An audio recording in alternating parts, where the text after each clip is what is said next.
Brett, what's up, my brother? What's up? What's up? Thank you for being here.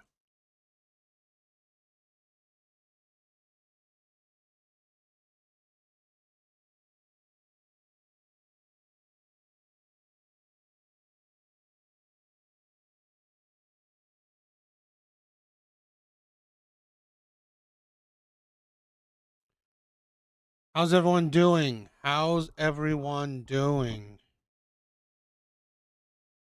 Hope everyone's doing well.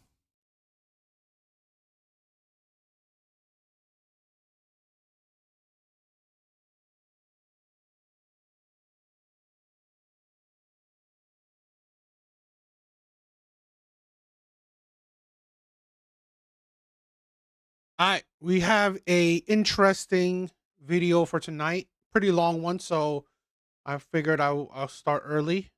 The pretty long one.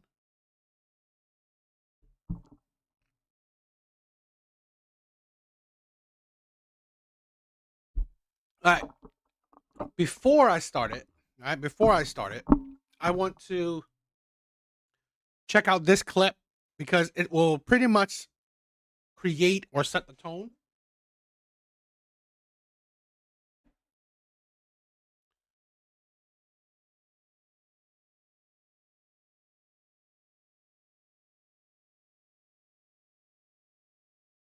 So this video, this little short clip will kind of set the tone for tonight, I believe, right? I believe.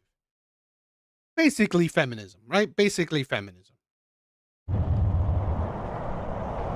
Do you need help changing that? Website said they're on the way, but it just says soon. I don't know how long it's actually going to be. Do you have a spare tire?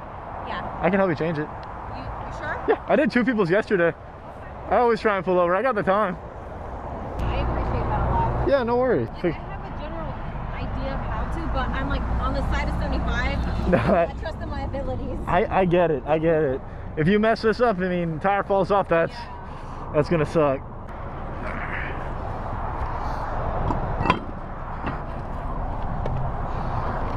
I'd stop at a gas station too and put some air in next to your spare's low. I'm stopping right off to this exit to bring it to the shop. Perfect. All right, that should be nice and tight on there. She is low though, so as long as you're not going far, that's good. But oh yeah, she's basically flat. Oh shit. You could try and run it. I mean, how, like literally just a mile down? It's literally 123 right there. Is 123 the next exit? Okay. I can follow you there if you want. Make sure you get there. I mean, worst come to worst, I've taken bigger things. I could take the tire to a shop real quick and just like throw some air in and bring it right back. I mean, you're on a bike, so I don't... I've taken bigger items on it. That's safe? It's your call. You want to just try it with this and I'll follow you there, and then if you need to pull over? Yeah, I guess. Okay, we'll do that. There, yeah, let me just turn around and I'll just follow you there. Make sure you get there. That is feminism for you. That is feminism. Now, the man is a nice guy. The man is a incredibly nice guy. But what we'll be talking about tonight, right? This is what we'll be talking about tonight. And as you can see by the title of the stream, right? It's pretty much feminism. What has feminism actually done for our society? When you are strong, independent, you don't need no man. At the end of the day, you still need a man. You still need men. Right? You still need men. You still need men to, change your tire, create your products. You still need men. What has feminism actually done for the world, in my opinion? Now, you could say it's given women equal rights. I guess great. In my opinion, the Civil Rights Act would have done that, right? But you could say that, fine. It's given women equal rights, but let's be honest. Were women actually second-class citizens? They weren't. They were put on a pedestal. Women were put on a pedestal. So, I don't know. I feel like women have always been treated better than average citizens. And they still expect to be treated better. Now, let's say women in jobs. Women have always had jobs, had work, okay? So that's not necessarily the biggest thing. Yeah, women may not be able to I don't know, be a CEO or whatnot. But let's be honest, even now, I don't know if that's not even the norm for women. So what does that really accomplish? I don't know. I don't know. But I'm just saying that we'll be talking about that tonight. We'll be watching we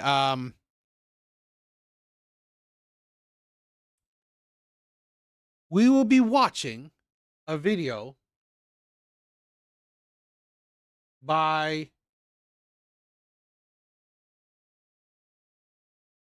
we'll be watching a whatever podcast video, right? A debate by Andrew Wilson and this feminist. Right? So I think that'll be fun. I think that will be fun. Hopefully you guys like it. Hopefully you guys will like it. All right. It's a long one, but I mean, I'm not going to play all of it. But it's going to be like, we're going to play this throughout the whole stream. So we'll be watching this throughout the stream. So it will be fun and interesting. Right? Hopefully you guys like it. Hopefully you guys will like it.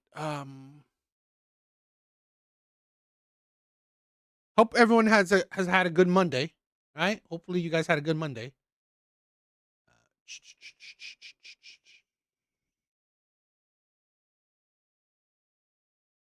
All right, let's get started.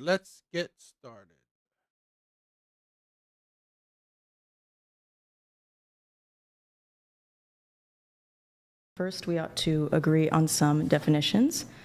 So feminism, the prompt was, is feminism good for society? The definition I have here is from the Oxford English Dictionary. Feminism, advocacy of equality of the sexes and the establishment of the political, social, and economic rights of the female sex. Are we in agreement on that? No. Okay. What's your definition of feminism? Feminism is the movement. My definition that I've always believed, right? Modern day feminism. It's not about equality. It's about dominance. It is the advocacy for women's dominance, for women to gain power. That is, in my personal opinion, right? Yes, she was probably saying Oxford Dictionary. I don't think it's how it's played out now. Feminism, I believe, it is the advocacy of women gaining power, of women having a leverage Towards egalitarian systems and the deconstruction and removal of the patriarchy. Okay. So it's my belief that feminism cannot operate without an oppressor-oppressed class worldview. And if there's an oppressor class, that oppressor class has to be the patriarchy, because who else could it be? I think that that's fair, but I do want to, stipulate that, like, I think that men are also, they also benefit from feminism, and Yeah, they're I also oppressed under patriarchy. Is that Yeah, I right? understand. Let me set something out. Real Rain, what's up, my brother? Feminism has given corporations billions, maybe even trillions of dollars. I definitely believe that, feminism has definitely wet the pockets of many wealthy people. People watch this show just see dudes debating with modern prostitutes. What's up, my brother? Modern. Yeah, I can see that. So Okay. your definition would include, you don't disagree with my definition. You're just clarifying a position on top of it, which is that you think there is a patriarchy. It's just that it's also oppressive or beneficial to men as well. Or I'm sorry, oppressive to men as well. Yes. Yeah, okay. So can we largely agree then that feminism is an egalitarian movement which focuses on equity, egalitarianism, and the removal of patriarchy? Okay. So then I think we got the definition down there pretty well. Ooh, I do not believe it is for equity. Again, like I said, my personal view, right? My personal definition. Again, it's my personal definition, right? Is feminism is for the purpose to gain power for women, right? To give women a leg up in society, not for women to be equal to men. It's for women to be men's better. Okay? That's what I believe.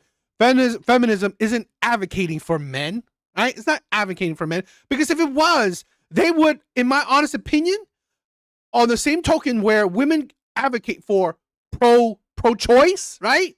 If feminism was truly egalitarian, truly equality, right? In the same coin, right? The same coin that women are voting or pushing pro-choice, women should also be pushing for men to, oh, if you want to opt out of child support, you can. That is right there. That is the two sides of the coin, right? Two sides of the same coin. But women don't recognize the other side.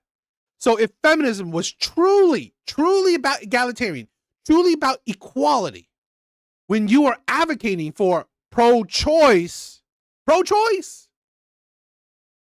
right?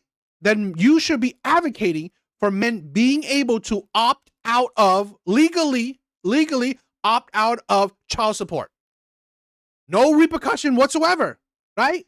That right there is true egalitarian, true equality, right? If you are advocating for pro-choice, men should be able to choose if he wants a child or not.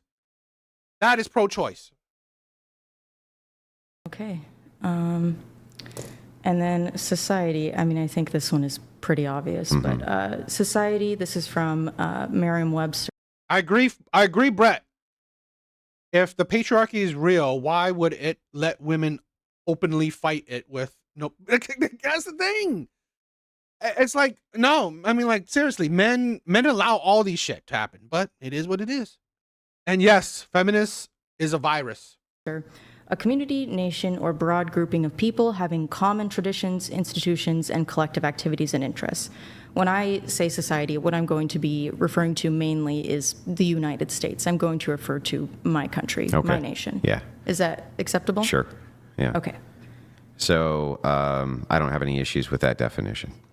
Cool. All right. And then I guess, gosh, I really don't want to get into another meta-ethics debate. But About the word good? Oh, what is good? Yes, what makes something good? So when we're talking about good here, why don't we just stick with outcomes which are preferable to most people? Okay. Does that sound reasonable? Yes, Okay. absolutely. So outcomes which are preferable to most people for the good.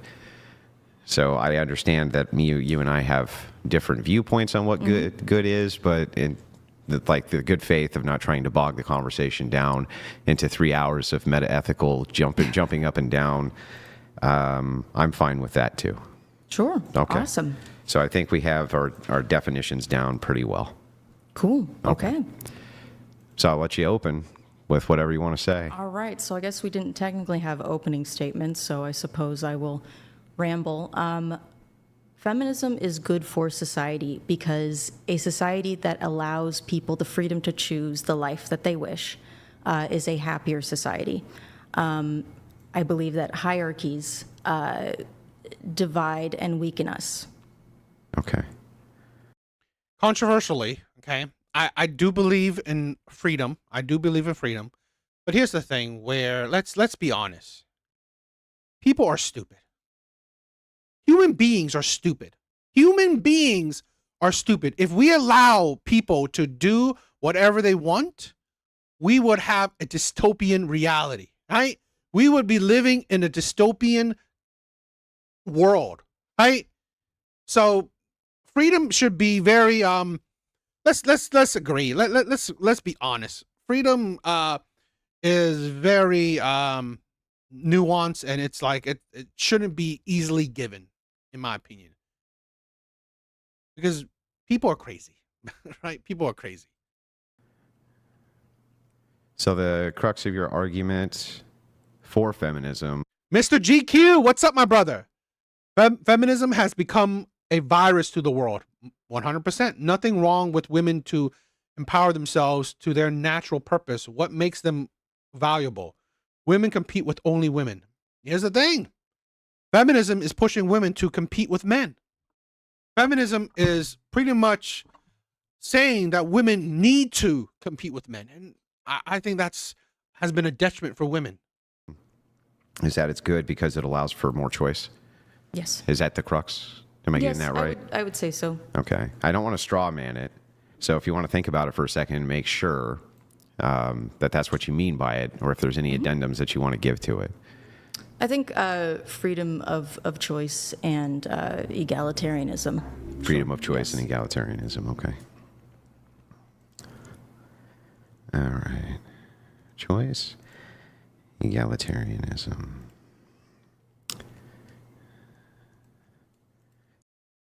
Elisana, hope I said that name right.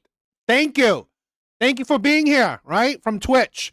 I agree. Rules, without them we will live with the animals. Exactly. I'm sorry, human beings are insane. Human beings are stupid. So freedom is nice, freedom is great, but we have to understand freedom to a certain degree, right? Human beings are quite crazy. Like AJ said, women fighting for the rights to work is like men fighting to get kicked in the balls. Exactly. Exactly. And this is the insanity, right? This is the insanity. Women have always had the right to work. Women had always had the right to work. The problem is, right? Now what women have fought for is a right to work on equal standings with men. And in my honest opinion, it has been a detriment to women. Trying to compete with men has been a detriment to women, and it has been a detriment to men. This is the thing where women have, because again, when women are fighting to be equal to men, we're not putting it on the same term. So what I mean is that when two men are competing with each other, you know that those two men are not holding anything back. Those two men are not holding anything back. They are competing to the best of their ability. And society is not helping one over the other, right? Society is not helping one man over the other man. It's the the strongest the strongest man survives, right? But the problem when women are competing with men, society doesn't view it the same way.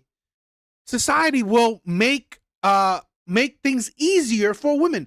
I mean, a clear thing is that, let's say the police force, let's say the military, women are not competing on equal terms with men. They're not competing on equal process with men. So we have that maybe the best of the best women in the military, in the police force, but we don't have the best of the best person, right? Because again, when you make it easier for women because they're women, but yet you will keep the same higher standard for men, that don't make sense, right? You get the best of men, but you get the you get the kind of the average of women in some sense. Now, Charlie, were you an advocate of the C-19 lockdowns? COVID-19 lockdowns? Yes, I would say so, but my stepfather is diabetic, so I had a personal stake in it because I did not want him to, as a diabetic, he was more at risk. Can you tell me how that helped with freedom of choice? How that helped with freedom of The choice? lockdowns. Because the lockdowns seem to me, so I kind of give you my take. When I think of like a fascist dystopia, I think about things like checkpoints, state mandated garments, state removing media, independent media, in order to have state messaging. I think of those types of things. And those were all the things that I saw during the lockdowns from the side of the leftist progressive and the feminist side. And they all seem to be in pretty good unison there. And it seems like all that did was limit choice. And so I wonder if there's not a contradiction in your worldview where at the same time, Controversially, right? During that time, I was like, fuck it, right? If you get sick, survival of the fittest. I did, to be honest, I think during COVID, those were our worst times. It has been a big detriment to society, right? That period, right? That period that pretty much we were at a halt. It has been a detriment to society, in my opinion. It has slowed things down. It has wrecked a big chunk of people's lives. Controversially, if you couldn't make it during those times, You know, if you got, I mean, we shouldn't have the lockdowns. We shouldn't have restrictions, because if you couldn't make it, it is what it is. Plenty of people die from, let's say, I don't know, the flu, cold, whatever. You know, I think it wasn't a benefit to society. I could agree with that, right? It was a compliance test to society. Again, it showed you how well you can control the people. You love feminism because it expands choice, but at the same time supported lockdowns, which definitely limited them. I think that if we are going to, consider something being good on the basis of creating the most amount of good possible, I think that. You mean the most amount of best outcomes possible? Yes, yes. Most amount of best possible outcomes. Okay. I do believe that for a specific period of time, it was necessary to have everyone, including government officials, do their best to not spread COVID-19 until we could mitigate the dangers. Okay. I think that in some cases, I understand. I think it's crazy that feminism don't mind killing babies. I think it's crazy that feminists don't mind killing babies, but you cry about spreading a disease that can kill people. I'm like, okay, what is it? Do you care about life or do you not? I mean, this is a thing where you fight. This is the thing where I hate the hypocrisy, right? I hate the hypocrisy. You stand on pro-choice, right? But you are fine with a government, a society during that time where you had no choice. It's the hypocrisy. That people grew very frustrated very quickly after some time. But I do think that in cases of emergency, when it comes down to freedom of choice, we should have freedom of choice, unless you are making decisions that would inhibit the freedom of choice that others have. Isn't that a paradox? How so? So isn't this kind of the idea of the paradox of tolerance? We should tolerate everything except intolerance. Everyone has the freedom of choice except to inflict some type of damage on other people's choices. Isn't it kind of paradoxical? So in other words, I guess the thing that's interesting about this view is that you're telling me that limiting choice is necessary for good outcomes. I think in very, very, very extreme circumstances, such as a plague. Well, that's not a plague, right? It's just a virus. It's a virus, but I mean, a lot of people were dying. Very few people total were dying, right? Well, it was pretty freaky. Yeah, I mean, it was pretty freaky. Come on, okay, you gonna base your viewpoint on it was pretty freaky. It was pretty freaky. Come on, it's like I've heard like people die. There were more people who died from the flu and the cold than people died from COVID. And to be honest, I got COVID, right? It wasn't a good thing. I'll admit that it wasn't a good thing. It was like I felt like I was on death's door. Okay, so I know firsthand that COVID was a shitty thing. But again, I don't know. At the end of the day, I don't discredit that people died from it. I just think that you cannot be part of I believe in pro-choice. I believe in freedom. But then you believe also it's okay for you to limit people's freedoms, people's choices. Right? That's the thing. Because like I said, right, I believe in, you cannot have 100% freedom. It doesn't make sense, right? It doesn't make sense for people, right? For us people, for civilized society, 100% freedom is a dangerous thing. So you'd like fat people and really old people who are dying. I think that even fat people and old people, just like nerds. I would prefer them to not die from viruses if possible. So how much freedom of mind can you take in order to make sure that that fatty gets to live? How much of my freedom do you get to take to do that? How much of my freedom to walk into a store without wearing my government-sponsored, mandated garment around my face that marks me as acceptable? Does that sound like freedom to you? Or does that sound like some other kind of ism that you guys would normally call it? I think that if there is an insane infectious disease that, doctors and scientists and professionals don't necessarily understand at the time raging around, I would say that you possibly infecting those around you and putting their lives at risk. Omni, what's up, my brother? yo, every freedom has a different person with a big stick to enforce it. That right way. I mean, freedom is it's a loose concept, right? This is the thing where I don't honestly believe us as human beings have true freedom.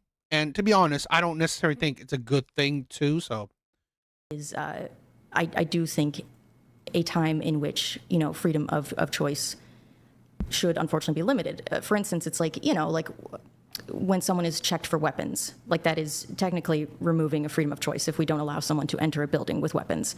But it's good because if they have weapons, they could use it to permanently eliminate someone's freedom of choice. Yeah, but I guess this is what's interesting to me is that this is your view. Your view is that feminism is good because it expands choice, right? And then in the same breath, you say the COVID-19 lockdowns are good because they limit choice. And so it just seems like limiting choice to you is fine as long as it proves or provides for good outcomes. Well, as long as there's good outcomes, we can limit choice. My rebuttal to that would be the COVID lockdowns were temporary emergency measures. When I talk about feminism giving people freedom of choice, there was a time in this country where women's career options were limited, had limited rights and freedoms, and now they do not. So, well, why would that matter if the outcomes were better? Because what you're saying to me, what you just got done saying to me is that you're fine with limiting choice as long as it's for the greater good and the outcomes, from your view, are better. The temporarily. Outcomes. Well, if that virus, limiting of freedom of choice. So what if that virus had been here for 50 years? Would you have still supported lockdowns if the state officials and experts came out and said that that was still the best way to mitigate the spread of this virus? I think after 50 years, with all of the technology that we have, if they had not managed to get... But if they did, would you have supported their mandate for new normal? No, that's ridiculous. Why? Like, it's 50 years. That's a lifetime of limited freedom. But a year and a half where people can't see their loved ones die. They can't even go to the hospital to see them. And when they can't have any contact with them whatsoever, right? They can't even touch them. People couldn't get medical care for years. They were dying of diabetes and other horrible things because of these lockdowns. You were fine with those things as long as you thought that the greater good was served as far as outcomes go. My great-grandmother passed during the COVID-19 lockdowns in 2020, and my family was able to go see her as she was dying. That's nice for your family, yeah. But you know that there's many families who are not, depending on the states that they were in, or they would have a contact order where only one person could go in. That's how they did it. It was one person at a time, which is frankly not ideal, but I think it's not only not ideal, but you couldn't touch them. They had plastic between you and the person often. Yeah, depending on the state you were in, they would wall you off with plastic so that you couldn't touch them because of the threat of the contact of the virus. And so the thing is like that doesn't sound like this freedom of choice society that was designed to assist people. And if you say, well, it's just a temporary measure, we'll just limit your choices temporarily. We don't know what temporarily is. That lasted almost 2 years. It was a year and a half. So that was fairly temporary. It's not that temporary. And the amount of damage that it did was incredible. And if another one comes, you'll do it again. And if another one came, you do it again. And if another one came, you do it again. Given the unpopularity of the lockdowns and the politicization of the lockdowns, I don't think... Circumstances are. It's almost exclusively going to be men who engage in all frontline combat operations in basically any nation on planet Earth. I think that has historically almost always been the case, with some exceptions. But in this day and age, I do think that boots on the ground is significantly less common. Like in the Ukraine? Well, Ukraine's a different beast. We're talking about America. And Ukraine also had women. The women volunteered to fight for Ukraine. They're not in frontline combat roles. In fact, they were allowed to leave, and the men weren't allowed to leave. The men had to stay, and they were drafted right off the street. That's terrible. I don't think anyone should be forced to go to war. However, it's also a specific age range of men. I think that when we're talking about war, it's up to 60. They're drafting them up to 60 years old. Gnarly. But it's common. That's common in a real war. Mm-hmm. We just haven't seen one in a long time. Of course. But when I think about war, I don't think about women voting. Do you mind if we look that up? Can you look up the max draft age for Ukraine, Brian? Yeah, Mary, can you look that up? I believe that it was up to 60 or even higher. Well, that's horrible. I myself am very anti-war, and I'm very anti-draft. I don't think that anyone should be forced to lay down their life. But don't you agree with me, though, that it will be the case that if there is warfare in a nation, that it is going to be men who are going to be almost exclusively doing all of the heavy lifting for all frontline combat? I have the answer if you'd like. That's the thing where I don't see it in our foreseeable future where, boots on the ground won't be a thing. I think it will always, or for the most part, always be a thing, right? We will always have men on the front line.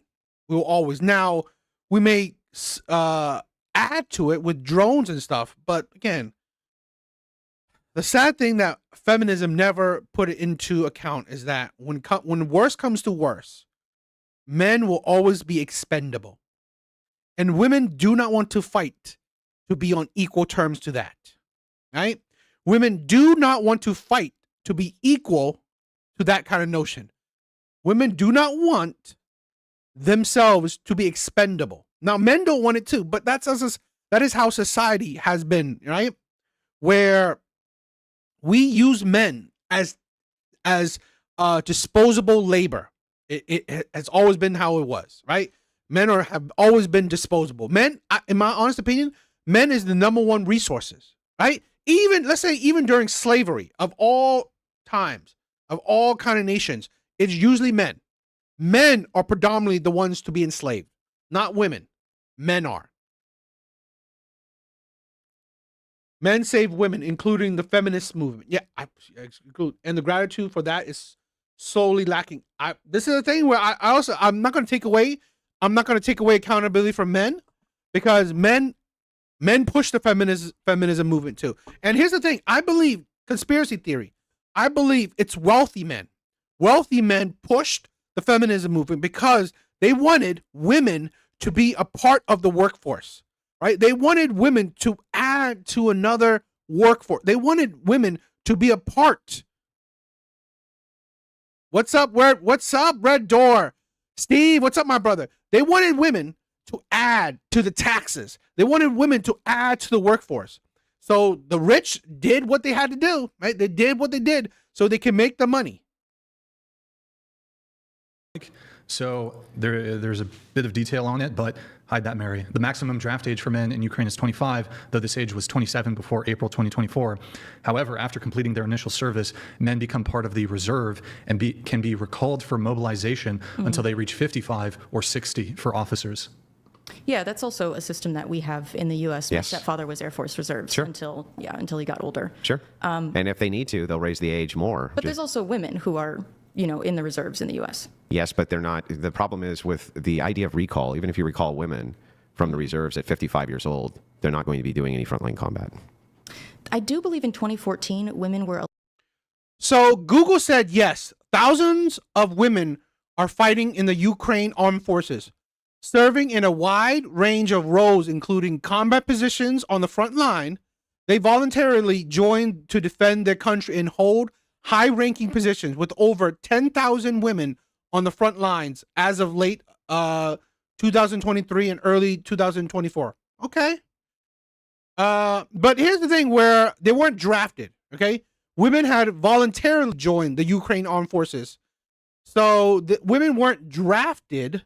Many women have been granted, they were granted combatant status, serving as snipers, gunners, and infantry.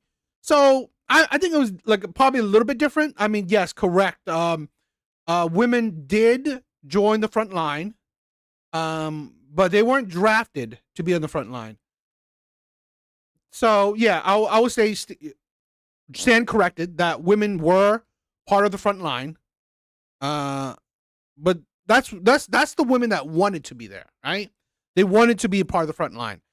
Women weren't drafted. It didn't sound like women were drafted. Men were. Totally awesome. What's up, my brother? And my brother, I always love it. You gotta keep everyone accountable. Keep everyone accountable. I totally agree. Allowed to be in frontline combat roles.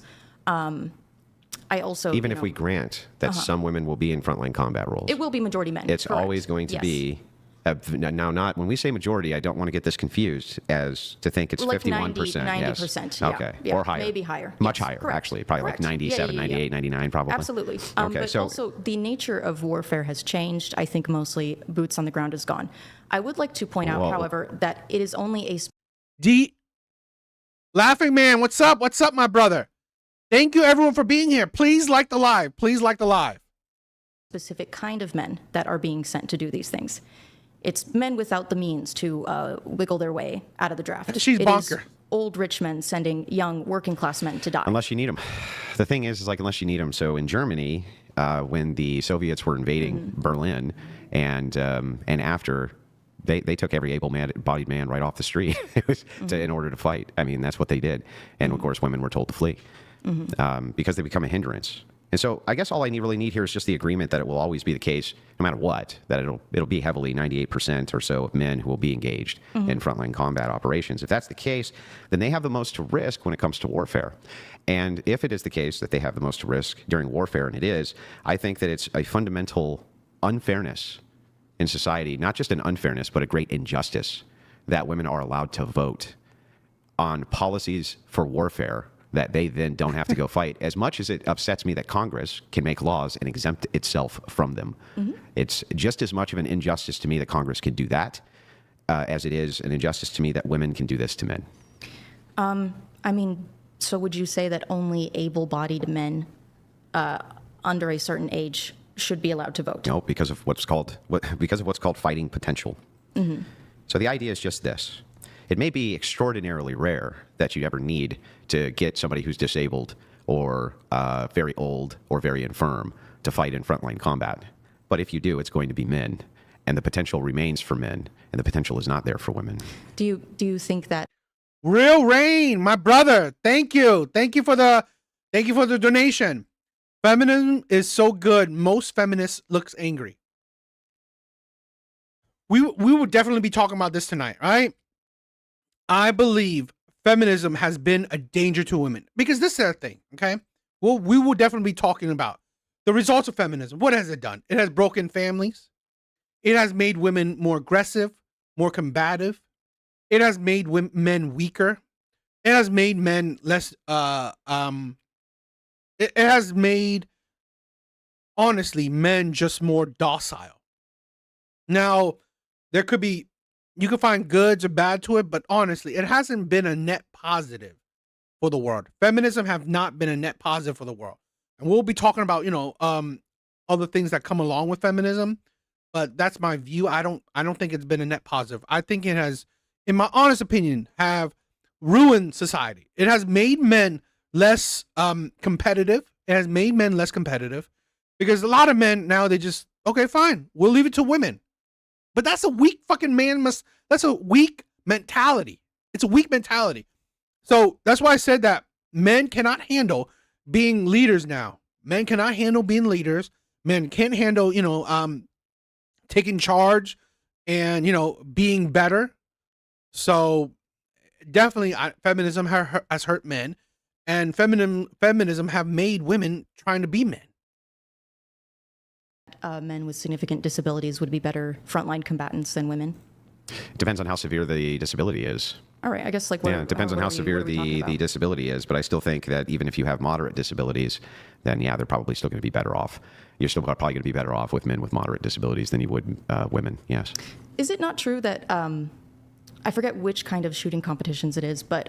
No, women are not better at shooting than men. No, but it's about equal.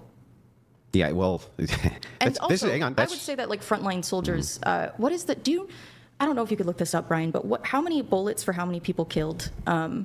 It's usually like an average of like hundreds of bullets shot. Thousands. Thousands shot. It's tens of thousands. So it almost seems like, I think if a woman is, meets certain requirements. They don't meet the requirements because you have to carry the ammo and you have to carry the equipment and you have to carry. If a woman's strong enough to carry those things. Then why is it that we can't ever seem to get a woman who can be a Navy SEAL? We've never had one. Well, that's some pretty extreme. Most men cannot become Navy SEALs. I agree, but only men. But only men can. And when it comes to the idea of frontline combat, they have to lower. So women can be in the infantry. That's true, but they get lower standards. Women get lower standards in the military than men get. I find it funny, right? You see the argument right there, right? He said, okay, it is men that are Navy SEALs. She said, most men can't. Correct, but it's usually men. You know the argument that a lot of feminism use? Oh, it's men that are violent. Oh, really? Men that are violent? Or very few men that are violent? Yes, men make up the violent statistics, but it's not all men. Hell, it's not even the majority of men. It's a small percentage of men. Yet, when it fits the narrative of women, fit the narrative of feminism, they are fine with pushing men in the sense that all men, right? When women say men, women don't mean a small percentage of men. They don't mean a small percentage of men. When women say men, they mean the majority of men, if not all men.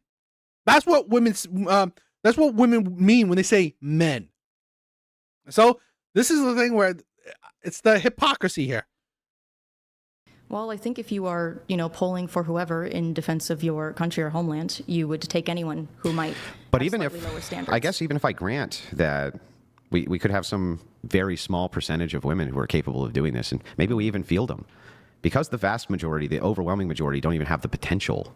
They don't even have the potential to do this. It seems to me that it's not just that women can vote to send their men off to fight just by a simple majority.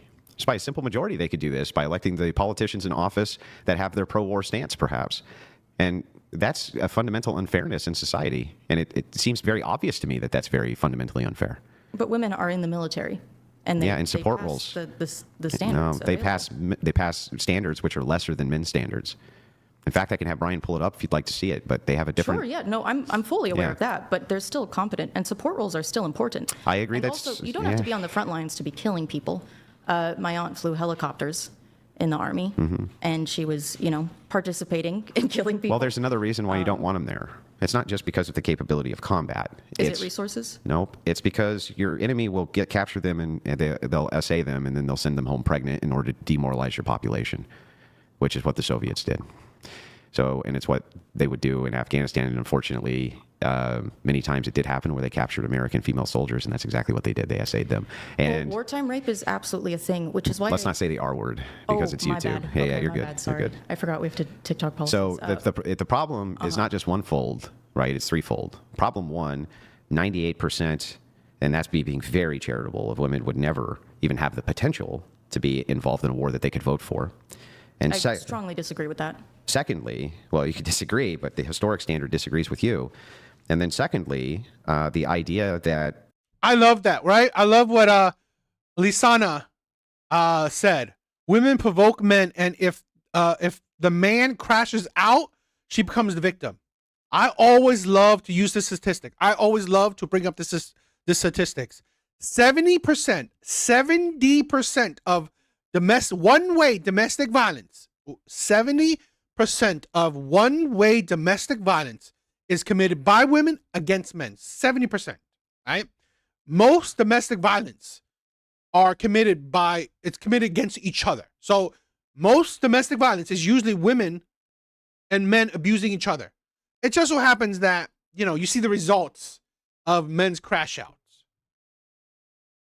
Women would be particularly useful in combat situations where enemy soldiers could have access to them, knowing that they would be prime loot. They're loot. That's what they would be. They would become booty, right? Do you think men don't get essayed in wartime? Not like women. Not even close. It's not even in the same I think universe. the idea of them being booty or loot is kind of ridiculous. But again, Why? even if I grant you all of this, Do you think which they're I- like I these? don't, Do you think like the ugly mud catfish over in the Middle East? They get on chick. You think that's not like prime real estate to those guys? Do you think there's no men out there in the Middle East that are into men and wouldn't be delighted? You know what happens when you're in the Middle East and you're into men? Do you know what happens in the Middle East when you're into men? There's a special thing they do called Yes. fucking kill you. Yes. That's what happens. Absolutely, yes, but that is why essaying prisoners would be ideal, because it can be an excuse to demoralize. There are very much... And so what would you do? Like, let's pretend Charlie is the enemy commander. Okay. You're the enemy commander, and your orders are to win the war by any means necessary against your enemies. And you found out that your enemies were fielding female soldiers in frontline combat where your troops had access to them. Now, what would be more diabolical or easier than creating special units whose entire job was to just capture these enemy soldiers, these female enemy soldiers, essay them, record their screams and send it to the enemy, and then release them pregnant with their babies? How did that work out for Japan? It worked out fine. They went through Nanking, and they absolutely did that. It was called the the raping of Nanking. Yes, That's what it was called. I'm fully Yeah. aware of what it was called, but I mean, It worked out well for them. They completely demoralized the Chinese. They completely subjugated them under their and then boots. we dropped 2 atom bombs on them, and now they are. Did essentially a China do vassal that? state. No, No, but their it ally, worked. the U.S., did it. And was the U.S. fielding women in frontline combats in Japan? No. They had nurses, but no. But the Chinese, right? They were greeting anybody they could. And the thing is funny is the first thing the Japanese did as part of their demoralization campaign was essay all the women and make sure that, and one of the big pieces of propaganda that they had was all of your future children are now our future children. Yeah, it's horrible and awful. But again, look at where China is now, and look at where Japan is now. You know, people joke about the Chinese century, but I think China is a very powerful world superpower, and Japan is an American vassal state, essentially. So I think at the end of the day, You can't really use that, right? Because America had to step in, right? America had to step in and actually calm down their little brother, right? They had to make Japan their little brother. Literally, Japan was a hole in the wall, right? And they dominated a nation like China. A small nation like Japan dominated China. And if we had to take a guess, I think because of America stepping in, they actually stopped Japan's domination. So they stopped Japan's domination. Because of that, they helped China's uprising, China's domination. So you can't say that it's because of China that they became a world power, right? No, it's because of, in my honest opinion, because of the U.S. helped China become a world power. Argue that more people would want to live in Japan than they would in China. that doesn't change the fact that China is much more powerful than Japan. Yeah, but it's also got way more people than Japan and a much larger landmass and way more access to resources, and we allowed them to. Taurus, what's up, my brother? What's up? I remember when we had a few female infantries come out with us in the Afghanistan after all the fighting ceased. They came up, they showed up and thought it was so nice outside. Wow, that is continue to have an offensive military post-war in Japan. We took that away from. Well, we did have the option to take that away from China, because they were our ally. Well, we did right at the start have the option to, but we didn't. But the point is that the Japanese have not been allowed to have a military. We don't allow them to have an offensive one. Yeah, because of what happened last time. Yeah, exactly. But the point is that, again, that's the second reason. That's the second. And then you have the third reason, which is that they can't meet the minimum requirements which would be necessary for us to even fill them if we wanted to in those situations, because they would get killed so quickly. I mean, they would just get killed so quickly. I don't know if you have a good idea of what dudes charging at each other with guns, and that's not really how it works. What do you think war looks like right now, Charlie? It's drone warfare at the moment. We don't really do boots on the ground anymore. Is there a lot of drone warfare going on in Russia and Ukraine? It's also guerrilla warfare. Yeah, there's a lot of I'm Russia. actually not super familiar with Russia and Ukraine, but I know there's a lot of tanks, and they're blowing people up. They've mostly been focusing on drone combat. I'm going to tell you something really interesting that happened. Okay. So the Russians brought back the Dragoon. The actual Dragoon, and instead of using a horse, they use a motorcycle instead to outpace drones, and they mount AK-47 machine guns to the front of their motorcycles, and they fly past the enemy and they mow them down. A woman couldn't do that? No, she couldn't. A woman for the most couldn't part, ride a motorcycle and shoot a No, gun? I don't think she could. I think that I don't think you really understand the physical weight requirements that are necessary to both control a motorcycle, have a heavy machine gun mounted to it that you're also firing, and carry the requisite equipment to do this. I don't think it you would have. be tied to the motorcycle. That doesn't make it less unwieldy. Very hard to wield. It requires physical strength to do these things. Than you with a gun. With a gun? Yes, he's fat. He's going to be faster. Again, He's going to be stronger. He's going to have better predatory instincts. They are equal when it comes to using guns. You're thinking about this the wrong way. If I set you up right here, okay, and we lay you down on a table and you have a rifle and the rifle's been sighted in, and all you have to do is aim it at the target and pull the trigger, you can do that equal to a man. Yeah, totally agree. Sure. But if you have to carry that fucking thing for 60 miles and all the ammunition that comes with it and all of the equipment that you need to sustain yourself to survive in any sort of This is the problem with feminism, right? This is the problem with feminism. Men have created an equal playing field for women. And this is why women think they're equal to men. So why did I say that? Okay. So men have created air conditioning, right? Men have created office spaces. Men have created an environment for women to be on an equal playing field with a man. Men have created technology, right? The phone, all this stuff that allows women to have equal footing to certain men. So let's say even like, let's say shooting, right? Well, men have, let's say the shooting sports. Well, you're not, the rules and all that stuff, men have like created where you're stationary, right? It's like, it's just men have like shaped the world so it can be easier for women. So women use it, but now they can think that they're equal to men. When in reality, you're not equal to men. You're just taking advantage of the environment that men have created for you. Mr. Smith, what's up, my brother? What's up, my brother? Environment with you, you're going to have a huge problem. And the reason you're going to have a huge problem is because you don't have to just carry your equipment. You got to carry the guy's equipment next to you as well for the things that they're doing. And men are on average 50 to 75% stronger than women. That's why they're capable of doing that. Women aren't.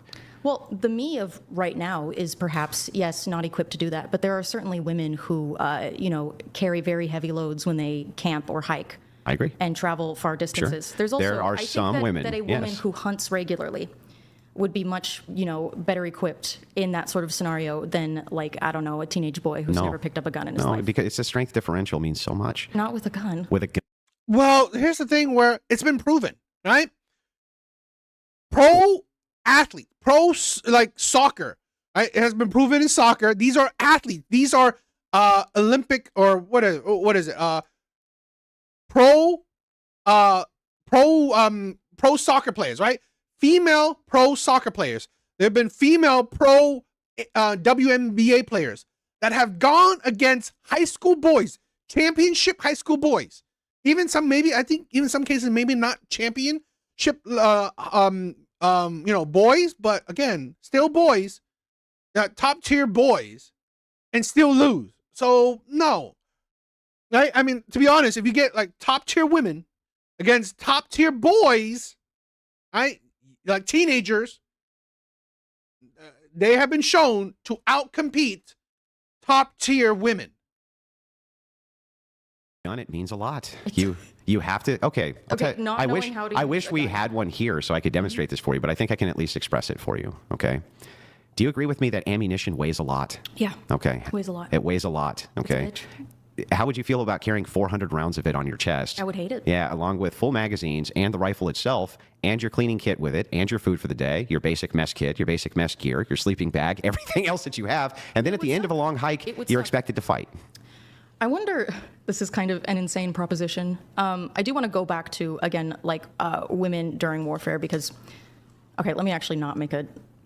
I was going to say, I mean, my goodness, if we really needed to, we could just start giving women testosterone if we needed to get them as buff as the average. Yeah, but you see the whole net. If we were desperate for it, we could start giving women tea, and they would get pretty jacked pretty quickly. Yeah, do you see the issue there, though? That should be pretty obvious right away. Which Well, is I mean, that... it would be forcing someone to take HRT. No, that's not the issue. The issue is it's like, why wouldn't you just give it to the men?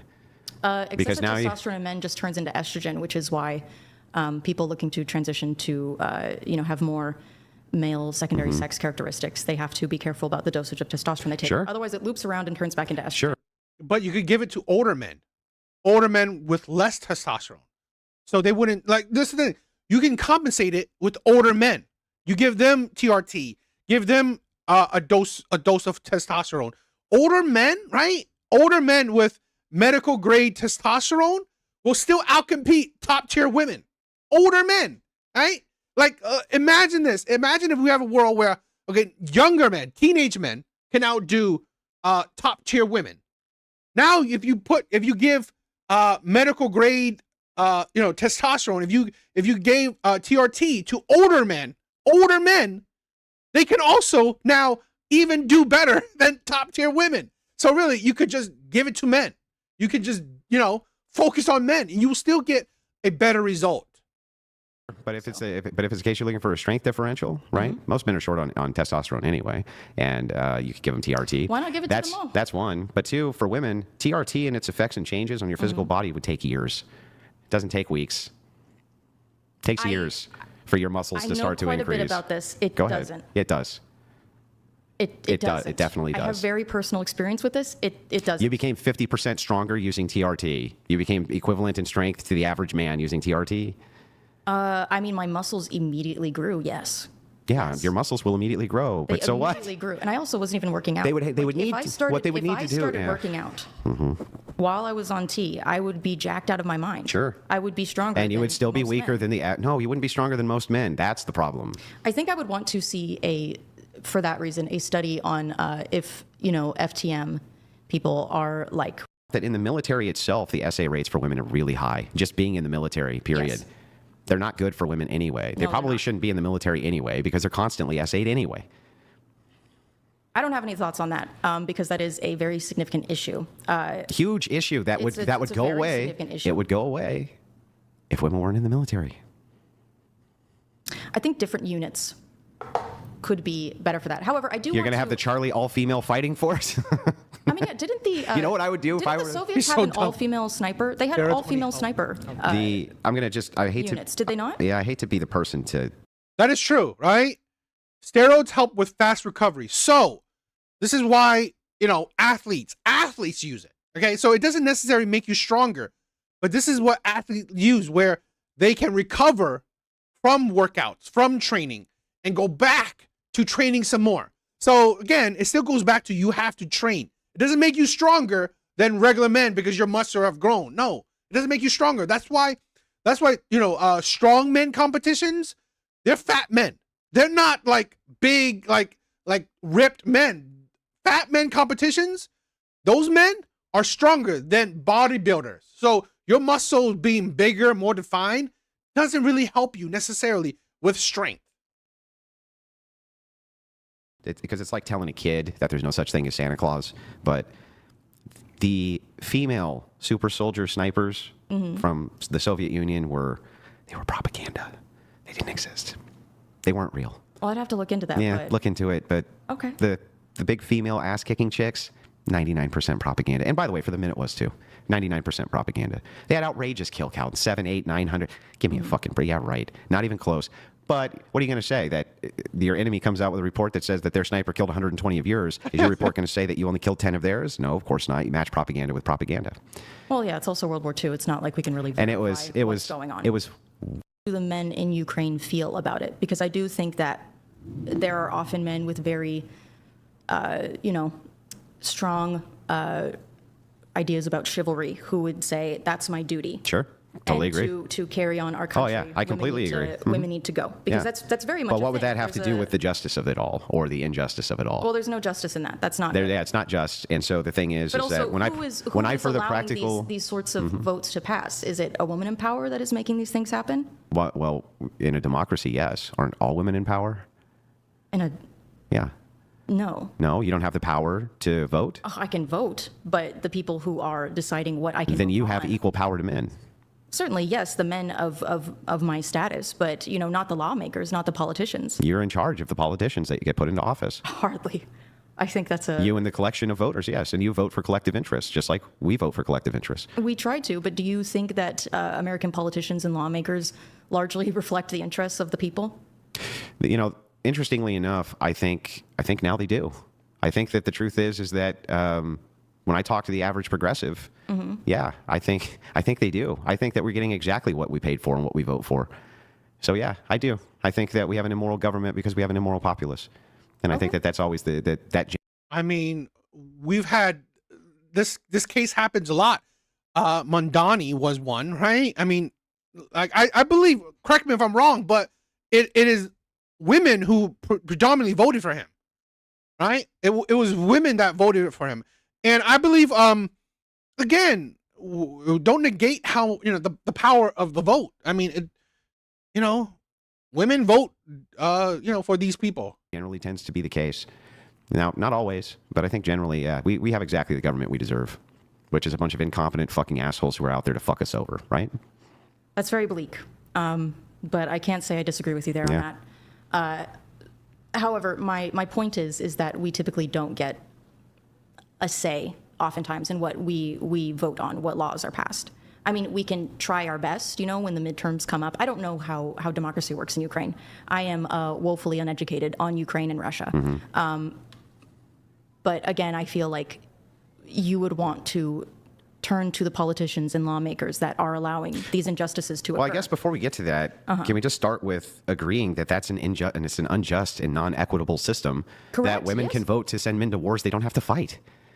I mean, I think being able to, it's not just women. Really did start voting differently than Hispanic women. Which is And uncommon, the yes. reason that you saw so many of the white women voting with white men is because they were married to them. And that's Yes. still a demographic with a high marriage rate. But as the marriage rate decreases, whites don't vote together. And races don't vote together. Women will vote how their husbands are, and as long as the marriage rates are still higher for whites than they are other demographic groups besides Asians, as soon as those marriage rates continue to plummet, no, in fact, women do vote against men's interests, for sure. I would say, I believe in Black American populations, the marriage rate is fairly low. Extremely Yes. low. But regardless, Black women and Black men tend to vote the same. Except this last election. Really? Yeah. When you look at the black female vote versus the black male vote. But yeah, like I agree under Obama, right? 90%. But black people have voted as a monolith for a long time. Yeah. That's not the case with other races. And we can look down ethnic. I think it's funny too. It is usually the black community that says they're not a monolith. But in general, the black community do vote as a monolith. lines, and we can see that, yes, it's true that white women tend to vote the way their husbands do, but when they're not married, they tend to vote left. Well, And let's that's think that. about women who are more likely to be unmarried and of age to vote. You're looking at a lot of the time college students, women, educated women. So again, I think that education plays a huge role in how someone votes. I believe that most white people, male and female, educated, tend to vote left, whereas uneducated tend to vote right. Is that correct? Yeah, well, when you say uneducated, you just mean not college degree. Yeah, sorry, high school diploma or equivalent. I do believe that it is the case, yes, that when it comes to the voting record of people with college degrees, they tend to move more progressive, yes. That's the case. Yeah. So my point is, again, that educated people almost like 99% of the time end up marrying other educated people. People tend to marry people of the same social status. Or higher. Or higher, yeah. So then would they not just be voting the same as their husbands in that Big bars. What's up, my brother? What's up? case as well? Yeah, they are. So yeah, the white women are voting the same way as their husbands are. Yeah. But the And case unmarried is white women that are voting the most same white way men, as most educated white yeah, women. most white men are not college educated, don't have college degrees. They have trade degrees. Most of them are smarter than the educated, and they vote right, and their wives vote right along with them. But when they're not married, they tend not to. They tend not to vote. They vote left. Very. You know, that's the thing. What I always want to say, okay? The whole educated thing, that's stupid. I would say degreed, right? I would say the most degreed people. Because educated, we'll probably be talking about this in this video. It's just a degree. It doesn't make you actually smarter than anyone. Pretty much left, and I can. So we should have the social expectation that as marriage rates decrease for whites, and they are decreasing rapidly, that women will continue to vote left and men will continue to vote right. So it is a massive gender divide. It's a big problem, or sex divide, right? I mean, it just is objectively. Right. I mean, sure. I forgot what. So if that's the case, then women can. Well, the point is that women can vote against the interests of men. Now, maybe you could say that that's okay when it comes to democracy, but it's really not okay when it comes to things like warfare, when they can vote to send men off to war. Like that's just like criminally unjust from my view. It's so unjust. This is going to be a tricky conversation, but you could make the same argument about abortion, and I know that you believe that it is murder. However, I hold the view, and I want you to trust in me in the sense that you don't think that I would be very cool with like murdering babies. So when I say I think abortion, it's your view. It's not a baby. It's not a baby. It's not I understand. sentient yet. Yeah. You don't consider that to be a human life. Well, you It's a consider potential human scientifically. life. You consider It it is. scientifically to be human life, but you Yeah. don't consider life to begin until there's some sort of cognitive sentience or something like this, right? Yeah, something to that degree. I think it was it St. Augustine that said, when it starts to kick, that's when it's a person, something like that. I think that abortion and birth control, because women are, very much encumbered by our physical forms, our biological capacity to have children, I think that the only way we can have equality is to have access to birth control and abortion, so that we can participate in the economy the same way men can. So when men vote against women's interests and can force us to carry children and destroy our avenue to freedom. Your avenue to freedom. I said this in the beginning, okay? This is the insanity of feminism, okay? your avenue to freedom, your your access to it, the economy, like she's saying. But where women feminism don't see actual equality. So you want to vote pro-choice, right? Women's ability, women's right to abort. Great, fine, you're pro-choice. Yet the same token, right? The face, women's freedom of choice, you don't care about men's freedom of choice. Women feminists do not vote, do not care if men can like opt out of child support. Women do not vote or care if men can opt out of child support, because here's the thing: women can make a man be have his paycheck, right, docked, right, have his paycheck cut up to child support. She can put him have a warrant on a man who don't do child support. So if a cop gets him, right, he can now be arrested and jailed for no child support. Okay? So really, you don't care about a man's choice, right? You don't care about a man's freedoms. You don't care about a man's, economic, access. You don't. So that's the thing where the hypocrisy in that. You care about women's choice and their access to the economy, but you don't care about men. The same token, okay? Financial freedom, financial independence. It strikes me the same way as the draft does to you. I feel like that's... Yeah, I understand. Yes. Here's something interesting, though. Let's just start with this, because I think we should get our terms correct here. Okay. When you say force, right, nobody actually forces you to have a child, even if you can't abort it. Isn't that actually the case? Nobody's actually forcing you to do that. The case is that you're using what's called an ambiguous equivocation, which is a fallacious form of argumentation. The equivocation is that you would have us believe, through the nebulousness of the language of the term force, that somebody is using some type of physical... Yo, big bars. He just shoots some bars. Exactly. Their freedom, our slavery. Okay? Exactly. Then again, you care about women's choice, right? Their freedom of choice, being pro-choice. You don't care, you don't advocate for men's equal choice. Again, you want women, this is the thing, you want to take away women's accountability for their mistake of having a child. Okay, cool. Yet you don't fight for men's you don't want to fight to take away men's accountability. Right? You don't want to fight to take away men's accountability. You want to still hold men accountable for having a child. Right? You still want to fight for men's accountability for having a child. Yet you don't want to fight for women's. Yet you want to take away women's accountability. Again, be consistent. That is the hypocrisy. That is the hypocrisy. Compellence to make you do a thing, when in fact the truth is that they're not doing that at all. You're just simply not allowed to do a thing. That's different than forcing you to do a thing. So like, a law that says I cannot drive in the left lane, or I cannot drive, Yeah. I don't know, I can't go 100 miles per hour on the highway. Yeah. Yes, I can technically do it, but there will be consequences. Most likely me probably dying in a horrible accident. Yeah, so is a red light, do you think that a red light is force? No, but there's consequences. But it's not force. And that's the same thing here. You have a law, but it's not. There's no force that's being used. Technically, no one's forcing you to go to war. You could choose prison. You could, what is it? What is the term for abandoning? Desertion? Desertion. Yeah, you could desert. Like you aren't technically being forced to do so. You could take the penalty for not signing up for the draft. You could refuse the penalty for draft dodging can be you get shot. That's a little bit different than... Is that... Well, let me be honest. That's not modern day penalty, right? At least not in the West. Now, I don't know about Ukraine or I don't know about the Middle East and shit like that, but getting shot isn't a penalty in the West. So, I get it. Andrew is using the extreme cases. I get it. But that's not a penalty in the West, right? To get shot. But let's say this, right?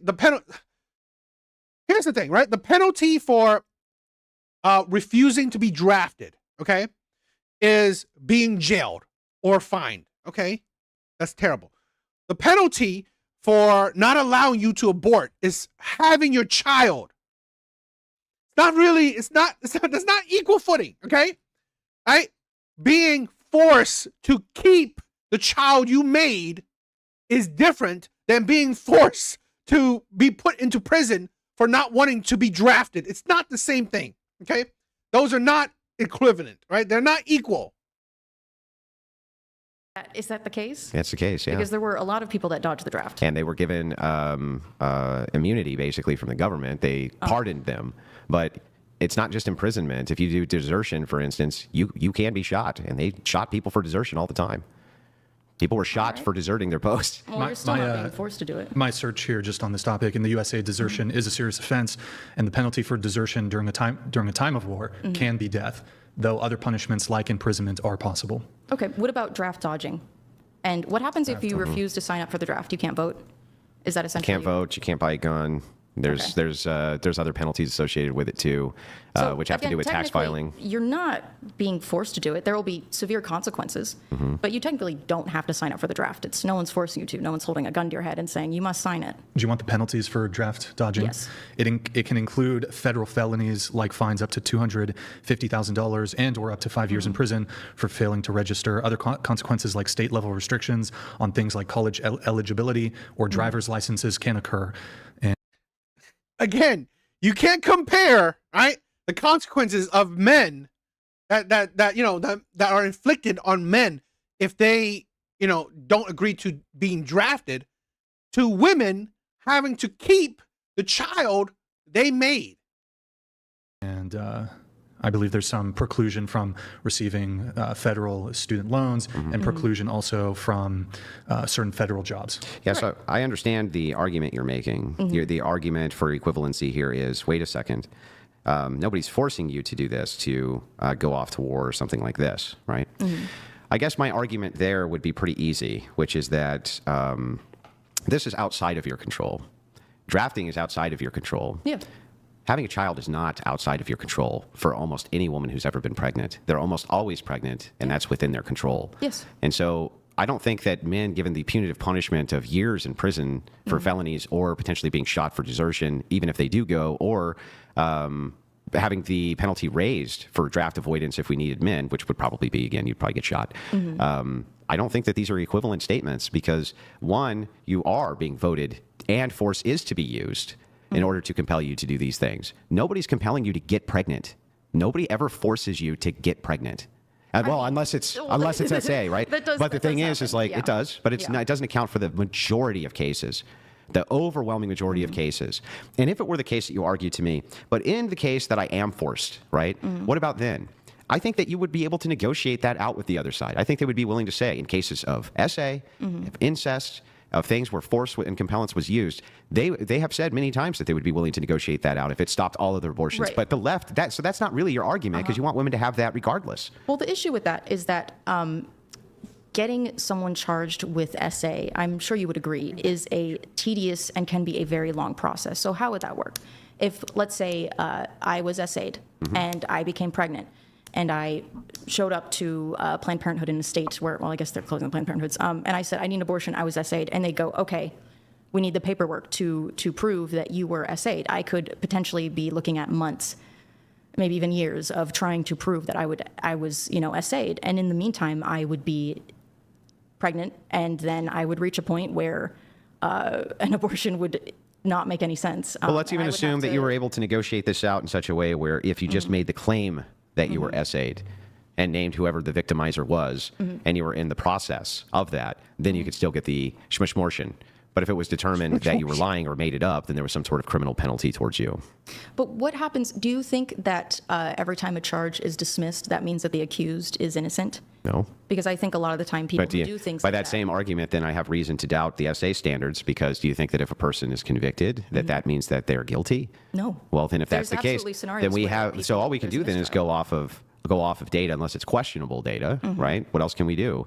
Because the idea here of you just saying, well, they may be innocent, it's like, okay, well, then that person who was convicted of SA may be not guilty, right? He may be innocent, and the person who's innocent may actually be guilty. It's hard to say.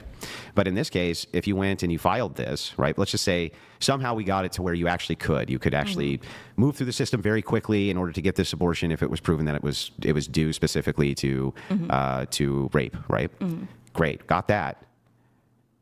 But that's not really what you want, right? You want unfettered access to abortion by every woman, don't you? Yeah. So it has. So any of these arguments, the micro nuanced arguments, which are around rape and incest, don't really matter that much because ultimately, that I do have a lot of concerns about that being, the process of having to prove this to get that exemption. I do genuinely, not out of self-interest, but out of fear for other women and girls. Yeah, but assuming that was a possibility that we could expedite such a process quickly, right? I would still want abortion to be Yeah, so then who cares? You're arguing over something that's almost inconsequential in comparison to the overwhelming amount of abortions which are done, and they're done as a form of birth control.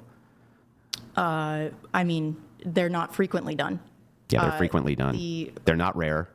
No, they're not rare. And they were always, like we were promised they were going to be rare, but they're not rare. Once in a lifetime occurrence. Actually, Brent, could you Google what percentage of women have an abortion in their lifetimes? Because again, it is a form of birth I think it's control. over 40% of women have one.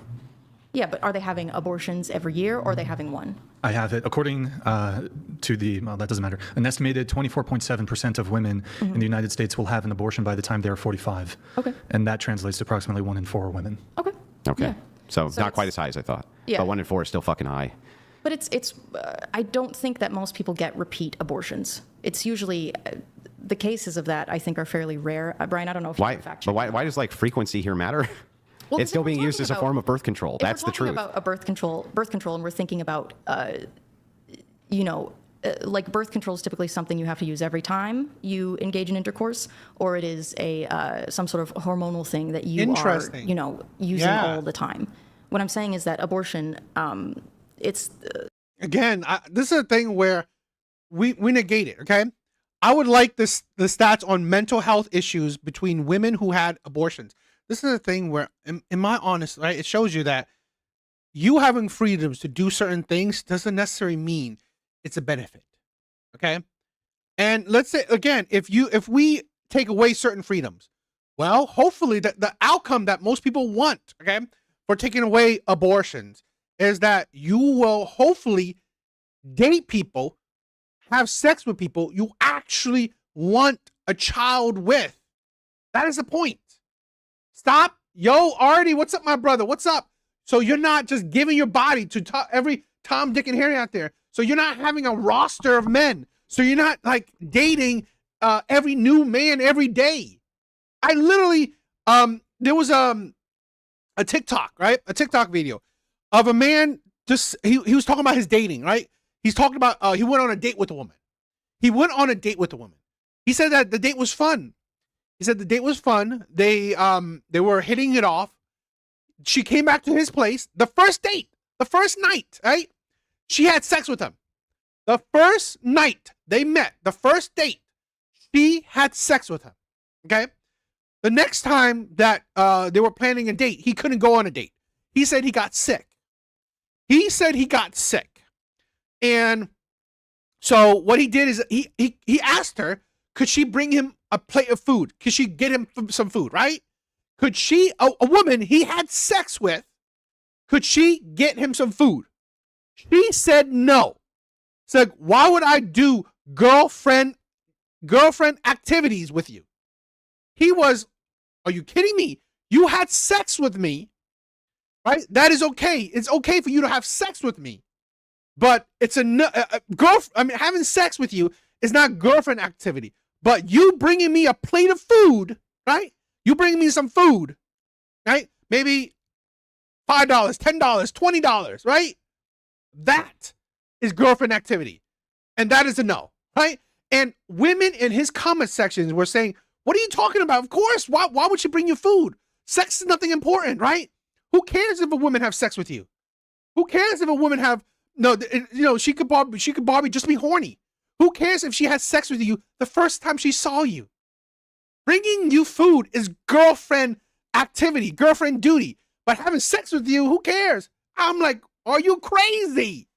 So a man you don't know, you give your body. That is okay. That's not girlfriend duty. That's not girlfriend shit. But you bringing a man a plate of food, you bringing a man some food. Now that is girlfriend shit. Women are backwards. I'm sorry. Women do not value their bodies. They don't value their bodies. That's why. Like they think abortion is nothing. Women don't value their bodies. This idea of it as like comparable to the pill or to a condom is. Well, it's comparable only in the way that it's being used as a form of birth control. Yeah. Yeah. I mean, yeah, I guess it's preventing a birth, sure. Yeah, so it's comparable to birth control because that's what birth control is doing, preventing a birth. Yes, but it's a painful, traumatic process that most people do not want to undergo. It's like a last resort, you know? But it happens. Yeah, and as a form of birth control. So like that's, and the most common forms of abortion are forms of birth control. So the thing is like almost all women have an abortion, not because they're SA'd or because of incest or their life is at risk, but because they use it as a form of birth control. Well, it's because the birth control that they were using failed, typically. So now they use this other form of birth control. Yes. I think we're saying the exact same thing here. Sure, I don't feel like we're even speaking past each other. So the thing is like, that to me that's fucking insane, first of all. Like, exactly, Mr. Smith. Women view their bodies as an impersonal tool. It's the equivalent to a handshake between men. I don't know about you, right? Maybe I'm too old, right? But when I was a kid, I've heard women, right? They treat their bodies like a temple. That was the saying I heard when I was a kid, right? That was the saying I heard when I was a kid. God forbid women treat their body like a temple. It's like they treat their body like a backyard. I mean, like an alleyway. Why would you even want to advocate for a society in which female hormonal birth control is even a thing anyway? It fucks women up. Like, it fucks them all up. I mean, it makes them all mental and fucking crazy and fucking retarded and all kinds of shit. I mean, it really depends on the woman. I do think that hormonal birth control, by and large, horrible. But there are women who, you know, when I was 14, sorry to TMI, but I got my period and I got it for 2 months straight. And so to fix that, I was put on birth control for a while to balance that out so that I was not bleeding every single day of my life. And then I was taken off of it. There's women with like PCOS. Maybe we can find common ground here. Hang on. Maybe we can do it this way. You want women to not have to have unwanted births. Yes. That's what you're after, right? Yeah. Okay. I think every child. I propose that if you take away birth control, hormonal birth control, and you take away condoms, that women will actually have less unwanted children because they'll have less sex. Because that equals pregnancy. And my proof for this is that we can go back to a time not that long ago before we had hormonal birth control and condoms, and there was way less unwanted babies being born than there are right now when we have all those things.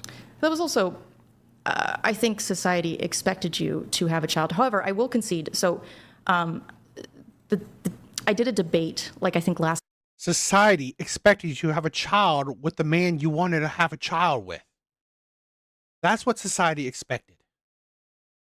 Society expected you to have a child with a man you actually wanted to have a child with. A man that, you know what, actually wanted to be a father. A man that you believe, that you wholeheartedly believe, almost 90, 100% believed he would be a good father. A man that you hopefully want to marry. Hopefully you want to be with the rest of your life. That's what society hoped. Last month about like Yo, Sissam, what's up, my brother? What's up? These women don't need condoms anymore. They must use that Egyptian crocodile dung. Abortion laws meaningfully decrease abortions. And what I saw from the data is that after, you know, abortion restrictions are in place, there is a small spike in births, but then it starts to decline at the same rapidly. rate. And then, in the surrounding states, abortions go up. So yes, it does work. I guess it does work, but I mean, that sucks. Because you want to fuck. Well, I mean, okay, you're a married man. Yeah, but I mean, here's the thing. Presumably you don't want, 10 baby Wilsons running around. That's a lot of mouths to feed. Oh, sorry. Like, presumably married couples don't want to be at risk for having children all the time, especially as a woman grows older and the risk to her body becomes more extreme, where she could miscarry or, die in the attempt. Right? Like, wouldn't we want birth control to be accessible? I mean, there's other alternatives, right? Guess the pull-out method could work. No, there's other alternatives to that too. Like women, if they've had 4 kids, they often have their tube tied, right? Oh, yeah, that's fair. That's pretty common because their health is at risk at that point. Yeah. Or there could be a The father could possibility. get a vasectomy. Yeah, I've had 7 children. They have a vasectomy. Those frowned on in religious practices, right? The tube. Really? Yeah, of course. But the tubes being tied, though, that's not right. That's for the health and the welfare of the mother. So it's like there's other alternatives if you want to stop having children after you've had them. But the most common way in which we could probably reduce the number of unwanted pregnancies is to stop fucking each other. Well, and then the amount of children. Well, I mean, sure, why not? But I also think that there will be more STIs spreading, There'll which be less. is not good. How could there be less or more STIs if there's abortion? I think it's weird. Is it bad? I would question that person's But is it sanity. bad? Is it bad? I mean, probably. It's a drain on resources. That's it? That could go to other They people. pay for it. Well, yeah, but it's a waste of everyone's time. How? Everyone's getting paid. Everyone's getting Trans ideology has motivated mass shooters. Do we label them as being domestic terrorists?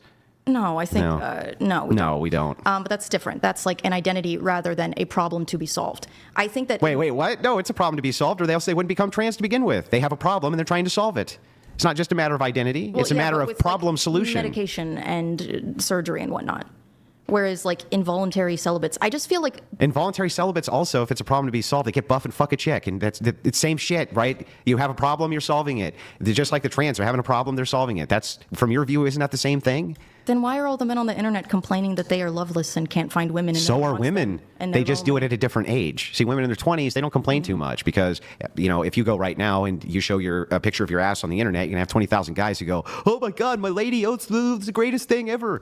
And that stops when you get older. It stops when you're 40, 45, 50. That validation starts going away. Definitely, STIs are increasing in certain cities. Definitely. So women in those age brackets have huge loneliness epidemics as well. It's just, that's the case, right? So it just happens to them at different times in life. And then men who get older, less lonely, the older they get. Why? Because they have resources and they start fucking young women. That's how it works. well, I think that also, that would... That is true. That is true that the whole lonely men epidemic, it's happening more for younger men. Because as men get older, they want either mature in mindset where they don't give a shit, right? If men get to a certain age, most likely they are more financially secure. So if they're lonely, boom, I'll pay for it, right? A man that's like 18, 20, 21, he ain't paying for it. He's not able to pay for it, right? Because he's making nothing. He's making nothing, so he's not paying for it, right? And honestly, or he's not mature enough to not care anymore. So older men, we like, fuck it, I don't give a shit, right? I mean, I don't have a woman, less of a headache. Less of a headache. I go MGTOW, right? Or we go passport bros. So really, older men, yeah, they report less loneliness. Younger men, they make up this whole lonely male epidemic, right? It's the younger men. And yeah, we value peace. So we're not necessarily, crying about being lonely. And we can, if we are lonely, we have ways to solve it. While younger men, they have limited resources, and they are less desirable. Okay, so they have very few ways to solve it. Depend upon what the woman has done with her life. My mother had no shortage of suitors who were wealthier than her and typically younger than her up until her 50s. And all of her friends seemed to do pretty well in their old age. But your anecdote aside, anecdotal, it is true, there's a male loneliness epidemic crisis, and we are... Like, I feel we like do that's just gonna hyper-focus get on that, worse, right? but the truth is that's the case for women too. If the men are lonely, then, and there's as many women as there are for men, right? Then shouldn't, by the power of inference here, we determine that if the men are lonely, the women also would be lonely? But you just said that young women have far more opportunities. So we're talking about different age ranges. Yeah, it's because right? younger women are basically all fucking the same guy, same few handfuls of men. And younger women can go for older men, right? Younger women can go for older men. Now, older women are not necessarily going for younger men, okay? Older women aren't, in mass, going for younger men. particularly for, let's say, anything besides sex. Now, for younger women, they can go with older men for more than just sex. Through gotcha. So hypergamy. what we have is an issue here where young women, have many choices. Young men have very few. Well, they have choices of who to sleep with, not necessarily who to be with. Yeah. And what you're talking about with young men is like the young men who just can't get laid at all, which I don't think is a huge amount, by the way. And by the way, you see a lot of young men moving towards traditional churches, and that's another reason why you see the celibate rate going up. I personally doubt the sincerity of the movement towards those churches, just based on. I feel that, so I was raised very, very, very religious, but I was raised by a father who was raised atheist, converted after my parents divorced, and he later told me, yeah, I thought it was all BS. Like, I was never actually into it. It was just kind of something I needed at the time. And I do feel that people who are raised without a strong religious influence growing up, it causes me to doubt the sincerity of their conversion, because I often feel like they don't believe it. What they want is a community, or they want some sort of moral high ground, so to speak. Because that's been my experience with converts. I've had friends who converted to Christianity, I don't disagree, but I don't disagree. Yeah, there's some.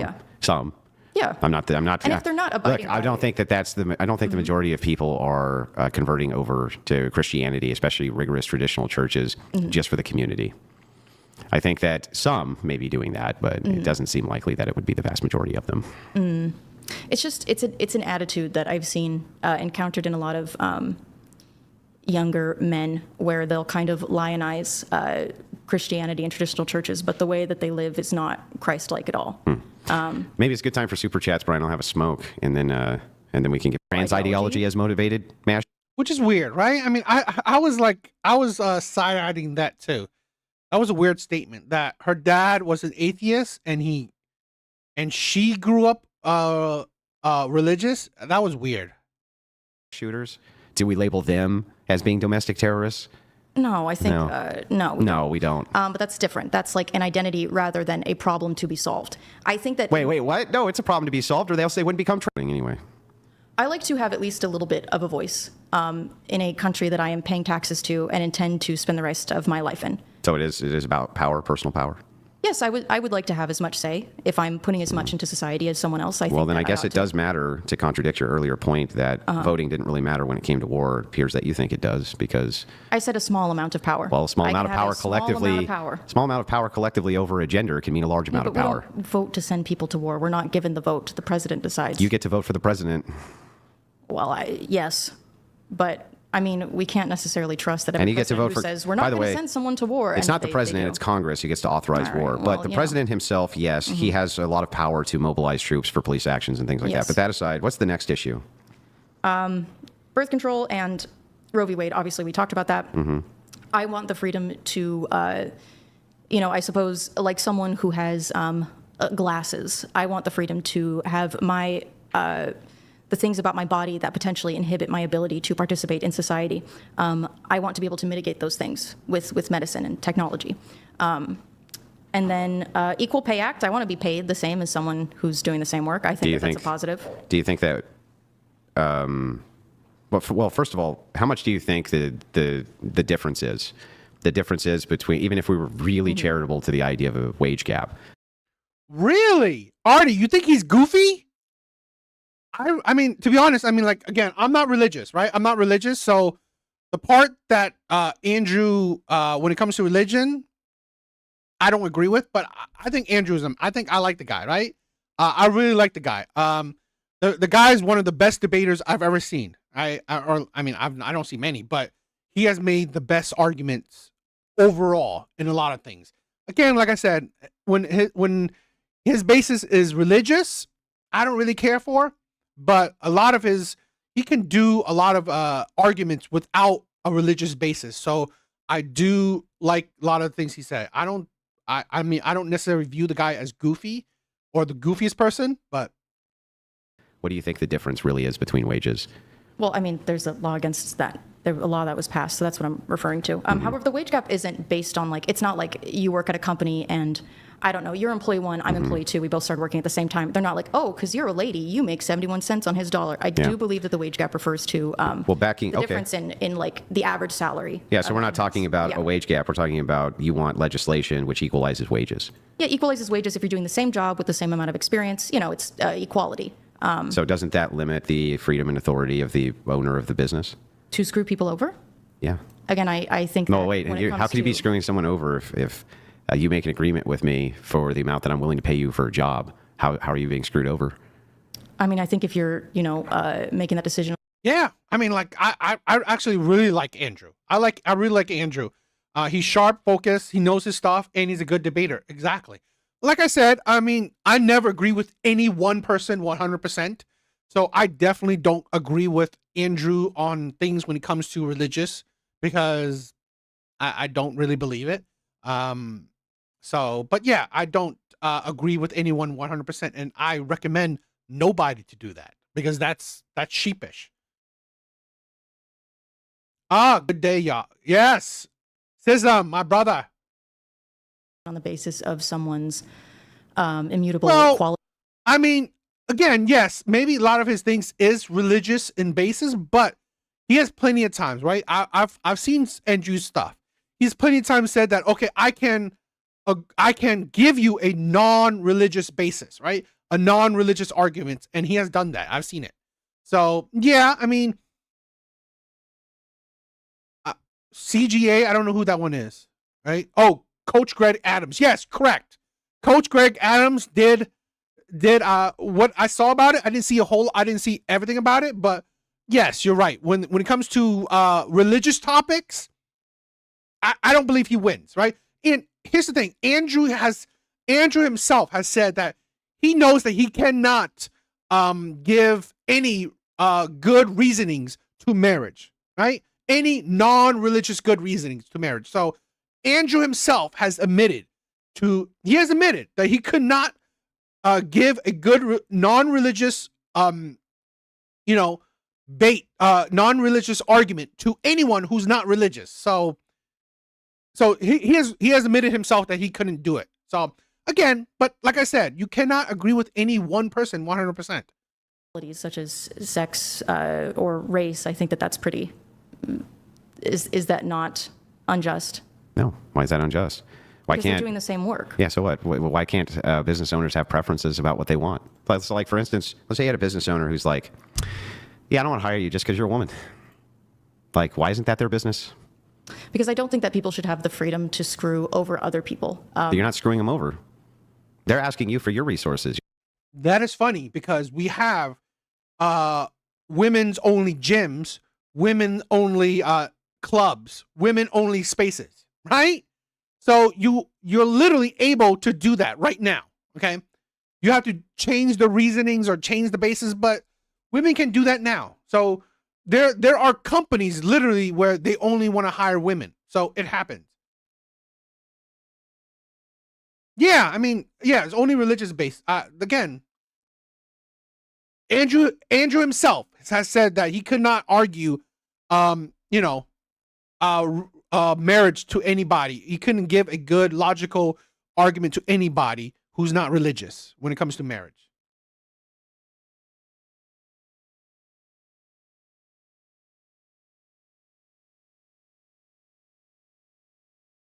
You're not asking them for theirs. Do You're you trying to think screw that them over. The guy who, do you think that, people who, a company is just its head? I mean, workplaces aren't run only by a manager. Its staff is what keeps the, I think that keeps the place going. Well, it depends on how big the business is, for one. Yeah. And the second thing is that even if it is a large business, it should be up to the propriety of the owner. He has access to all the capital, and all of those managers and employees are asking him for his capital. He's not asking them for employees this. are the ones that are making that capital for him with his guidance. Wait a They're second. producing that capital. No, they didn't risk any capital. They risked no capital, and so they don't get what he gets. That's the big problem you socialists always have. If you don't risk capital, you don't get to gain. Like, you don't get to be like, I happen to be working here when that guy risked all of his fucking money, and he made a bunch of it, and so now I get a portion of it. That's not how the world works. I mean, you're talking about small businesses. Small business is the same thing, and big business is the same exact thing. You're still risking money that ain't yours, so you don't get the benefit from that. That's how that works. You have to risk your own money for that. And so the thing is like, yeah, it seems like you have people who are asking for economic opportunities for somebody else, and they're getting mad when they won't give it to them. And it's like, how's that not their business though? It seems like it's totally the business of the owner. I guess you can have, you could do that. You could look. Well, you gotta think, right? Again, here's a man, Andrew, is like, he's skirting, the man is skirting two worlds, right? He's a religious man that is honestly in red pill space, right? Red pill space. And to be honest, red pill space isn't really religious basis. So again, you can't, that doesn't make me hate the guy, right? Him being religious does not make me dislike him.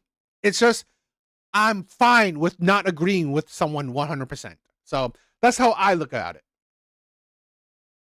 Down on your employees and consider them to be people that are you're doing a favor for, rather than skilled workers that you're hiring. I'm not even sure it's a favor.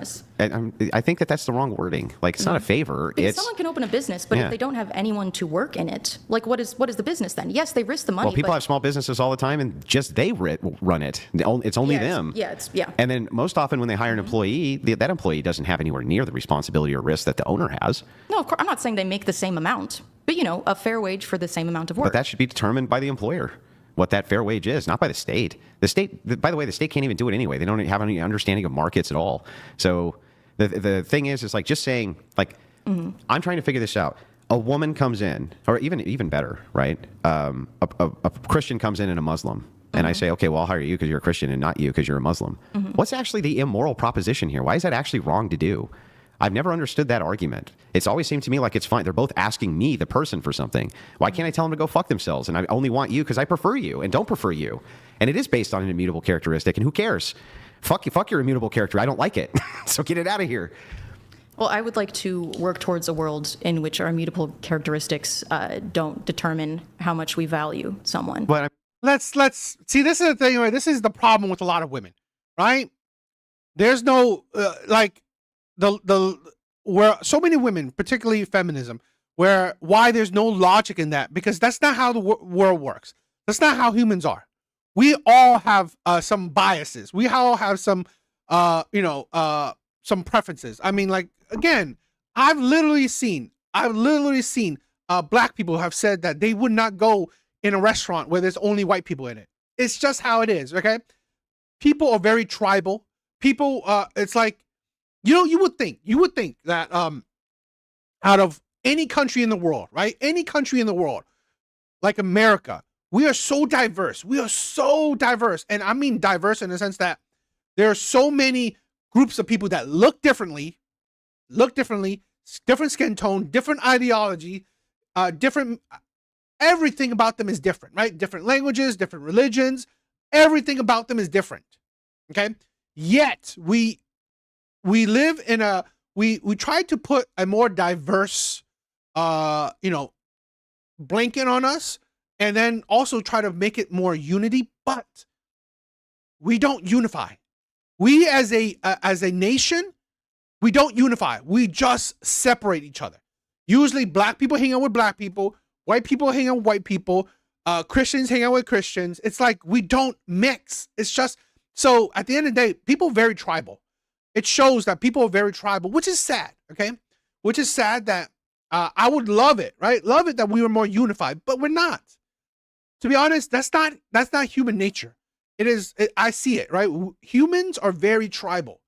They do not easily unify. So like, this is a very women-esque kind of ideology, a utopia. But honestly, we don't live in a utopia. Sad, but it's true.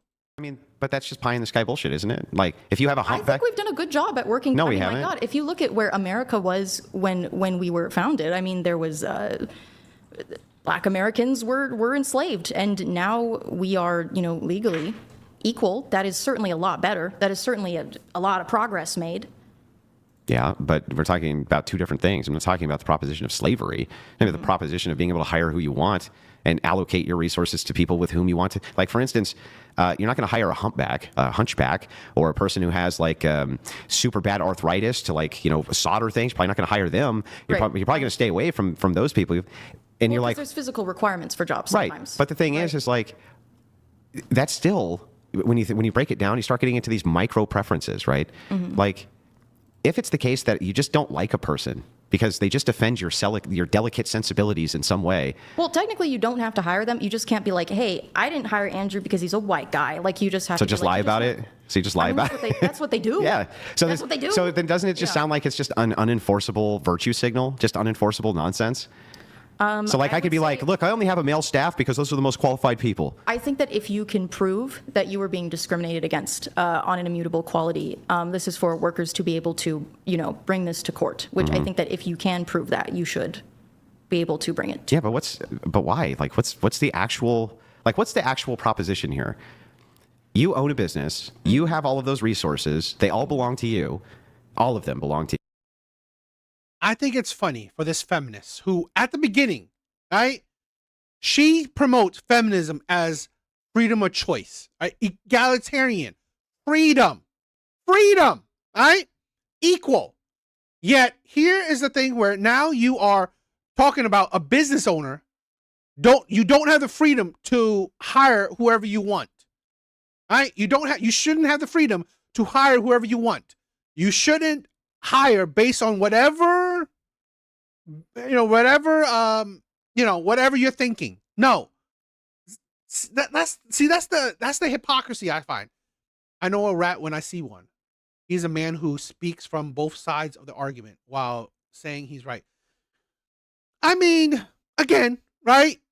You could see it like that. I mean, Artie, you could see it like that. I mean, to be honest, how I see it is like, I don't really see the man as a rat. I see this man as, you know what? He's using the platforms he can use. So you would think that here's a man that wants to promote religious beliefs. And he believed that, well, religious beliefs usually benefit men. So he's going into a male-dominated area to promote his ideology. Makes sense. So I wouldn't chastise him for, being who he is and being in the space he's being in. It is what it is. But I say this, at the end of the day, I would tell everyone, do not agree with anyone 100%.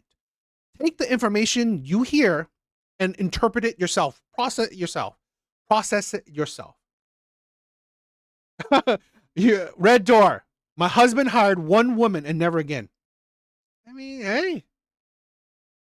And somebody comes in and wants them, and you just don't like their fucking face, and it doesn't matter why. You don't like them because they're black, they're white, they're Muslim, they're women, they're men, whatever the fucking reason is, right? Why isn't that completely and totally up to the business owner?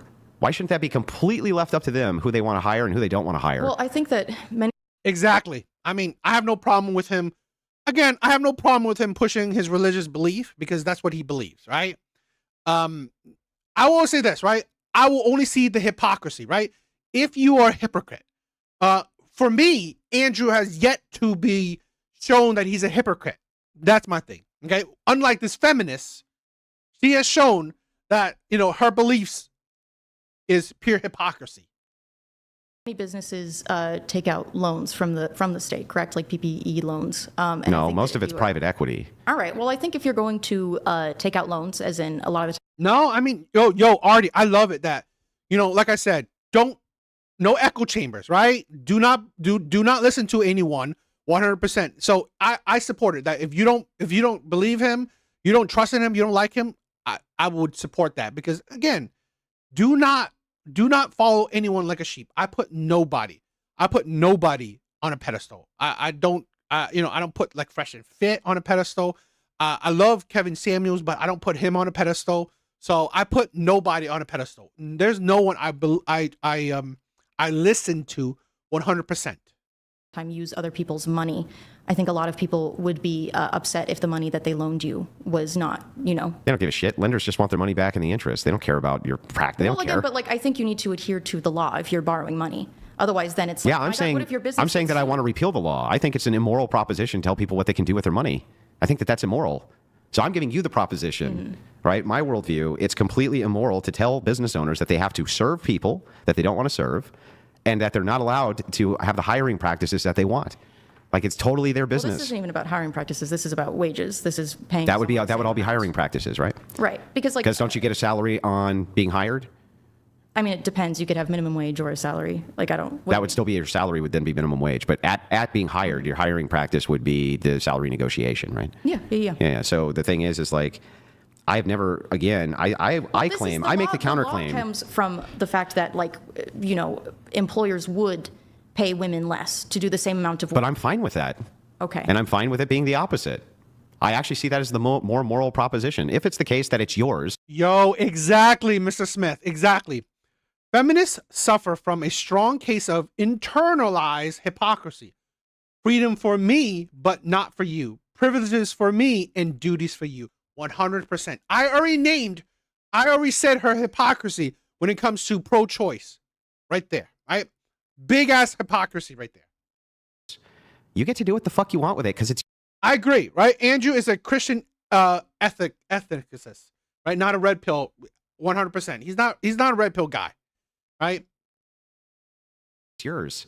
And it doesn't matter if that makes a person feel badsy, and they're like, "Well, wait, that's unfair." Fairness isn't an idea of a doctrine when you want something from somebody else. It's not how that works, right? I'm trying to. This is hard because I don't know if I could ever make a comparison. But you are a Christian.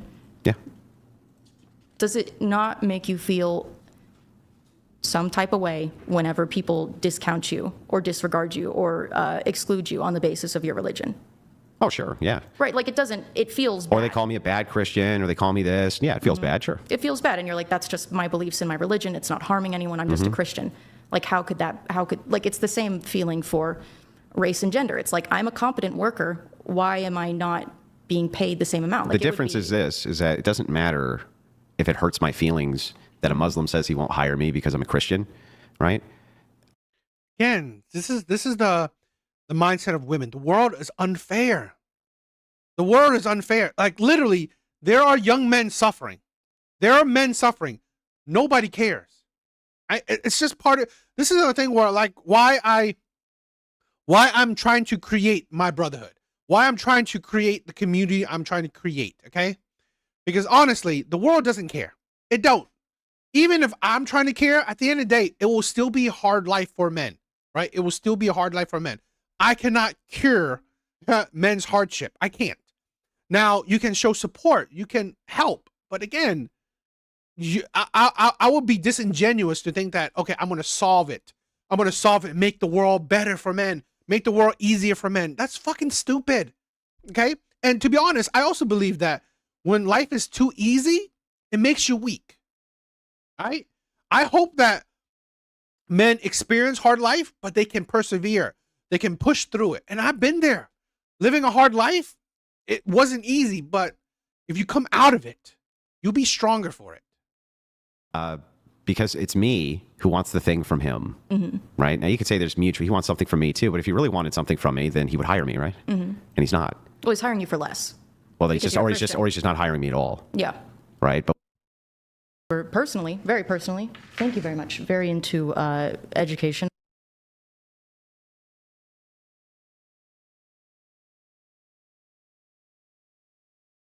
I very much enjoyed my education. I know it's a useless degree, largely. I mean, fantasy literature. However, my younger sister is pre-med. Her degree is fantasy literature? Yeah, a useless degree indeed. Her degree is fantasy literature. At Duke. And I think that is something very worthy. I think it's very important that she is able to pursue that. So again, freedom to do so. To go ahead. Go into, as long as you have the skills to be able to go into any career field. And that goes for men and women. I think that, we should have more men working in education and, like childcare, elderly care. I think that we should have more women in trade. I think it's, a lot of people assume women can't do trade, but oh my God, is that true? Mrs. Smith, is that true? That's crazy. By the way, feminists in Australia have taken over the charity for prostate cancer and begun to fund women's health. Insane.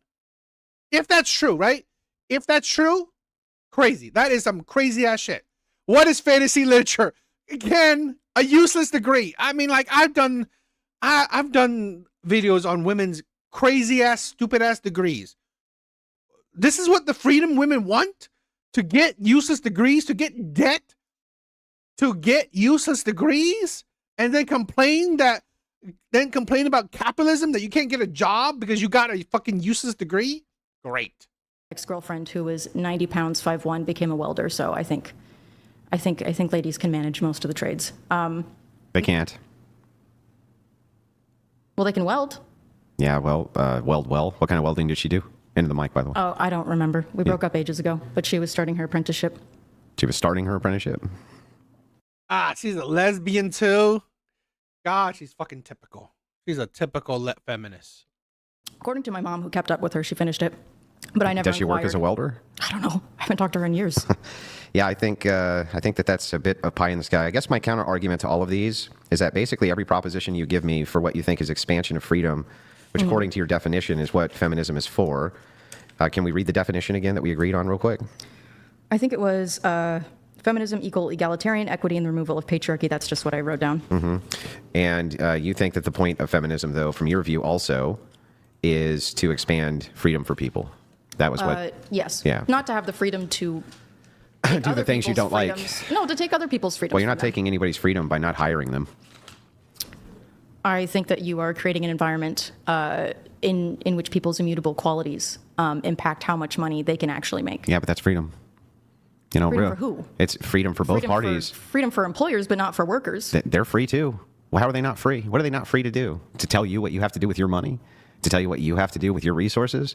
They're just as free. Like, what is the impact here on freedom exactly? Like, if you wanted real freedom, if you wanted a society that was truly free, you would not go in and legislate how employers could go about the rigorism of who they wanted to hire, who they didn't want to hire, and why. Are you a libertarian? No, I'm not a libertarian at all. Christian. It sounds a bit libertarian. No. It's following Christian ethics. The idea here is like, you don't get to make a determination, an unjustified determination at that. You just have this kind of like bizarre thing that you start with.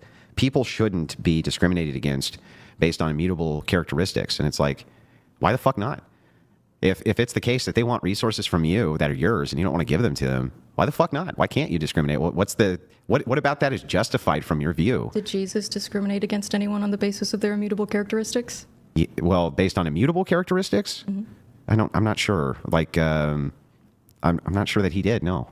All right. Well, isn't but that's a spirit. It's been a long time. I don't think that spirit. I don't think that spiritually we should do that. Spiritually, shouldn't we aspire to be Christ-like? Yeah, spiritually. So giving, loving, Yeah, sure. So let's go to the money changers and whip them, and let's go tell prostitutes to stop being hookers. Can we do that? Yeah, but we do so with love and empathy. Okay, love and empathy. But so, are you okay with Christians stopping prostitution? No, no. So, well, I think let me be clear. I think that most women who are doing full service sex work, a lot of them, that isn't necessarily what they wanted to do with their lives growing up. Yeah, but you still support their freedom to do it if they want, right? I think that they deserve protections. I don't want to see those women harmed at all. Do you think it should be illegal to do or not? I think it should be decriminalized. So not illegal. Not illegal, but decriminalized, because I don't. So that's the thing, right? Is like you can't pick and choose which Christian ethics you would prefer that I apply and which I don't. And the thing is like here I'm being remarkably consistent and just bit a bullet for you. I just said, yeah, I do agree, right? Based on immutable characteristics, Jesus Christ didn't discriminate from helping anybody with their spiritual health or anything else. I totally agree that that's true. I think but that when it comes with loving arms. Yeah, but when it comes to how we engage in the world and people's preferences, there's nothing biblical about creating refusals to or that you have to hire people that you don't want to hire based on whatever it is you don't want to hire them for, or pay them whatever wage they demand you pay them. Were Christians not, oppressed by the Romans? Were the Jews not driven out of like everywhere they ever tried to live? Yeah, was that portrayed positively, or was that? Do you think like? And Christians, when you talk about Christian reforms, the demands were not ever that. Yes. Oh, wait a second. Now I remember when Red Door said that story. This is a thing where it's like the hypocrisy in that you want to promote. Oh, let's be kumbaya with each other. You're not, right? we get to make a determination on what you do with your resources towards us. Where do Christians take over and then say, you have to treat us to the same exact wage as you do, this people group over here? That just never happened.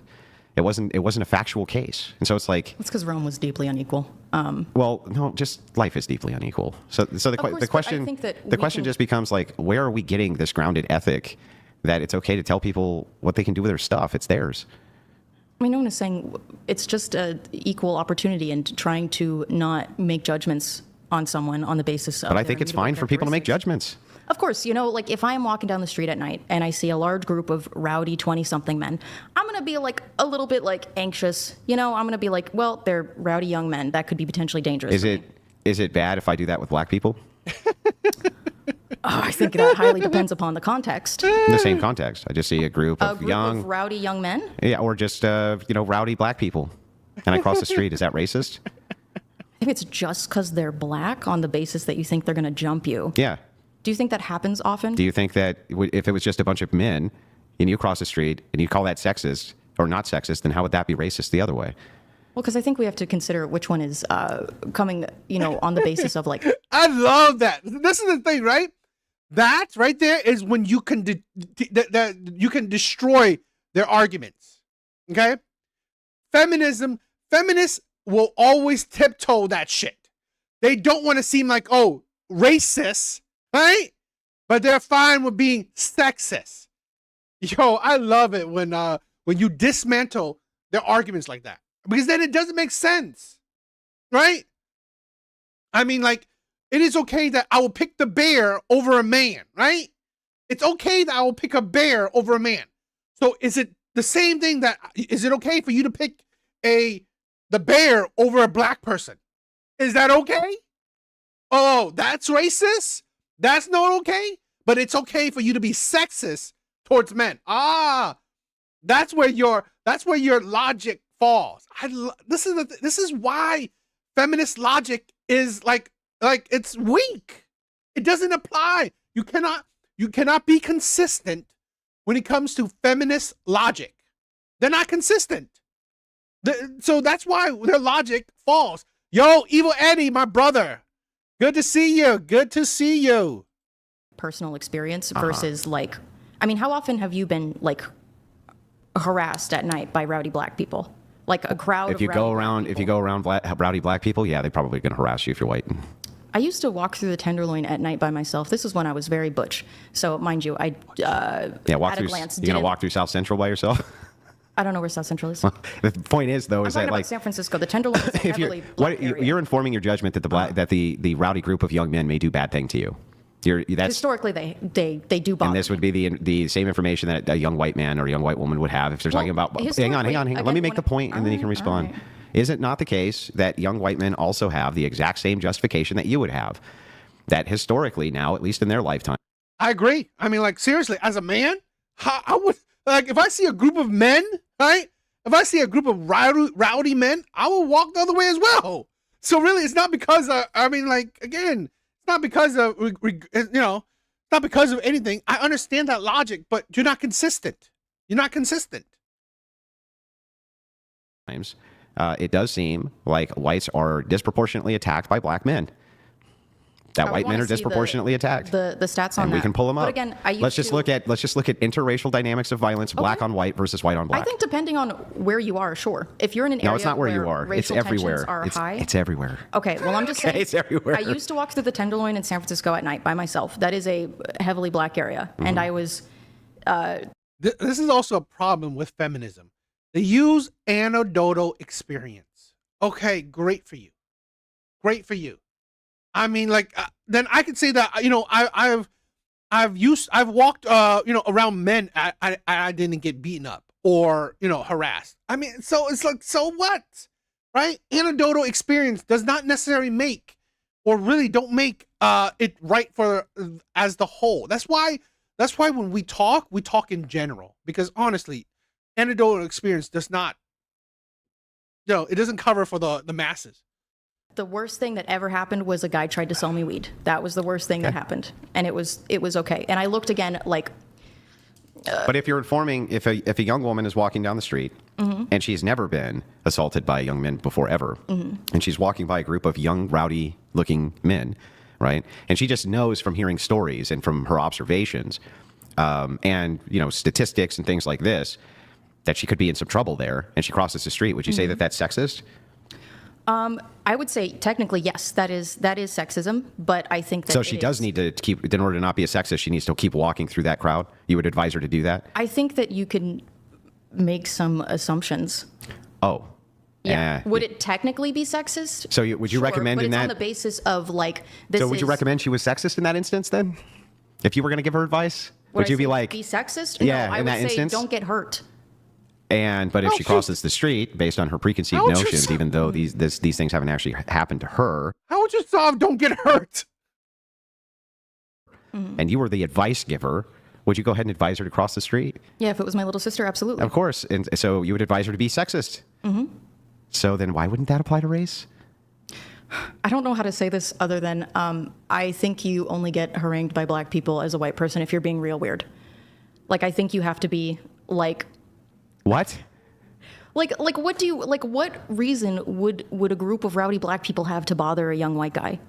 They kicked the fuck out of them and take their money. What are you talking about? Okay, like jumped? You're worried about getting jumped? Yeah, of course. The same thing you would be worried about. Yes, sure, then avoid them. But you should probably avoid groups of white guys too, because you could get jumped also. But if it's racist, then no. Well, wait a second now. If Depends all on of where you if are. all of the things Again. if all the things you're Again. informed on, all right, are telling you exactly the opposite, and you would advise your little sister to be sexist, why shouldn't I advise my little brother to be racist in that situation? I think it depends upon where you are. Again, if you are seeing a group of young men, regardless of race, who just seem like they're dudes out having a fun time, or if it looks like it could be gang activity related or something like that, I think like you just have to make judgment calls there. And that can be regardless of race. Is it racist to do? Is it racist to cross the street because you see a group of young black men? If you saw a group of young black men in suits with briefcases, Yeah. would you be afraid of them? Well, wouldn't you be afraid of? Do you think that No, it's? I wouldn't be afraid of a group of men in suits walking with briefcases. So you're just saying I said that- rowdy young men. Well, that's funny because then I guess if you were going to give advice to SAers, you would just advise them to have a suit and briefcase, right? No, that's not what I would advise them. But what I'm Well, saying I mean, but hang on. It is, right? Wouldn't that be an entailment that you would advise them to just have a suit and a briefcase? Because if that's the case, Charlie's going to be fair game for you because she's not going to avoid you. I would assume that there would be less danger if it's a group of sober businessmen. Yes, I would assume that they are less likely to assault me than a group of young men who are drunk and rowdy. Don't you think that the people who have the most resources to like kind of beat the rap might actually be the most likely to do that? Of course, but again, if we're talking about street harassment, it's probably not going to be from business. They're like molesting their secretaries or whatever. You know, it's not. Yes, I don't know. It seems like we're saying the same thing. You would advise if it was a young group of men, your sister to cross the street, and if somebody advised that it's a black men and advised a little brother to cross the street based on all of the experience data that they have. I don't really understand. I still don't really understand the distinction. This is the thing where Andrew's trying to dismantle her ideology because it's not consistent. Because you're not being consistent. If you can say one thing, you have to be able to say it in a different way, in a, let's say, a reverse, or you change the subject matter, right? The context is the same. You just change the subject matter. And that is why a lot of feminist ideology falters. Because it's purely built on gender. It's purely built on gender. But gender is like such a weak distinction because, again, when you change it to race, you say it doesn't apply. But again, right? Like it should be able to apply consistent. You should be able to have that logic consistently.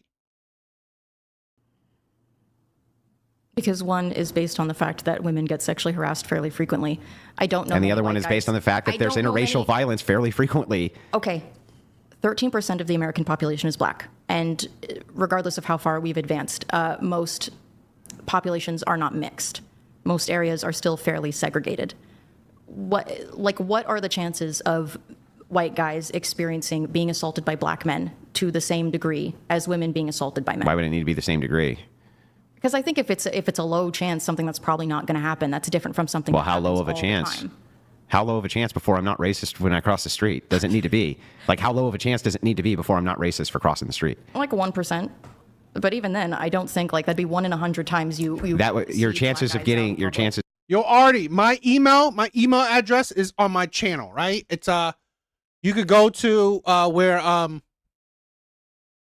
my under description, on my homepage, the homepage, you can click my email address and just email me, right? If you want to email me.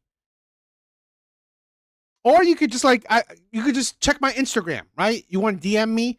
If you want to message me on Instagram, you could do that too. Of getting essayed by a group of men is way less than 1%. Or sexually harassed, or just Way less than 1%. Way less. I'm going to respectfully disagree. I had an experience. It wasn't me. It was. Disagree with what? You want to see the stats? Like just in essays? We just go off of just. Well, I'm also just talking about sexual harassment. What does that mean? They catcall you? Bother you? Yeah. They just catcall you? Yeah, it's annoying. No Yeah. one So I likes mean, it. what's And it can be scary so? and What would you weird like because of less the if you were a young implication. man to get your ass kicked by a group of young black guys, or get catcalled by a group of white dudes? I mean, the likelihood of a group of black guys beating you up, again, at most they might say mean things to you. That's probably maybe. At the most, they might say mean things to you, that other group of men that you're avoiding. But you would still recommend the kids or your kid sister to cross the street to engage in the sexism. And yet, for some reason, when somebody uses the same argument from the racial lens, you're like, no. And it's like, that's a very inconsistent because position. it's not based on reality. It is based on reality. What reality is it not based on? I do not hear of like interracial beat ups. Like, do you have any statistics? Yeah. On the likelihood of white people being beaten up by black people? In comparison to the other way around, strap yourself in.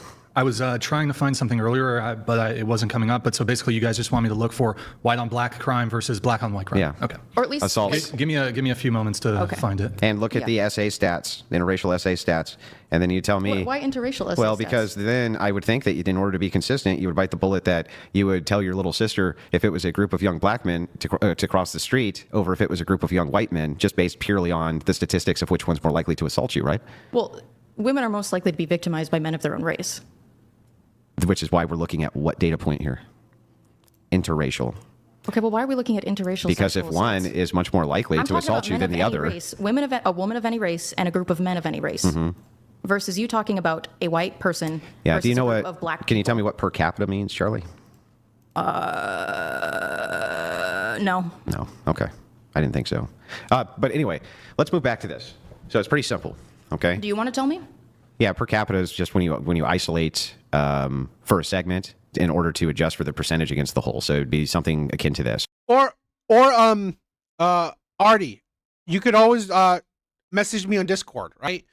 I don't know if I could. I don't want to put my email address in the chat like that. I don't know if I could, or whatever. But still, you could. There's plenty of ways to message me if you want to just send something or talk about something. Right. Okay. Let's say you had two. Let's Don't. say you had two Okay, black yeah, men and you had I don't know, 8 white dudes. Okay, for a total of 10. Right. 10 represents 100% of all of these people in this people group. Okay. And you have 4. You have 4 of the white guys who commit crimes. Right. Like SA. And then you have both of the black men who commit SA. If you're trying to determine which out of the people group committed more SA, would you then adjust for the 2 black men, because that's now 100% of black men who are committing SA, or for the 4 white guys, because now that's only 50% of white men who commit SA? So it'd be like relative to population size. That's Yeah, what you're per saying. capita. Okay. Yeah. Yeah. So it's super important to understand this, No, right? when it Because comes to even if sex, it's the case that most SA crimes happen within your own race, that could very well be true. What you'd really be looking at, though, is the per capita percentage. Yo. So, Yeah, let's get that. Yo, I love Red Door. Doesn't know per capita. College education did her well, Yeah.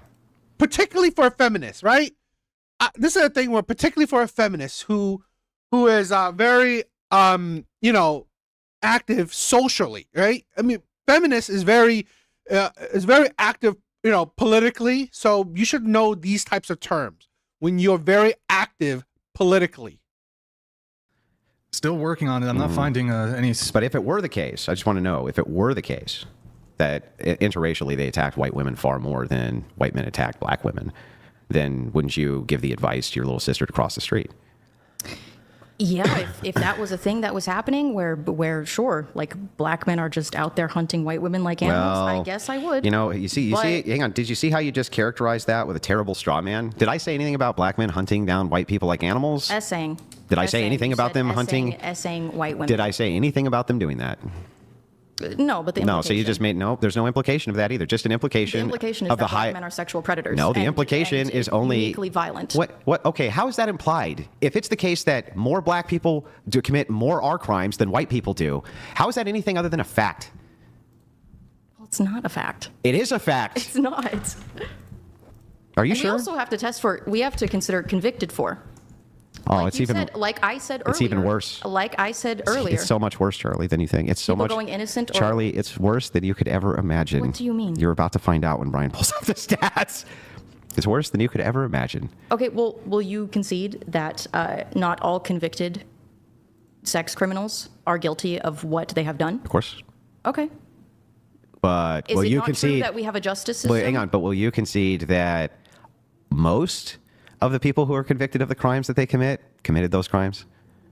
I'm not sure, actually. Well, then what's the point of things like judicial review? And what's the point I of think things that it would like what's the depend- point of things like that? What is the point of doing all of these audits? What is the point of all the studies and things like this if crime itself was not mostly being placed in its proper categories and people being convicted for the Do you correct think crimes? people experience more outrage when a member of the out group assaults a member of the in group versus when a member of the in Yeah, I remember that. I've seen that. group assaults a fellow member of the in group? The out group. Right. Like I think that people in general are going to be far more upset about a black man essaying a white woman than they would be about a black man essaying a black woman. Okay. Right? Let's just so grant again, it, sure. if we're looking at convictions, there's also a history of false accusations, against black men by white women. That is a fact. That has happened. Mm-hmm. So I would also consider that as well. Yeah, I mean, throughout the entire historic standard, sure, but like just the last 10 years, no, there's not much of that. All right. Not much in the way of false accusations going on there. Things like DNA, we have DNA testing. That's the big one, the DNA. But a lot of rape kits don't happen. A lot of cases don't have rape kits. So I don't trust women? Or should we believe all women? I think that you can have more confirmation. Okay. I did find it. Finally, I apologize for the delay. I think Google might have been suppressing it. I had to go to X to find the actual infographic. suppressing. Pull it up, please. All right. So, Mary, you're going to have to make us smaller, okay? So make us right small. And then hide right this one. Okay. Interracial violent incidents per capita of offending race. And this is from a Bureau of Justice Statistics National Crime Victimization Survey from 2018. So white on black there, 30, Hispanic on black 76. Well, I'll just do, okay, so white on black 30, black on white 1,288 versus 30 for white on black. Well, gee, Chuck, it seems like, based on what you just said earlier, if I could demonstrate this to you, you said that you would advise your little sister to cross the street. Do you hold to that? By the way, this is incidents per 100,000 offender population. Do you hold to it, Chuck? Do you hold to it? Are you going to advise your sister to cross the street now? Nah, because I think it's white boys that are getting beat up. Can you pull up the interracial SA statistics, please? Sure, Well, give me again, a we'd moment have to find it. It's just going to get worse as we go here, Charlie. All right, well, I'm what telling you, saying is it's that just going to half get the worse. population is male, half the population is female. The encounters between, and then 13.3% of the population is black. Yeah, and even less of that is male. I admit, right? Sometimes when I'm trying to look for statistics on Google, they do make it hard, right? A lot of times they do the AI Google stuff and they will say things right away. Other times they don't do the AI shit to find things. So you have to go in deep to try to search for it. So Google is very inconsistent with their searches. It's only about 6% that's male. Yeah. And so, but again, the justice system. Remember that word we're looking for, per capita. Yeah. The justice system also does punish black people more. Black people are convicted more for the same crimes than white people. Did it ever occur to you it's because they commit more crimes? Well, if you look at comparisons to actual crimes committed versus conviction rates, it's committing crimes at about the same rate, but black people are more likely to be sentenced. Because they're on their third time. You know what? I really want Andrew to debate someone on race. Like debate a black person talking about race. I think he did it with the female, the black chick. I'm definitely gotta check it out. Doing a crime. That's why. And that's never adjusted for in the data. Do you have proof? Yes, for we that? can pull it up. Yeah, name whatever study you want right now, and I'll pull up the methodology, and I can guarantee you that if we look on the offenses, how Japan has all the laws where they have the fucking young girls walking around in the mini skirts at all of the schools, and the principals, they're always for it, right? They sell women's underwear out of vending machines. They have massive porn shops where you start on the bottom floor, and as you continue to ascend, it goes to worse and worse and worse and worse and worse and more hardcore porn. It's a very perverted society. Well, I lived in Nevada for 6 years, so this feels a little... Nevada's not as perverted as Japan. Reno, there was porn shops everywhere. It's been cleaned up now? I lived in Reno too, and no, there wasn't. Cleaned up now. There wasn't. I was there 20 years ago. There was not. 20? Okay, well, what part of Reno did you... Well, I mean, you don't... What do you mean? Reno's Reno's not big enough for us to be quibbling about parts, okay? Well, at least when I was a kid, there was a whole lot of naked ladies everywhere. Yeah, there was strip clubs. There's still strip clubs. There was prostitution houses that you had to go to way outside of Reno. And then... Bunny farm, yeah. Yeah, and then... They do weird things there. Okay, well, I don't care, and that's gross. But anyway, the point is that inside of Reno proper, no, it looks like a pretty normal city. There's a couple of extra strip clubs in the downtown area. But no, it was never like an overly gross city. If we Googled youth pastor crime, I feel... I've done this before. It's all sex crimes. So I feel like if we are saying that Japan and Korea are perverse because they are godless, I think that we should look at the rate of like essays committed in churches. As long as we can look at the amount of essays committed in public schools, Charlie. Sure, yeah, by we teachers. can absolutely do that. And so the thing is like, wouldn't it stand to reason that predators go where the prey is? Yeah, absolutely. Well, then why wouldn't they move into being youth pastors to get access to children, just like they go to Yeah, public of schools course. to get access to children? Of course, but those Yeah. are people that we assume believe in God. And we assume that the secular ethics held by teachers, same ethics that you hold, right, are that they're not going to diddle kids, but they... Again, you know what? This is the thing where Andrew and many people never say there are bad people in every demographic. There are bad people in every demographic. No one debates that. No one questions that. Everyone knows, yes, there are bad people in every demographic. fucking do. Well, I mean, what percentage of teachers are atheist? To be fair, I grew up in a very religious area. Highly secular. Okay. Public schools are highly secularized, where well, first of all, the school system itself is secular, period. Yeah, of course. It's removed from religion. Yeah. How many identify as being Christian in the school system who are women? Most of them are college educated. And as you know, the rates of not believing in God among the college educated are pretty high. Yeah, I'd say so. Yeah. But I also think it does highly depend on which area that you are. Well, yeah, everything depends like, I on... think cities are going to Yeah, they depend on very areas, secular. but that would be the same thing for the youth pastor. You know, that's going to depend on area too. So the point essay is... rates Yeah. is going to depend on area for Sure. youth pastors? Of course, just like it would for Why? public schools. Of course. No, I think the essay rates would remain the same. What I mean is religion. I don't think they do remain the same. Depending on demographic, it's not going to remain the same.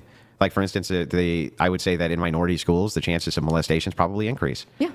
So then, no, that's Well, not... because who's going to listen to those kids? Yeah, so it doesn't stay the same then. That's my point. We have some chats coming through, so we'll take a break for those. A message from the Government of Canada. Past Chi George donated $200.04. And two, the people here don't like it. And three, right, this is our nation. We don't have to Do share they it with not anyone. like it on the... Your ancestors were immigrants, and my ancestors were immigrants. No. And they had to. No. They had to No, they assimilate. weren't immigrants. No, first of all... Okay, my ancestors were immigrants. That's great. They were immigrants, and But let's take it all the way. Let's take it all the way back to the beginning. to the colonizers. Yeah, no, they weren't colonizers. Yes, they made colonies. They made Yeah, colonies yeah. for European countries. What do you call that? So other did the than a Native Americans who colonizer? came here from Asia. They made colonies. They were colonizers. So a colony has to have like a base. It has to have like a base country. Yeah, it has So to. indigenous people packing up all their crap Going- in Asia and moving, and that's their permanent settlement. That's different than having a colony. What? I'm sorry, I'm confused. Most of the colonizers There were was- not living there forever. Are you- It was colonies. are you- People went back and forth. yeah, are you They aware- were colonies that were under the jurisdiction Okay. of European Do you nations. consider all Asians to be the same people group? No. So multiple They're people. incredibly So diverse. multiple people groups came here over the span of thousands of years. Yes. Okay, great. So then, guess what that means? That if you have people who come all the way over here and they make themselves a nice home base, right? It's now their land, and then more Asians come across that land bridge, right, to wherever they're at, and they make themselves a little base. They're doing what, Charlie? They're colonizing. That's not what a colony is. Can What you is get it? the definition of a colony? Pull up a colony. A country or area under the full or partial political control. You know, this is the thing where when I was debating that the Allen guy, right? I get tired of this, definition that, and I get it, right? You want more definition, but my thing is that a lot of times it's like, you know, we understand the what is it, the general concept of certain things, but we always wanted to be very precise, which is, I get it, I understand it, but I feel like it's a tactic, right? It's a tactic to hopefully discredit your view, in my opinion. Of another country, typically a distant one, and occupied by settlers from that country. Another definition, a group of people of one nationality or ethnic group living in a foreign city or country. So it would be under definition with two. the Hang on. control of another foreign nation from a far you're distance. lying. That's not. He just read it aloud. Read part two. Again, definitions have two. This has two different definitions, and you're selectively only picking yours out of convenience. Read definition 2 for Wouldn't that go colonizer. against every part of American history? No, it goes against your stupid feminist bullshit. Read section 2. Colonies are They were attached colonies to European too. vassal Those were states? colonies also, and also what I gave you examples of are also colonies. If It's I was both. even going to grant that absurdity, like then what were the? Can you read what were the definition states? 2? What were Charlie, the stop states that, spurging. Charlie, like, stop spurging. indigenous Charlie, people were stop under- spurging. I'm not Charlie, spurging. Charlie, just let him read the second definition. A group of people of one nationality or ethnic group living in a foreign city or country. What's your objection, Charlie? What's your objection now? Okay, so tell What's me. the objection now, Chuck? What is it? Normal people with brains understand that when we say colonizer and colony, they're called colonies because it is under the control of European nations. Are you going to doubt that? What was the foreign nation that controlled the indigenous nations? Can you read definition 1, Brian? Yes. A country or area under the full or partial political control of another country, typically a distant one and occupied by settlers from that country. So, Charlie, what you're talking about right now, you're right. Those are colonizers. And what I'm I'm going to, I definitely want to react to that video, right? Laughing Man. I definitely want to react to that one. talking about right now are also colonizers. So, What city did they settle in? What nation did they settle in? Well, if you want to look up the Aztec nations, we can. If you want to look up the The Mayan. cities weren't there until they went there.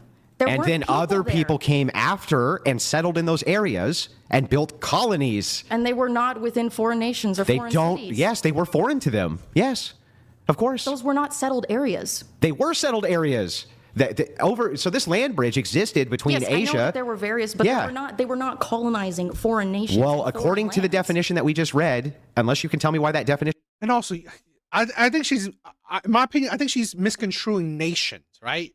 I think she's using nation where she think like the Europe, UK nation as something big. Yes, but it's different when, small groups of people. You're not necessarily calling it a nation. But come on, I mean, nation's wrong. They were. Well, unless you can tell me what freaking vassal state they were That's not. Read the definition again. What foreign nation they read were the definition again, Brian. 1 or 2. 2. A group of people of one nationality or ethnic group living in a foreign city or country. Ethnic group. You think that indigenous people living in the U.S. they are colonizers, if I were to even grant that, which is ridiculous, in the same capacity that European settlers were colonizers. Okay, do you understand that what you're doing right now is fallacious? It's called equivocation. I literally separated out the two concepts. Both. That is really cool. Red Door says there are 574 native tribes in the U.S. That's amazing. One of the things where I do regret that there is such a small pockets of Native Americans. I think that's terrible. I think that's such a terrible thing for the U.S. where I think it would have been good thing that there would be more bigger pockets or bigger community of Native Americans, where that should be part of U.S. culture, right? American culture with Native Americans, which is, it's a sad thing that Native American culture isn't a bigger part of America, which is, I think it's sad. I really do. I think that's the worst part, right? I think that's the worst part of America, that Native American culture isn't a bigger part of America. I think that's terrible, right? Both are colonizers. Both. You say only one is. Yet I gave you the definition, right? A legitimate definition for colonizer, which includes you just have to be part of that ethnic group and go to a foreign land that already has people in it, and now you are a colonizer. And so the thing is, Charlie, is like, I'm sorry that we colonized the colonizers, but it's definitionally true that we did. They were colonizers first. Sorry, Native Americans. They colonized first. Those were not settled lands. I do not accept this. Oh, they weren't? They weren't settled lands? They were So you not didn't settled lands. So over how many thousands? Did indigenous peoples fight over land? Yes. Yes, correct. But were they colonizing the areas where they settled in? If they were migrating, one ethnic group migrating to another land which was already occupied, they were colonizing it. Natives did it all the fucking time. Constantly. They moved all over. The Plains Indians did it all the time. The Pueblo nations did it all the time. The South American, very far South American tribes did it all the time. They were constantly fighting. Do you think that that is the kind of language that the average person would use to describe what the Native Americans did? Yeah, I think if it was explained to them, they would, yes. They would say I think that what's happened is a bunch of you bullshit artists gave us the myth of the noble savage. Is that from the Gracie Strangler? It's the myth of the noble savage. The idea... No, I know what the noble savage is. Yeah, and it's a myth. I'm incredibly well aware that there were many indigenous tribes that were very violent. It's not just that. Fought. No. Yes, That doesn't capture. I'm aware that they took land from each other and fight. That doesn't even begin to capture. No. They weren't just very violent. Why don't you tell the truth? They were raping kids. Why don't you tell the truth that they were taking people on top of pyramids and cutting their fucking hearts out and sacrificing it to Ra? Like, these weren't, it wasn't just like, they were a little different than us. They were a little more violent. They were, no, they weren't the same. It was a Do you, like when we say colony and colonizer, you understand that people think of the American colonies, the 13 colonies, right? That were under jurisdiction. Do you understand how you're equivocating again? Like when you say this is integral to American history, though, that we were colonies that rebelled. Well, when you say colonizer, you mean a colony, right? Yes, foreign people that live in a colony established by a foreign state that they are under the jurisdiction of, that exists primarily for trade purposes. Or an ethnic group which goes to an already settled area, right, and begins to settle it. What do you think about that, Red Door? I think that I don't agree with that, right? I don't agree with that because that right there is in my opinion, disgusting. That is disgusting, and that's my personal opinion. I think it's trying to erase Native Americans, which, again, I think that's disgusting because we have such a big part of, black culture being part of American culture, right? Black culture is American culture. So, on the same token, Native American culture should be a part of American culture. So you can't erase another culture to try and make you bigger than another. I think that's disgusting, but that's my personal opinion because I think it's not right where we shouldn't be erasing in my opinion, a important part of American culture, American history. We should be celebrating it all. I think one of the at least one of the things that I always liked is that it's the diversity, right? It's the strength of us being such a unique nation where we're so different, but yet we could, come together.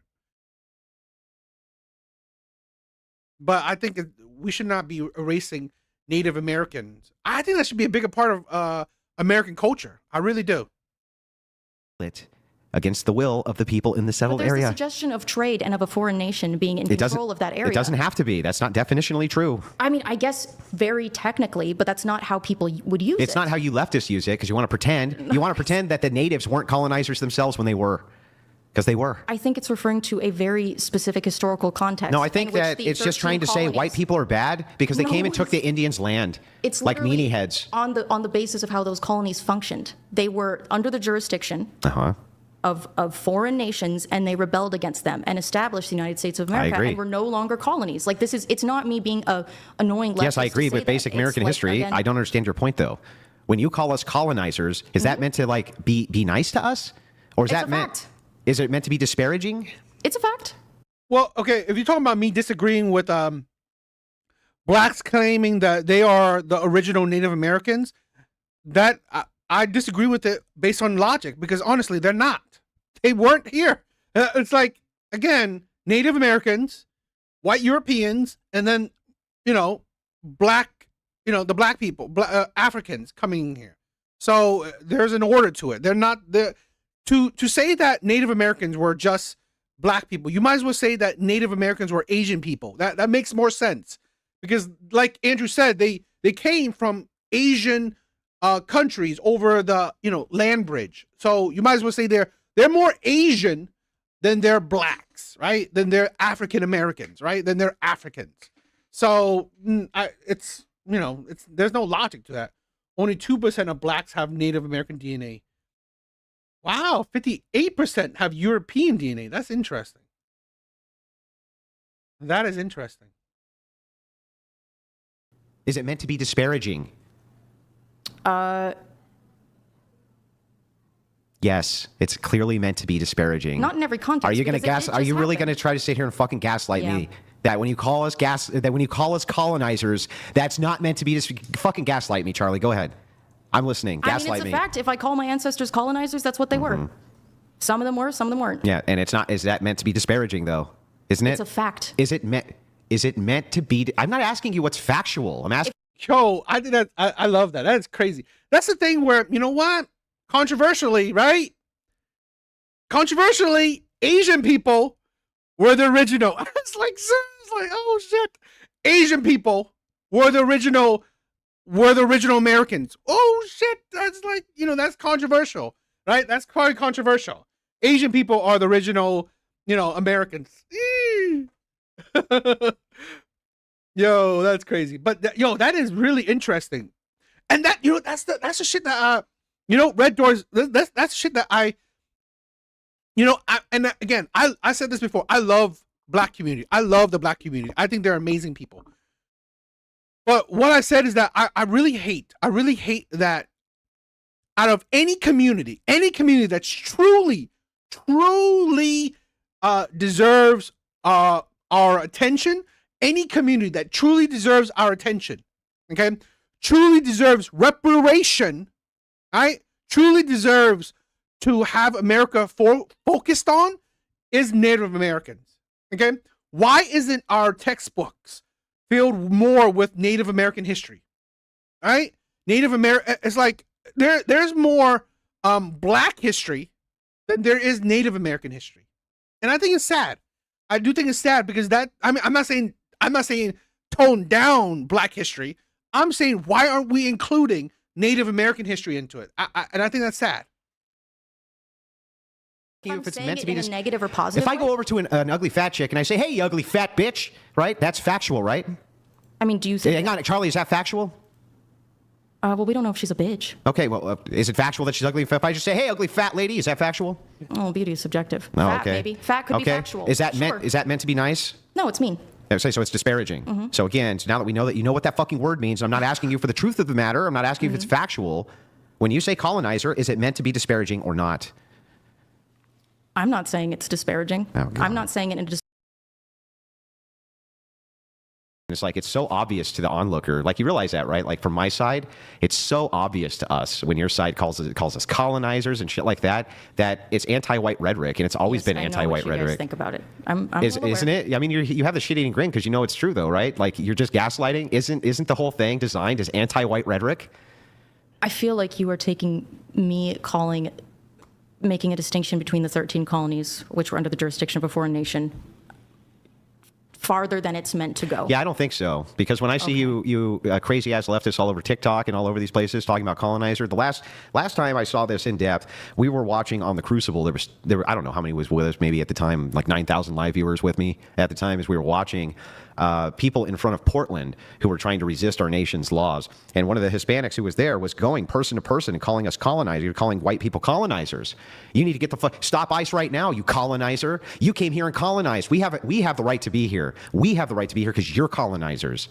And so the thing is like, yeah, I do think that he meant it, and he literally said it's because you're white. You're the beneficiary of colonization. Yeah, but that's also kind of hilarious because when you're talking about Portland, you're talking about people with white guilt to the most extreme This was a Hispanic guy. Yeah, I know, but he was talking to the white people. No, and he was talking to white conservatives. Oh, the white conservatives? Okay, never mind. And he was calling them colonizers. I thought he was doing that to and what you guys do, white liberals and leftists. Yeah, and you fucking progressives do this constantly. Really, you call them colonizers, and then at the same time say there's no anti-white rhetoric. There's no anti. I'm not all of those people. Okay, I get it. It's a generalization. I understand, even though you yourself said that you use it disparagingly towards white people. But I mean, it depends upon the context in which it is. The context and most of the ways that I've seen you use it in your videos, it was not polite towards white society. That's for sure. I don't know which videos you're referring to, but that's okay. Yeah, like clips or whatever? Yeah, like every time I hear you talk about the colonizers, okay, it's not used in like a charitable light. And the beneficiaries of colonizers, it's not used in a charitable light. And when I see that, I know for sure, everybody knows who's watching it, right? We can intuit it out in seconds. And when we put you to the question, we figure it out even faster,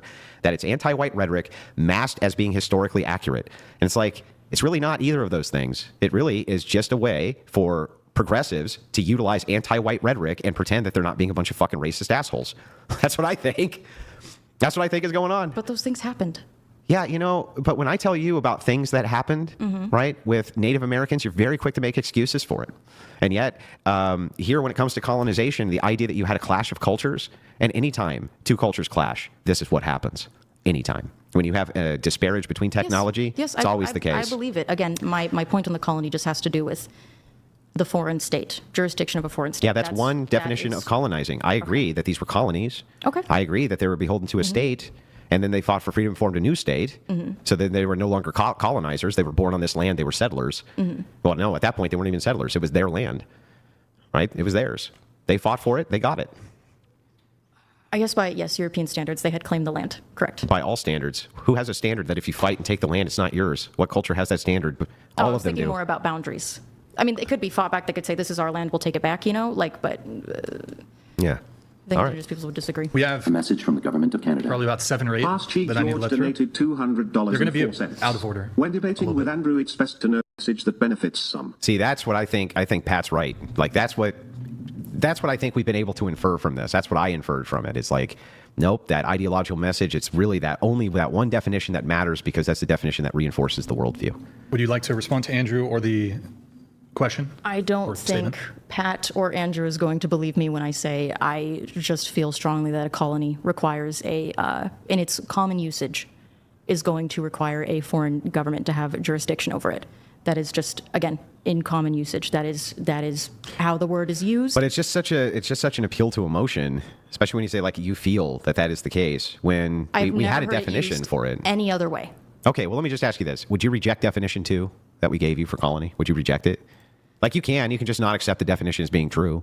I wouldn't reject it completely, but I would say that I think that it is, there are certainly much better words to describe that phenomenon, which is like settler. Like, again, because colony just has a very strong implication of foreign government in charge of that. Like again, I just feel like they are fundamentally different, especially when we're talking about the 13 colonies. Because that's like the whole point of the War of Independence. But here's the thing where I find it kind of a little bit funny, where you will only use colonizer when it comes to white people. It's like you would not use colonizer for any other group that would do the same thing, that has done the same thing. I don't hear it. You only use colonizer when you want to, I don't know, disparage or attack white people, the white nation or whatever, right? Which it's just honestly, because I've said this before, where I don't discredit the history of of America or of the white nation, white people. I don't despair it, but it's like at the end of the day, I always feel like the America you're living in today, the UK you're living in today, it's thanks to however ugly the past is. But again, every country, every nation has an ugly past, but you just can't necessarily discredit it. I want to kiss you in the mouth, big dog. Leroy King, what's up, my brother? What's up? Is that we would have our own freedom and no longer be colonies, but be. But I mean, there was colonies that had nothing to do with the 13 colonies, obviously. Yeah, of course. Yeah, so like, you continuously bring it back to that because it seems to reinforce your worldview that you need this definition to be true so that your prism of history is true. Well, I'm an American informed by American history, I guess is all I can say. Yeah, well, I mean, that American history was British history too, right? Sure. Yeah, Yes, because there was British history. British and French and But Spanish, anyway, et cetera. the point is like, yeah, it just seems like there's a bias operation there. That's all I'm saying. I won't deny that, yes, many people on the left use colonizer in a negative way. Including They do. you. I have used it before in a negative way when I'm referring to negative things, and I will say that, yes, it has been used in ways that I think are disingenuous. Bees donated $100. How else could the vast natural and human potential of the Americas have been organized into globally influential, technologically advanced societies without the disruptive, but ultimately transformat? It couldn't have. Like, I can concede that it could be logically possible that it could have. I mean, but I think that it's not likely. I mean, it's not like Europe itself, all technological innovations sprung just from Europe. Like, we very much borrowed from, like, the Middle East and China when it came to, like, gunpowder and stuff. Like, No. I think without the...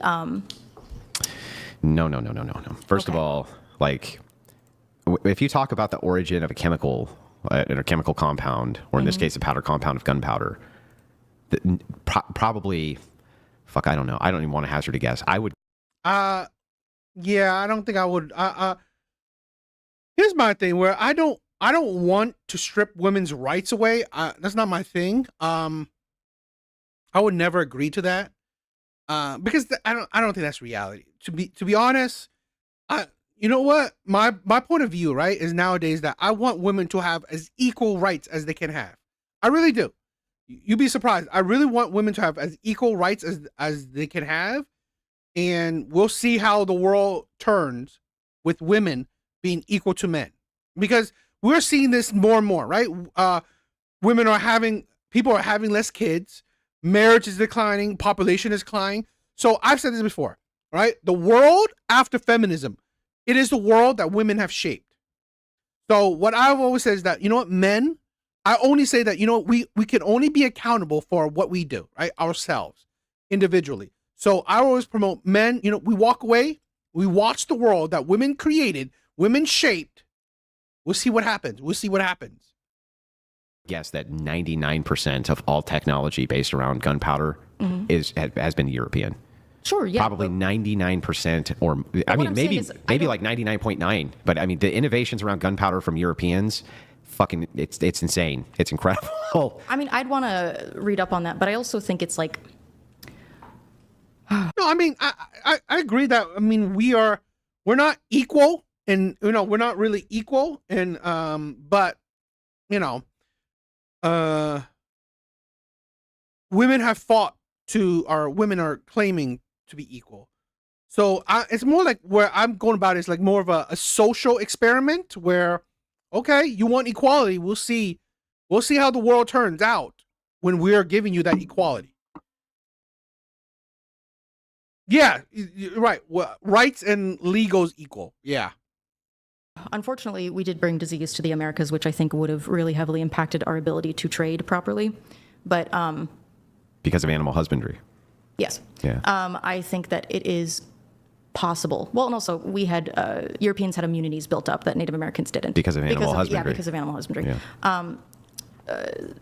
We could have traded. We could have, you know, passed the technology on. We did trade with many tribes for many years, and they became very upset with us over various different things, including, well, I mean, that's a long, complex history. But the point is that it is not the case that it is the case that we colonize colonizers. That is the case. And that's why I guess that's what frustrates me is I know, again, I guess we're circling, but I know that I know it's anti-white rhetoric. I've seen it now so many times that I just know it is. I think I can easily demonstrate it is by putting the person who calls me the colonizer to the question, and we see very quickly that it's designed. It's like, who have I colonized? Nobody. But you're the beneficiary of colonizers. Therefore, you're calling. Who are you to tell me that we can't immigrate to this country, colonizer? That's how it's used. Isn't it? It's used as, who are you to tell me who can immigrate into your nation? You're a colonizer. You just decided you're the conqueror, so if you get conquered, you fucking deserve it. Isn't that how it's being used? The Hispanic guy was using it in that. How does anybody use it on the left except that way? Who are you, colonizer, to tell people that they can't immigrate to this nation? Like, that's what it's mostly used for. When you're calling someone a colonizer, that they have no justification to say who can come in and out of their nation because they're colonizers. I think it's just trying to remind people that they were once immigrants too. Because I do think that, again, it's not like all white people showed up at once and we all decided, yes, we're the same. We're culturally the exact same. It was a long, difficult process of, assimilation. Look, I agree that there have been many waves of migration to various nations, okay? But I also think that the peoples of these nations eventually are going to be able to determine what they want their demographics to look like, which Japan has. No, I agree. Rashad, what's up, my brother? I agree that they, in general, they're not going to make the same logical decisions as men do. I do agree. We're seeing those results. We're seeing those results now. So I do agree. Done, for instance, they decided they were pumping in immigrants in order. Exactly. Mrs. Smith said it, right? We can always build something after the feminist society has burnt it to the ground. Now we will have history to learn from in the new world. Exactly. This is what I'm saying, right? I've said this before. Me and Mr. Smith, we are like on the same wavelength, right? That bull, he's reading my mind, right? So yeah, 100%. Again, we cannot change things up until we see women have destroyed it, because then we have proof, right? We have things. Look at that. That's what you did. This is what you did to society, thanks to your feminist ideology. To offset the fact that their birth rate was massively declining. And most recently, their president came out and said, we're not going to do that anymore. And if the birth rate declines, so be it. I don't care. And they get to, like, the people themselves get to control the demographics. Yeah, they can do that. And then their elderly will rot and die alone in their homes when the population has more old people than they do young people. Or they'll create a renaissance for incentives to create young people. Well, they'd have to change their work culture to do that, and that's not likely. Well, it's likely if you start running out of people. Yeah, I guess.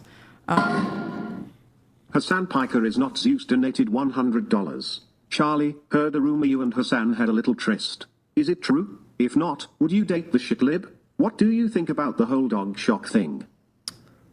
I've never spoken to Hassan in my life, and I'm not a fan of his. I've never spoken to Hassan in my life, and I'm not a fan of his. Would you date him? No. Would you date Groups excluding other people or not. I think you can do that if you want, but I probably wouldn't want to hang around those people. You can, if you want to have a little commune, do it. I've seen it done. Well, it wouldn't be a commune. Or like a little area where it's only you guys. Like, I guess you could do What if it was a large area? Like, I don't know, half of a state. I think it would be difficult to get that many people together that But if they wanted to do could, that. And do you have any objection to it? If they could.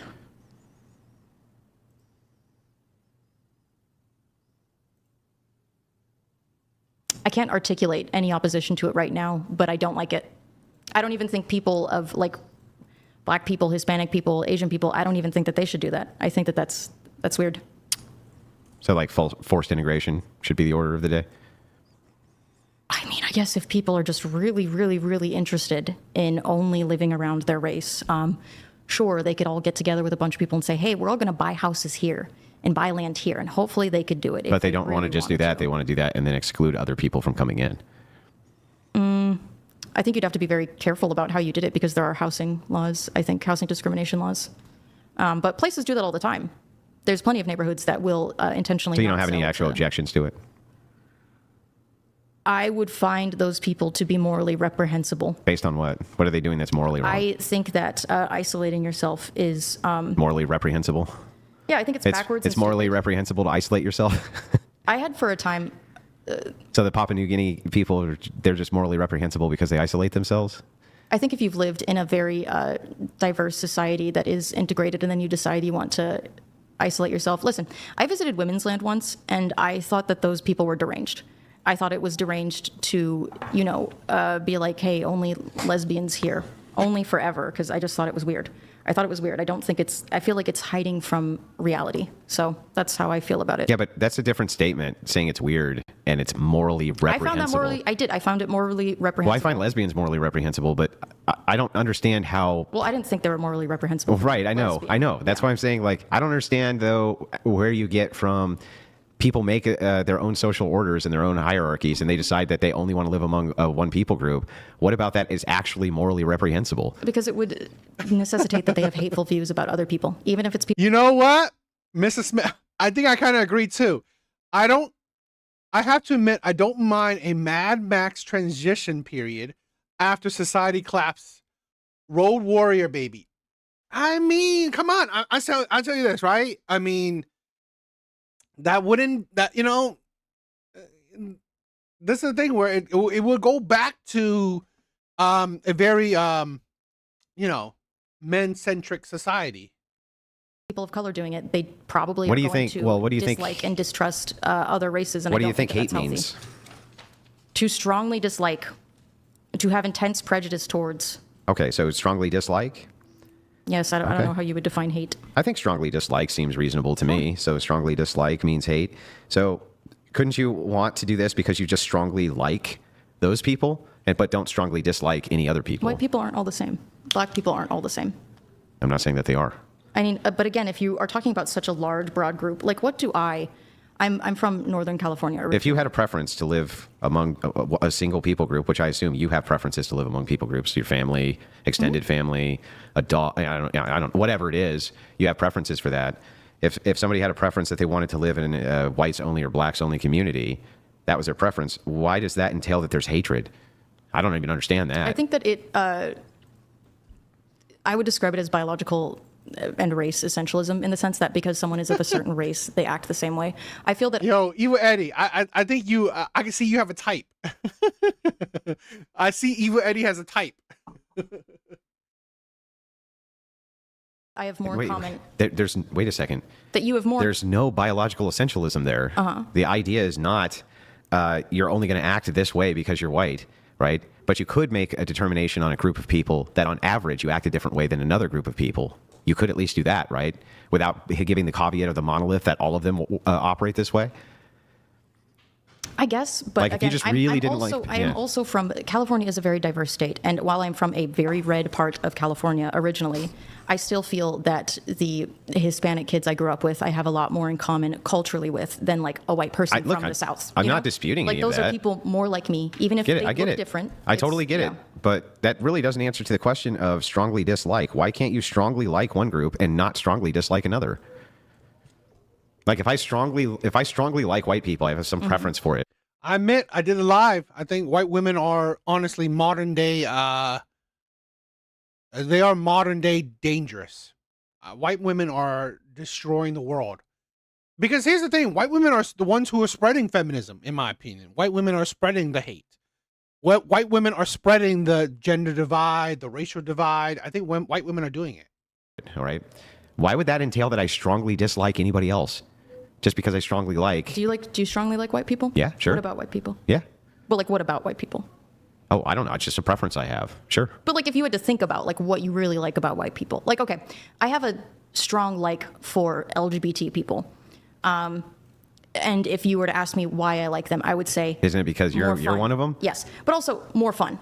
Hang on. But also because you're one of them. Yes, they understand me more. But also they're more fun. So that doesn't change the you're fact one that of my them, best friend is a straight and man. they understand you more, and that's why you like them. It's part of the preference of why you like them. Why wouldn't you understand that with other people's preferences? Because I also have plenty of straight friends who understand me. And believing that other LGBT people... But you strongly like LGBTQ people because they're like you and understand you. Got it. Why would that not be the case for people with racial preferences? Is a heterosexual man. So? And he understands me just fine. Yeah. So if white people have friends who are black too, doesn't mean. Of course. Yeah. What does that have to do with if they strongly like white people? And like why? Why strongly like white people? Because the same reason you gave for strongly liking LGBTQ people. No, you didn't just say fun. Don't gaslight me again, Charlie. You said because they understand me. You said because they understand me and they're like me. No, okay, listen. Hang on, Charlie. Can you admit that you said because they understand me and they're like me? Yes, but I can sacrifice understand me as long as they're fun. For the first time in my life, about a year ago, hold on, listen. I had a primarily heterosexual friend group who did not understand me. And the reason I was like, wow, actually this sucks, is not because they didn't understand me, but because they were boring. Exactly. This is a thing where I you know what, one of the things where I hate like this whole Asian rhetoric as well, Asian women rhetoric, where they're hating on Asian men because they look like them. I hate that shit. How black women or even black men, right? You hate. I really hate. I have a strong dislike for people who don't like other people on superficial ideology, right? That's my thing. You don't like someone because of their race. You don't like someone because of their gender. You are idiotic to me. And that's why I did it. Because again, I can sacrifice not being understood as long as someone's a good time. Okay, so help me out here. Let's pretend that you have a black child who's raised by white parents. Okay. Okay. And he gets to where he's about 14. Okay. And he finds his biological parents. Okay. And they were like lost at sea or some shit. And he goes to his parents, his white parents, and he says, look, I want to go live with my parents and other black people because I have a preference for them. I feel far more comfortable around them than I do around white people. Is he doing something morally reprehensible? I would be curious about his actual comfort. He just feels better around them. He feels like they understand him more and like him more, and he likes them more. He just likes them. I can imagine someone wanting to, for a time, go live around a lot of people like that and get to know them, but I can't imagine that this person would decide to then spurn all of his, Oh, he's not spurning. Wait. Parents. Where was that ever in there? He didn't spurn him. He just said he'd prefer to live over here. It doesn't mean he's not going to see him or talk to him or anything like that. He just would prefer to live over here. But we build communities with the people we live by. Yeah, no, but can you engage with this for a second? Sure. Okay, yeah. so what is he doing that's morally reprehensible here? Well, we're also talking about a young adopted child who has probably been living with like the weirdness of being raised culturally white while being treated as black. Absolutely. So I think that changes things a little bit versus someone who is, white, raised white, and has no interest in being around other races. I would find that person to be No. weird. So do you see how you keep smuggling a little sneaky shit in there? Like you said, they want to be among whites, but not among any other races ever, or something like this. It's like that. None of that was said. It's the preference of who you want to live near and who you want to live among. Does not. You still haven't actually answered this, and you seem to be very evasive about it when I continuously ask you about it. Mm-hmm. What actually makes the same thing that you would say that black kid is not, he doesn't strongly hate his white parents. He doesn't strongly hate white people. He doesn't have strongly dislike them. Why would his strong like for being around black people entail that he had a strong dislike for white people? Because I think that diversity is strength. I think it's good. I think diversity is good. I'm just going to grant it. Diversity is our strength. Yay. You build community with the people that you live around. But do you understand how you're not answering the question again? Like, what would be wrong with it? No, that's not my question. Okay, so I'm going to ask the question again. Why is it bad to just want to live around white people? No, that's not my question. That's not my question. Okay, go ahead. So you keep saying that if you like them, you like this group, that means you strongly dislike this one. Mm-hmm. How do we get to this strong dislike? How does me liking this group mean that I strongly dislike this group? How does that work?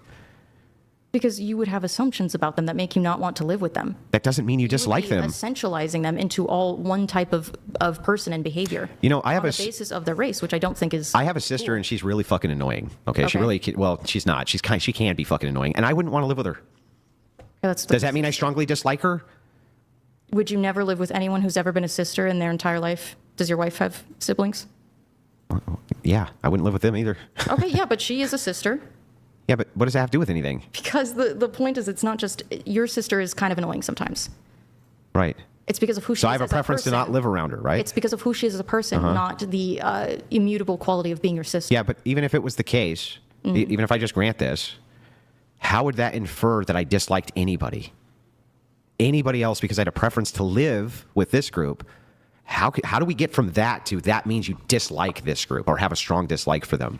You could like them just fine, just not want to live with them, right?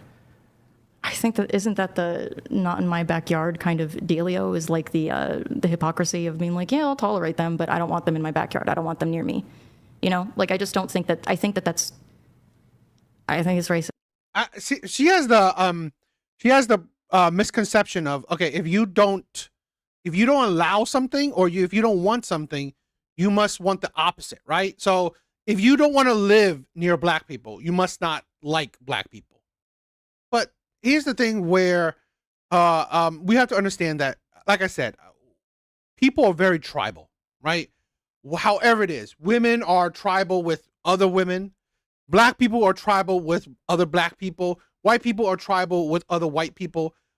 Asian people are tribal with other Asian people. Men can be tribal with other men. It's just we like to group each other by certain characteristics because you can see the science in it, right? Science does it. Science group people. So I think it's a psychological thing we all have. Now, it doesn't mean that if you believe A, you definitely believe B, right? It doesn't mean like that, okay?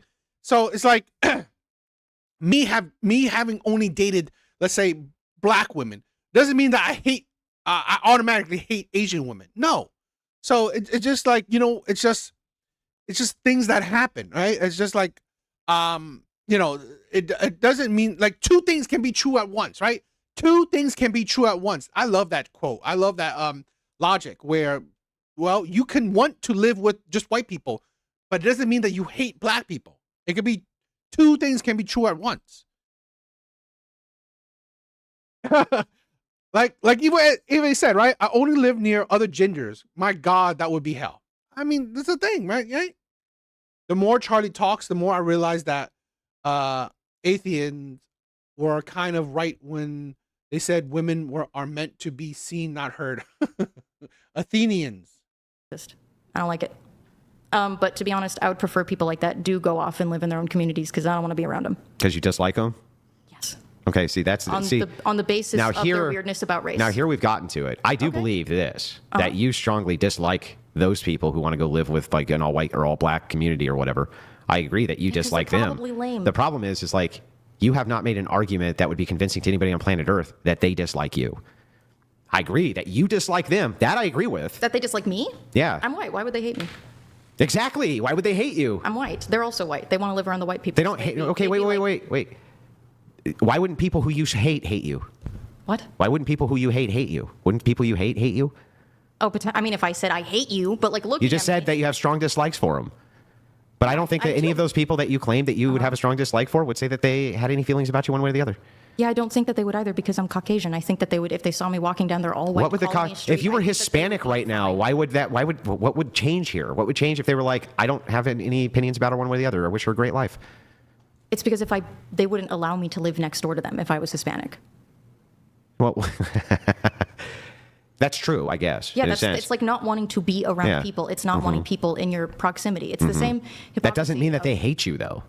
That's where I can't get to. It means that maybe they don't, like in their heart, just feel a lot of rage and anger towards me. But it means that they're not really about who I am. They're not really. They are uncomfortable being around me. They're uncomfortable with me being next to them. Okay. Let me just finish this off with this because maybe we can tie it off finally. Okay. I feel like we're going around in circles. Yeah. So let's try not to go around circles and finish it. So, do you believe that when we talk about attraction, we're not just talking about sexual attraction, that we have attractions to people? Sure. Yes. Okay. And do you think that people should be allowed to have preferences in what they're attracted to? They're not attracted to black people. They're not attracted to white people. They're not attracted to Hispanic people. Sure. Okay, that's the end of that argument. All right. The lack of consistency. The lack of consistency. That is feminism in itself, right? That is feminism. The lack of consistency. The hypocrisy in that, right? The hypocrisy in that. Here is a lesbian, right? That is not attracted to straight men, have the audacity to say that, oh, why don't you live with people you don't want to live with? It's like, why aren't you dating men you don't want to date? Yo, whiskey. I am attracted to thought. Whiskey, you are one weird man. But I love you. I love you, my brother. Yo, you know what? Laughing Man was wondering if you're okay. My brother, right? Whiskey, I love you. I love you. I hope that you are well. Smoke break? I'm going to have a smoke break, yeah. He's going to have a smoke break. All right, guys, here, really quick. If you guys are watching, there's 10,000 people. Is that okay? Yeah, go for it. Charlie's going to use the rest. To no longer being a feminist. Like to sell you on my worldview. Yes, like how would you sell me? I will answer to this. Okay. Even though what you're asking me is the hardest thing in the world to do, I'll still try. But I want the concession and promise from you that after I'm done making my attempt, you're going to make yours. And how would you convert me to your worldview? Is that a deal? Absolutely. Got to go right in the mic, otherwise I can't hear you. Yeah, absolutely. Okay. Yes. So here would be my pitch. My pitch would be that the society that you have created for us is fucked, and people hate it. They fucking hate it. And that's why you got Donald Trump. You got Donald. 100%. You cannot convert me into a feminist. You cannot convert me into a feminist. I see only hypocrisies and delusions and a lack of reality when it comes to feminist ideology. I see it as destroying families, destroying men and women dynamics. It is a division between men and women. There's no logic to it. It is just, honestly, it has ruined society, in my opinion. It has ruined society. So yeah, feminism is poison. Trump because people hate the fucking society that you feminists have made for them. And here's why they hate it. Because all the things that you consider to be freedom aren't freedoms at all. They're just taking away people's freedoms under the guise of freedom. For instance, if I asked you about gun control, I'm guessing that you would want gun control, right? Stricter gun control? Mildly stricter in the sense that I think people with like significant mental health issues documented should probably not be allowed to have guns. You know what? This is the thing where Asmund Gold was talking about this, where here's the also insanity too, where I believe it is the liberals, right? Because here's the thing where you care about the crazies, the mentally ill not having access to gun, which I agree, they shouldn't, but but it is okay for you to indulge the mentally ill, right? The trans movement, I've said this before, I believe the trans movement are mentally ill people, right? I believe it. I believe also it's like the liberals or, the Democrats, in my opinion, I don't know if it's true or not, but they contribute to taking away mental asylums. Trans people should be in mental asylums. They should. These are mentally ill people. So why are these people fine with walking around, our nation, right? It's, again, these are mentally unwell people.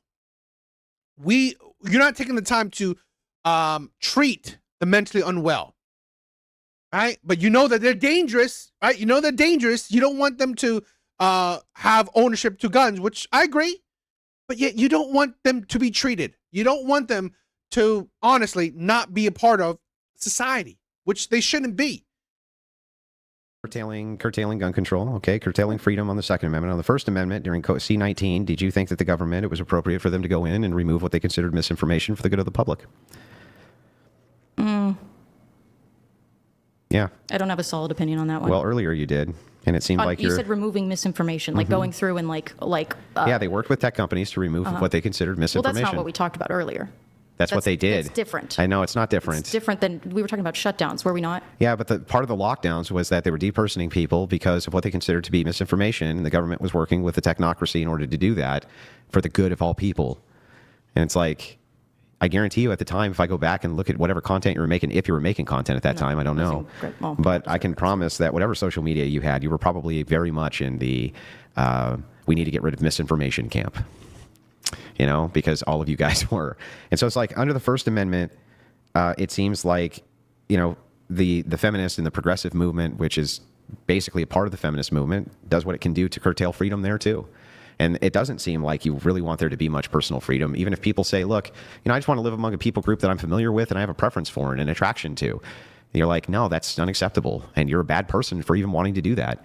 And there should be legislation that stops that. And there should be legislation which stops you from having your preferences for who you hire and fire and things like that. It's just, I guess my biggest pitch to you would just be this. Like, it's really funny for me that these Christian nationalists get this rep that we're like fascist, dictatorial crazies who want to take away freedoms. And yet, every single time I talk to one of you feminists or I talk to one of you progressives, and it's basically synonymous at this point. I mean, there's no progressives really who aren't feminists, and there's no feminists really who aren't progressive.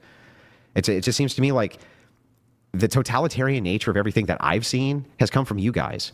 Like the C-19 lockdowns, the COVID passports, the wear your papers, that was you guys. The remove all of the information because the government doesn't like it from private websites and put pressure on them to do it, that was you guys. The whole idea of you need to wear your state-sponsored... The whole thing where you need to say correct pronouns, that was stupid. Correct pronouns, what is it? I'm trying to think anything else. Piece of clothing, the mask, that came from you guys. It's like all of the fascist dystopian things that I can imagine that Orwell was warning about and things like that. That doesn't. Oh, the things where you have to support Palestine? Fuck that shit. Supporting Palestine. So all the whiskey.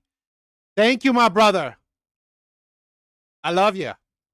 I'm attracted to thoughts and ideas that make me question some previously held beliefs.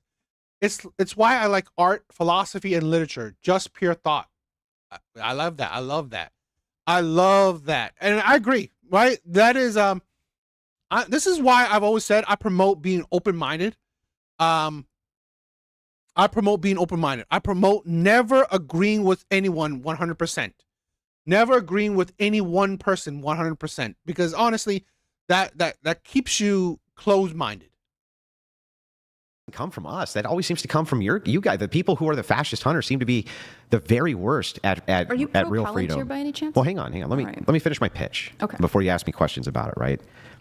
So if you wanted me to give you the most convincing argument that I possibly can, it would just be this: that everything we talk about is actually you curtailing freedom, not me. And everything that we end up ultimately discussing seems to come down to the fact that you just want to kind of engage in degenerate behaviors. And that's the only freedom you seem to care about, the freedom to promiscuously have sex and then have an abortion to take care of that if you need to. Even if it's the case that by removing that, there would be less unwanted babies born, you still think that we need to have that because, people just need to be able to fuck if they want and be promiscuous if they want and have STDs if they want. And it's like, it always seems like I definitely believe feminism helped push this the hookup culture. I believe feminism, rosters, feminism, situationship, feminism, the single mother epidemic, feminism, right? The introducing of government daddy into your family to kick out the fathers, feminism. Right? Again, it's like to think that you are better than men, to think that you are equal to men, to think that you don't need no man, feminism. So yeah. Freedom that you guys advocate for is only a freedom towards degeneracy and never actually about freedoms that are really intrinsic to the human experience. And this is the thing where to push women to get stupid degrees, right? Fantasy literature. To push women to get into debt and then get women hating society, hating capitalism, blaming capitalism, blaming men for the decision, right? To push women to not understand accountability. Yeah. Kind of even more than that, I would just point this last thing out, which is, if you had a society where it was really full of more people like me, right? It was full of people who did take the religion seriously, and they took their family dynamics seriously, and they took whiskey. I'm also a contrarian. Whatever is popular, I push back at. You know what? This is a thing where, one of the things why I, created or thought of the name of Devil's Advocate, the main channel, is because I believe that manosphere ideology, when you push men's topics, that is against mainstream, right? I believe that's counter to mainstream ideology, right?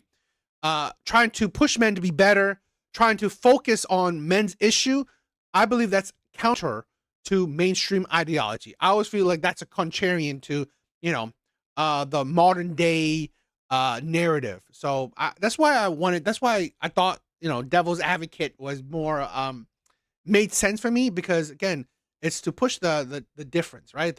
Something that's not the popular narrative. Because in my opinion, men ideas behind men, it's not popular. the things that they were doing seriously in regards to morality and ethics and how to treat people, and not sacrificing the whole for the small percentage of fucking, LGBTQ people and this and that, how would the world really be a worse place? Objectively, how would the world that you live in really be worse? I just don't think that I've ever heard a compelling argument for how it would.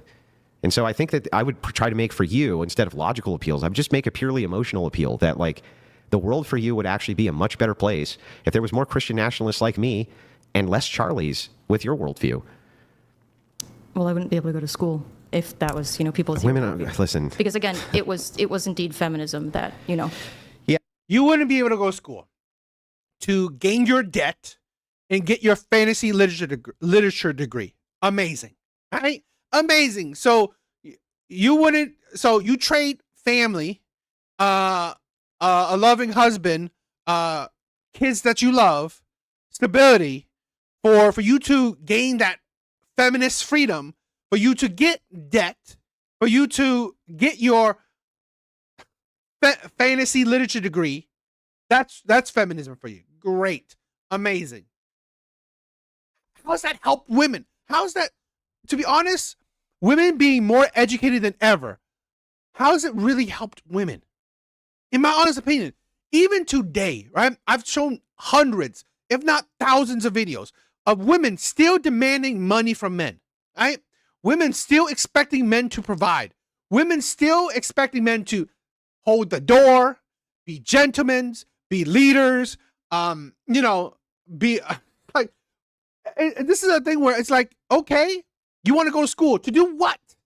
To still push men to be in their gender roles, right?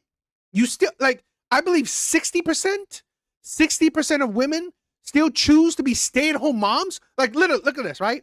Both of my sisters, this is an anecdotal experience. Both of my sisters got PhDs, right? I mean, well, one sister got a PhD. The other sister got, dental, right? She got a dental degree, right? To be a dentist, to be a dental hygienist. Both sisters are now they're not in their college, they're not using their degrees. They're not using, thank you, whiskey. They're not using their degrees, and they are stay-at-home moms being provided for. My sisters, right, who you could have called when they were younger feminists, they are stay-at-home moms, right? Stay-at-home moms, and their husbands are providing for them. My one sister who had a PhD, choose to be a stay-at-home mom, and on the side, she's a secretary. It's like, this is the movement of feminism. She could have she could have cut all that fluff and just, it's like, what's the point of, this is the thing where I find feminism funny. Feminism do all this. One of the things I said about feminism were, like, let's say the sexual liberation. Okay. So feminism wanted to give women their sexual power back. Awesome, right? They wanted to give women the sexual power back. But guess what? Guess what that has given women? Now women sexually objectify themselves. Awesome.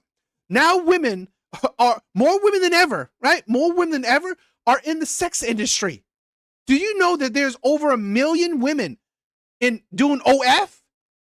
And that's just OF. That's not including, the other industries that sell their bodies.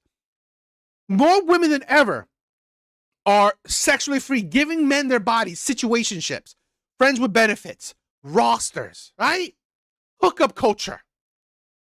So women have gained their sexual freedom, and only to still be sexualized by men, only to still give their bodies to the Chads, to the Tyrones, to the players. So really, what was the point? You're still getting the same results, right? You're still back to the same results, which is ridiculous. No. One sister, right? One sister got a PhD. And I don't know. She was trying to be a doctor. The other one was a dental hygienist, right? I just had an epiphany today. When Hollywood portrays outlaw biker gangs in movies, 80% of them, they are called the devil's advocate because they're different, because they're different. Yeah, I've heard this argument a lot, but can I just point something out? Sure. That with this idea that women could be educated, right? And they, by the way, they basically always were able to. They flew around with elites all over the place, especially early feminists, and they went abroad to study and things like this. But what that became was women should get educated. And what that became was a lot of student debt and a massive fucking racket. And college is not about rewarding the best and the brightest, or not everybody could go. Okay? It's really right now, the degree that you have, an 8th grader 50 years ago knows more than you fucking know. Okay? About history. Yeah, I mean, seriously, our education is doing worse than ever. Our education is, honestly, not that great. So more people than ever are getting useless degrees. It's not like women now have the opportunity to, get an education and they're all going into the STEM field. No, women are getting education in fashion, I don't know, marketing assistant, education in fantasy literature, education in colonialism. It's like, what the fuck is that degree? What was the point?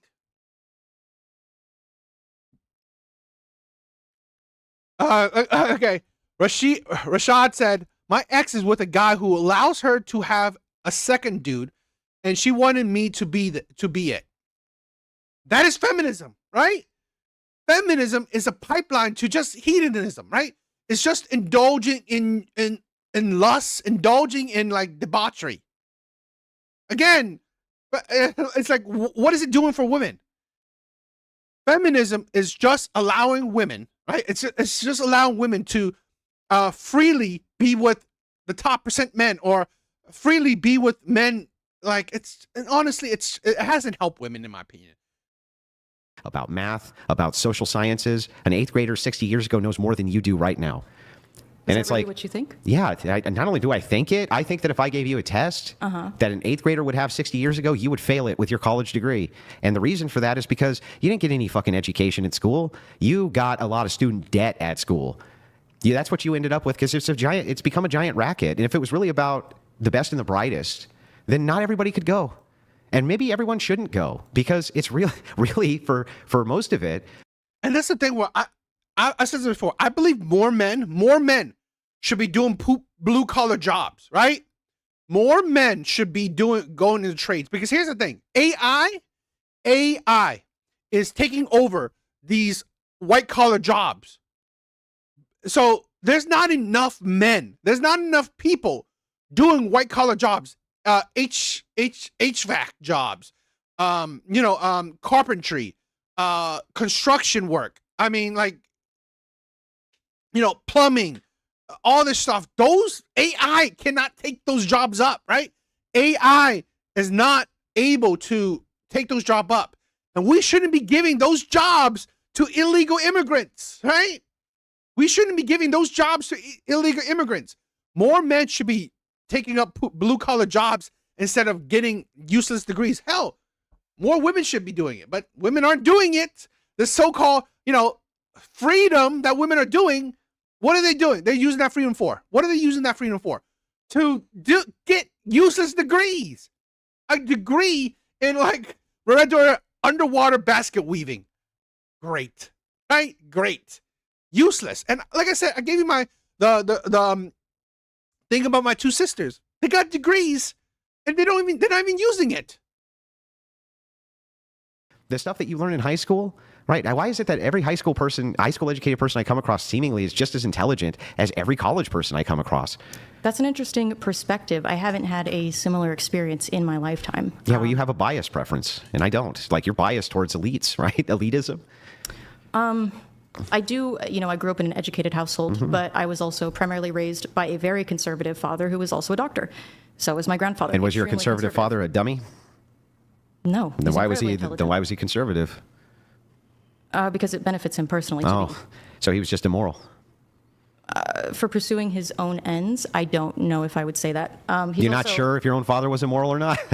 You're not quite sure? No, I mean, unlike all of us here, my dad is responsible for saving thousands of lives. He's put out a lot of good in this world. And would your father agree? He will leave this earth with a clear conscience, no matter what his beliefs are. Can I ask you this? Would your father, who saved all these thousands of people, agree more with my worldview or yours? No. I think he would find your worldview strange. That's not what I asked. I didn't ask if he would find it strange. I asked if he would agree with it more than yours.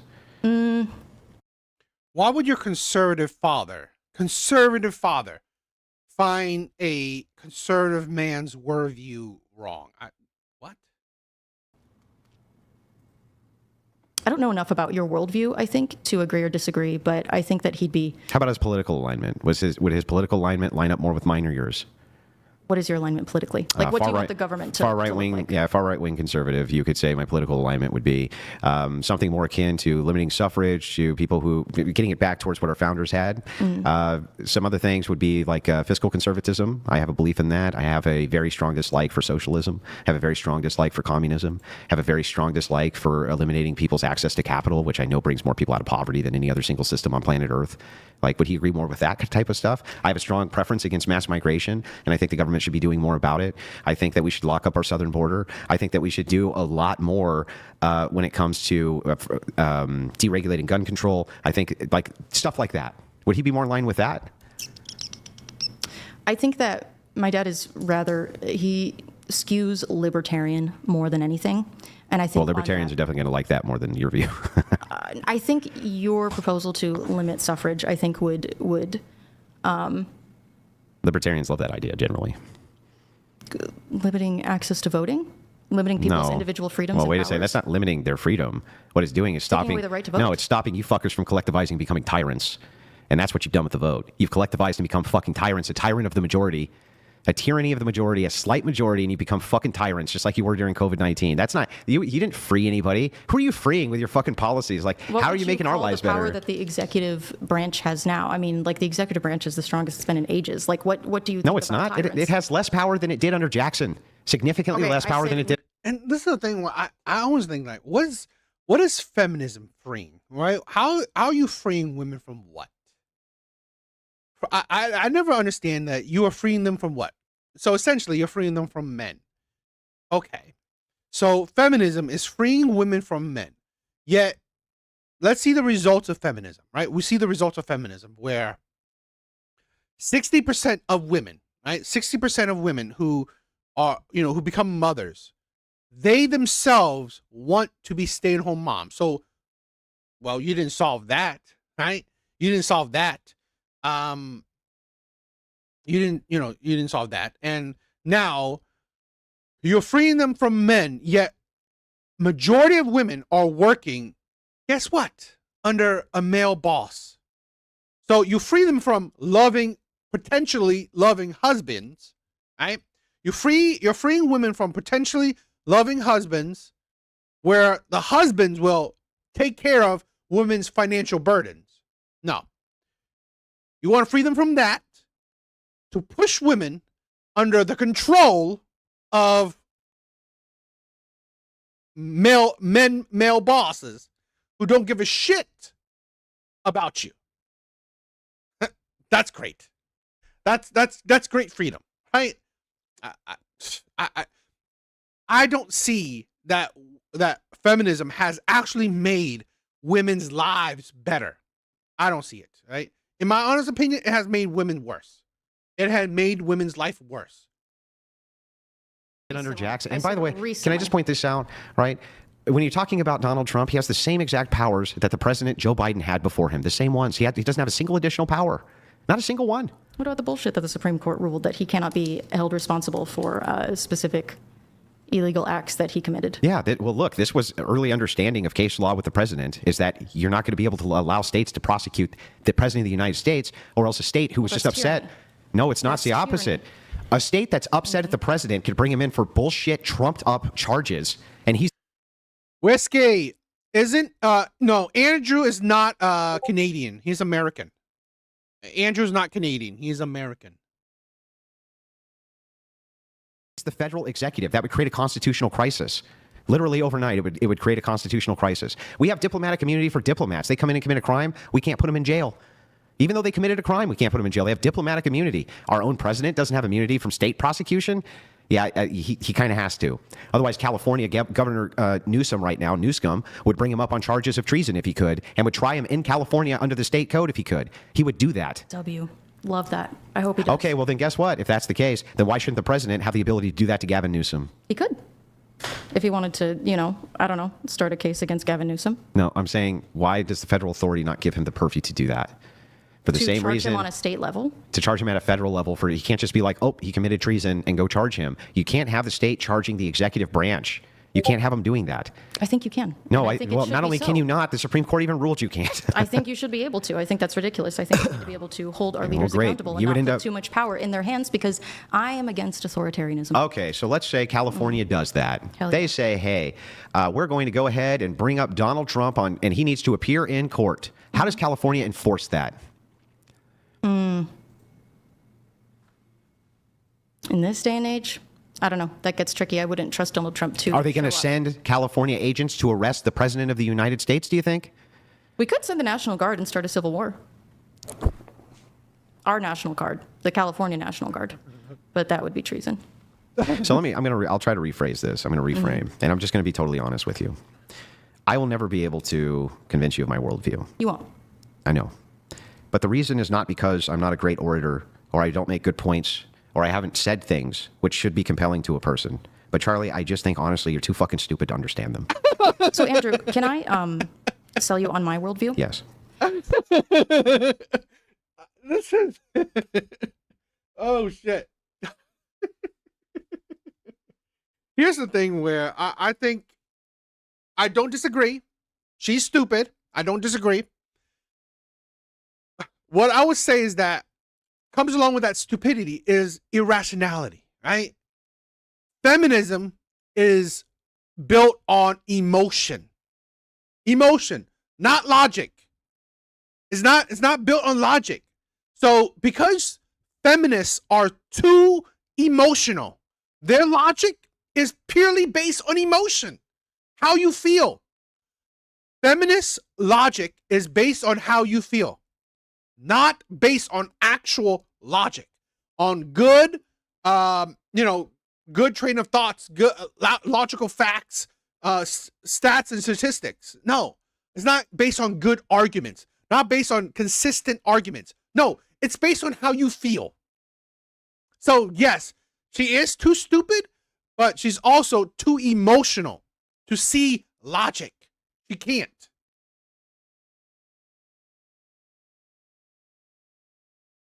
Your wife has 3 baby daddies and has been married twice before. And you you lick sniz. Under your religion. You lick sniz. What does that You're mean? a fucking dyke. Don't talk shit about my wife, you stupid bitch. Shut your fucking mouth. Shut your stupid bitch mouth. Your wife with the 3 baby What did daddies? I just say? Your Dyke? wife with the 3 Sorry, baby doll. I'm sorry, daddies? dyke. Oh wow, she's attacking his wife. He's attacking her wife, 3 baby daddies. This is a thing where I've said this before, right? Let's say this.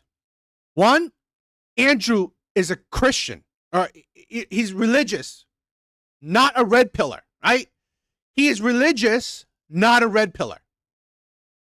And here's the thing where red pill, right? A red pill ideology, they say for you to not date single mothers, not because they're a single mother, right? Red pillars are telling men not to date single mothers, not because they're single mothers. It's because of so much other things that come along with it. So let's say this. One reason why you don't date a single mother is because you won't be a priority. You won't be a priority. Another thing about dating single mothers is that they have irrational expectations, right? Another thing about being a single mother is that, again, they expect you to provide for their kids, right? And you have no right to discipline their kids. So all the responsibility, none of the authority. Okay? So there are so many things along that comes with being a single mom. Plus, they have shown discernment. They shown a lack of discernment. Single mothers, again, they are hard to deal with. They're strong, they're masculine. They're probably they're disloyal, right? They have, let's say, they constantly go for the terrible men and then settle for, they don't love, but they settle for the beta male provider, right? So all these negatives, I'm telling you, that's why red pillars say don't date single mothers. But guess what? If you can find a woman, even if she's a single mom, but she treats you with love and respect, she honors you, you have the authority and the responsibility of the household. You are the head of the household, right? She obeys you. She submits to you. Then who cares? Who cares, right? If you can find a woman that fits those ideology, makes you a priority, then who cares, right? No one cares. The problem is that balance of probability, you probably won't. That's why red pillars say don't date single mothers. Because they're more of a headache than they're not, right? But again, if you can find one that isn't, great on you, right? I can tell you this, I've dated a few single moms, even if I believe in red pill ideology. And they've proven me right? They've proven me right. They didn't prove me wrong, but here's the thing. If you can find a woman that proves you wrong, great. That's awesome. So again, no one is forcing you not to date a woman that's good for you, right? No one is forcing you to not date a woman that's good for you. Even if she's a single mom, but she treats you like a king. Go for it. Men just don't want other men to be taken advantage of. That's the point. That is why we say don't date single moms, because we know balance of probability 9 times or 8 times out of 10, right? 8 times out of 10, you'll be taken advantage of. That's why men say don't date single moms. But if he's lucky, right, he'll probably be the ones who he found a woman that, that's not like that. So again, that doesn't mean that, don't date them, right? I mean, so that's my thing. But again, Andrew isn't a red pillar. He's a Christian.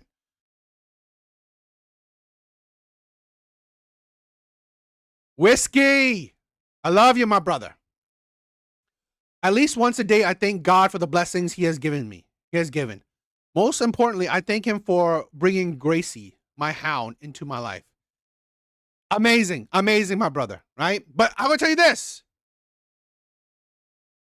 Thank you for being part of the brotherhood. Don't think that you are alone, right? My brother, you are part of our family. Is she morally inconsequential in comparison to your ditch licking? Do the men that you try to... Do the women that you try show to... your hatred against... Do the women that you try to... Right now, Andrew must be... He's pretty angry, right? Because she's insulting his wife. That they shouldn't, Charlie, did I bring women? Do they know Charlie? Did I bring your family? Did I bring any of your family into anything? Stupid. Did I say anything about your family being stupid, Charlie? It's because I'm better than you, Charlie. No, it's because you're embarrassed, and you know that the traditional values that you try to sell people on are bullshit because you are not a traditional man. Chuck, let's go through it. You are not a traditional man. Let's go through it, Chuck. Tell me what I'm doing which is immoral. What you're doing which is immoral? Yeah. I think that you have been complicit in convincing young men that... No, my family dynamic. What am I doing? Being married to my wife. It's immoral. Then why? So then. Under my So all you did. That's perfectly So wait, Chuck. All you're doing is saying. So Chuck, shouldn't you actually be saying that Andrew, you're doing a good thing? Hang on, Charlie. I just want to make sure I got this right. Huh? Am I doing a good thing? Am I doing a good thing? Do you think your wife is a charity case? By taking care of children who weren't mine? Was I doing a good thing? Whose fathers abandoned them? Was I doing a good thing? Yeah, you're doing a good thing. Oh, okay. Well then. Yeah, she definitely succeeded in provoking him. I mean, again. It's his wife, right? So I get it. I agree. I mean, I understand how he's being emotional. He's definitely, you could see that he's provoked. We're human, right? We're human. So that's the thing. Chuck, why did you use that as a form of personal attack on me? Even though you think I'm a good person doing a good thing. I'm convincing you of my worldview. You're very convincing, Chuck. Under my worldview, I'm a good person. You can marry your wife and no one would judge you, and you can raise the children that aren't yours and no one would judge you. No, they would still judge me, Chuck. Under your worldview, that would not be so. Christian nationalists. Yeah, what about isn't it? Even acceptable. Do you understand what Christianity is? Do you think that? I was raised Christian. Were you? Yeah, I was. Protestant. Yes, I was. Of course. See, this is. You don't. I'm sorry. Because the Protestant spirit is still in you. Oh, it is. It hasn't left, man. Is the Catholic spirit still in you? I wasn't raised Catholic. Then what are you talking about? I was raised Protestant. Okay, you were raised Protestant? Yeah. So why would you fucking criticize me for that? It's the thing that Protestants do when they convert to like Orthodox or Catholic is they get really into the idea of like. Hey Chuck, can I ask you? They get really into the idea of rules and Chuck, shit. have you ever had an abortion? No. Never? Would you? Yeah. So you'd kill your own kids? Why am I going to take moral advice from you? You don't have to. I'm not going to. Why would I take moral advice from you? So all you're trying. I think that you lie about your worldview. Okay, which part am I lying about? I think that you pretend to be a traditional Christian man, but what I see you doing never said once that I'm a traditionalist. What I see you doing as someone who claims to be a Christian is spreading hate. Okay. I think that you. All right, Chuck, fine. You got me. You got me. I'm a stepfather, Chuck. What did I do wrong? What did I even do wrong for my Christian worldview, Chuck, by being a stepfather and a good father to kids? I think she's confusing this again. Andrew isn't a red pillar, right? Andrew isn't a red pillar. He's not telling men to not date single moms, not marry single moms. He doesn't do that. At least I've never seen him do that. So she's conflating, right? Worldviews. She most likely probably think he's a red pillar. Now, I've never heard of, Christians or Protestants. I don't really know it, right? Saying, oh, don't marry a woman with kids. Who needed one, Chuck? Can you tell me? That's not what I was referring to. No, it was what you were referring because to. Being a stepfather you were trying to. What you were trying to do. But Christian nationalists are not Christ-like. You are Chuck, not Christ-like. what am I saying? What am I doing? What am I doing except taking care of people? What you're doing is you are espousing to be a good Christian man, but what you do with your life is you don't help others. You sit around smoking cigarettes. I thought I did. I thought you just commended me for helping others. Didn't I help children who weren't even mine, Chuck? That's not what you do with your life. Yes, it was what I did with my whole young life, my entire youth. Your job is debating women who aren't formal debaters and literally mocking young women in Chuck, sex do I only That's debate? what you do. Do I only debate women, or do I debate the best debaters in the world? You sometimes do. Yeah, so shut up. If they let you. And what if have you? they tolerate And what have you I've done? watched them What walk have you off. done? I have a master's. Yeah, you haven't done shit. You don't have a family. You've never taken care of another human being besides yourself. And on top of that, let's just point this out. You have not debated with those people because they think you're too fucking stupid to do so. Well, yeah, I'm not someone that does debate. No, it's not because of your I debate literally skills, do it Chuck. for fun. It's because of your IQ skills. I do it for fucking fun. Well, the only thing that you could come up with this entire time after this nice, pleasant debate, it's true. I did say I think you're too stupid to understand my point. Yeah, that's rude. So don't but be I rude would to me, and I won't be fucking never, rude to you. I would never have attempted to attack one of your family members. You could do it. I know, but I wouldn't, Chuck, because I'm a better person than you. Oh, well, you wouldn't be able to because all of my family members are better people than you. Well, I mean, but I'm a better Again, that's what I person meant than you. when I said that my dad has spent his life helping people. Well, you you're- have spent your life Doing what? proselytizing to the masses and About propping what? yourself up as a fucking leader. Essentially saying I am a women leader. Are you saying I'm not? You are inconsequential. Okay, and Chuck, what does that make you? Inconsequential. Okay. But I'm not ashamed of it. And I I'm don't not ashamed of it aspire- either. I don't aspire to be consequential. Chuck, you I'll- do. You aspire, Chuck, I didn't you, want you any- have all these rules that you go ahead. supposedly We'll wait till you follow. gas But out. at the end of the day, what you want to do is you want to be the leader. You want to be in charge. You do not have humility. Oh. And what And does your he... own church hates people like you. They hate the ortho. Then why don't they? influencer bros. Why is it that they won't excommunicate me if they hate me so much? Why do instead I get clergy members who send me? I mean, I've got hundreds of DMs I can show you from clergy who thank me for all the catechumens which are coming into their churches. Chuck, I mean, I've debated with those. What are the catechumens? What did you say? I've debated with them, and they are. You've debated not with the brightest catechumens? or the best. The men that you've convinced to convert to Orthodox Christianity. yeah, you've largely debated with them? idiots. Chuck, you're calling someone else an idiot? Yes. Okay. And they were your idiots that bought your course, and I stopped them. And even people who were saying like, I Chuck- disagree with you, but you stopped them. So your course is also. What were bunk. their names, Chuck? Who were they? I could describe them to you. Describe them. White guy wearing a hat with an Oh, orange mustache geez. and blue eyes. The other guy was also a white guy in a hat, but with slightly darker skin and a large nose. Well, that really thin narrows lips it down, and Chuck. I mean, I could go through my. That really narrows it down, my Chuck. messages with Sarah, but again, these are people that have. So the entirety of your assault is that I'm not doing anything wrong. What No, you were you are. trying. You are doing stuff Hang on. wrong. But in my family dynamic, I'm not. But you only brought up my family dynamic, which you don't think I'm doing anything wrong in order to what? You wanted to disparage me in front of other people? Isn't that what you were trying to do? You thought that wanted once to you prove that did you my want to reveal worldview- to everybody the great secret that's not a secret, Chuck? I wanted to prove to you that my worldview allows you to live the life that you are living. So does mine. No, the fuck it doesn't. Tell me What how it- Christian- tell me why it what doesn't. Christian nationalist, the average Christian, hates divorce. They would say to your wife, "Stay with that abusive, horrible man. You're wrong. You married him. That's your husband." You're totally wrong, and I debate the issue all the time, constantly. All right. Well, good luck with that. So with the there's Christian even nationalists. under Catholicism, and by the way, Christian nationalism advocates for this as well. If there's abuse in the home or abandonment or things like this, of course that's grounds for divorce. They're against things like not getting rid of show cause, right? Like you have to show a cause for a divorce. You have to create justification. They're against things like no fault.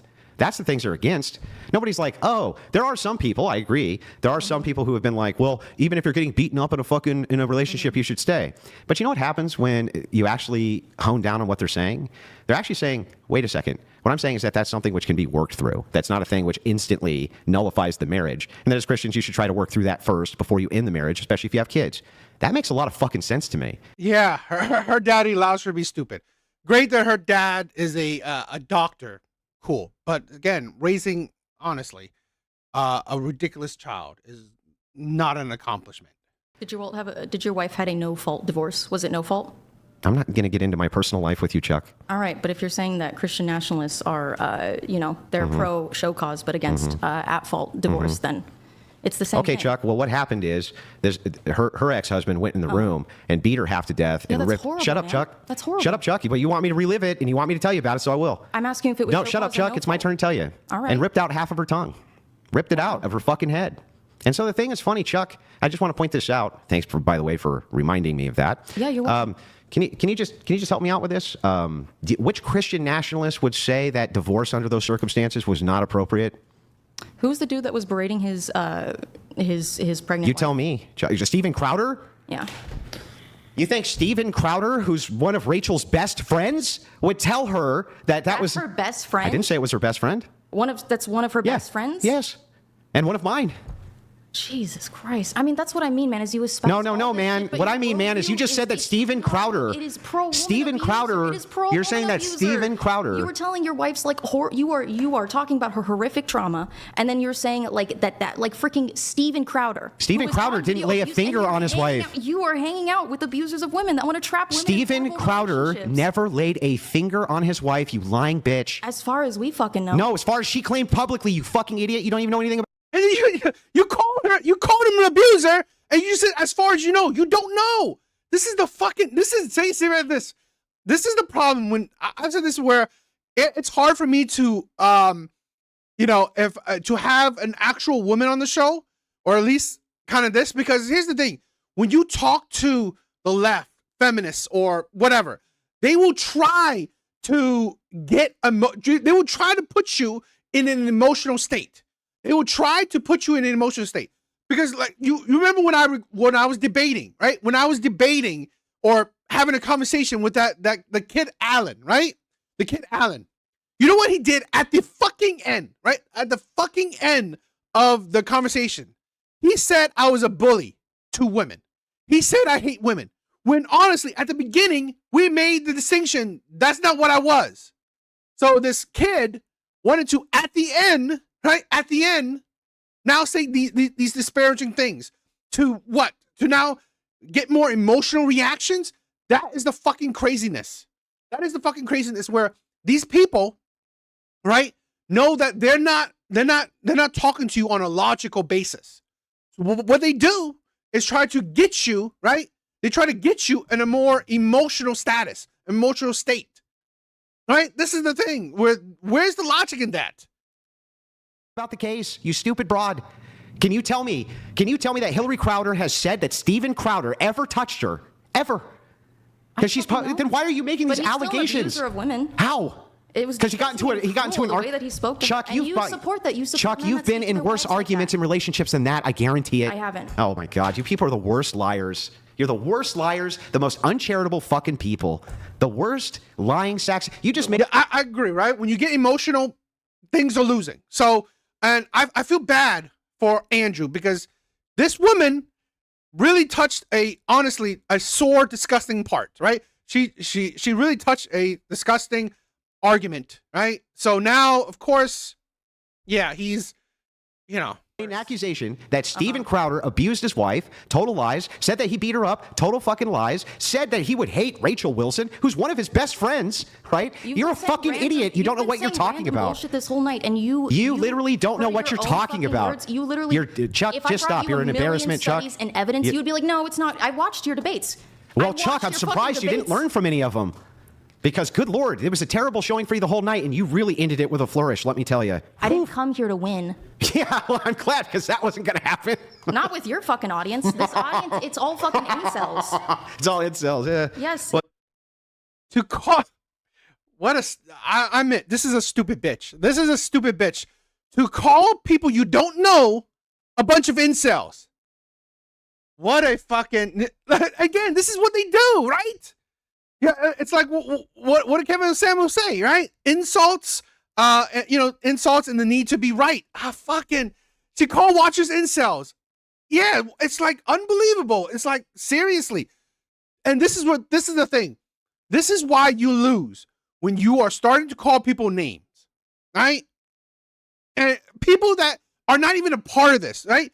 Fine. If you were calling Andrew a name, it is what it is, right? You're talking to each other. But now you're calling other people, right? You're calling people, it's absolutely ridiculous. Side languages, yeah. Shame, insults, guilt need to be right. Exactly. Unbelievable. Well, your audience is all a bunch of ditch-licking whores. What do you want me to say?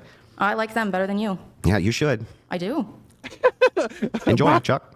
Got you real red in the face. My hands were on my face just now, Chuck. And before. Because my hands were on my face, Chuck. Oh, you're mad. It's performative, Chuck. Well, okay, bitch. You're the one who's like talking shit about his wife, his family. So you purposely doing it. No, duh. The man is angry. This is a thing where, so why aren't people allowed to be emotional, right? Are only feminist lesbian bitches allowed to be emotional, right? Nobody should be logical 100%, especially when they're being attacked. Right? Especially when you're attacking their family. I don't know. You looked pretty angry just a second ago, Chuck. You were pretty upset. This is what my face looks like Oh. normally. I told you this even before the debate began. Did I Okay. have heavy-set eyebrows? I Okay, look angry naturally. you got it, Chuck. I have a big, scary manly I know, face. Chuck. I know. I get it. I get it. Thank you for making all those baseless accusations about people, though. Sure. That was very kind of you.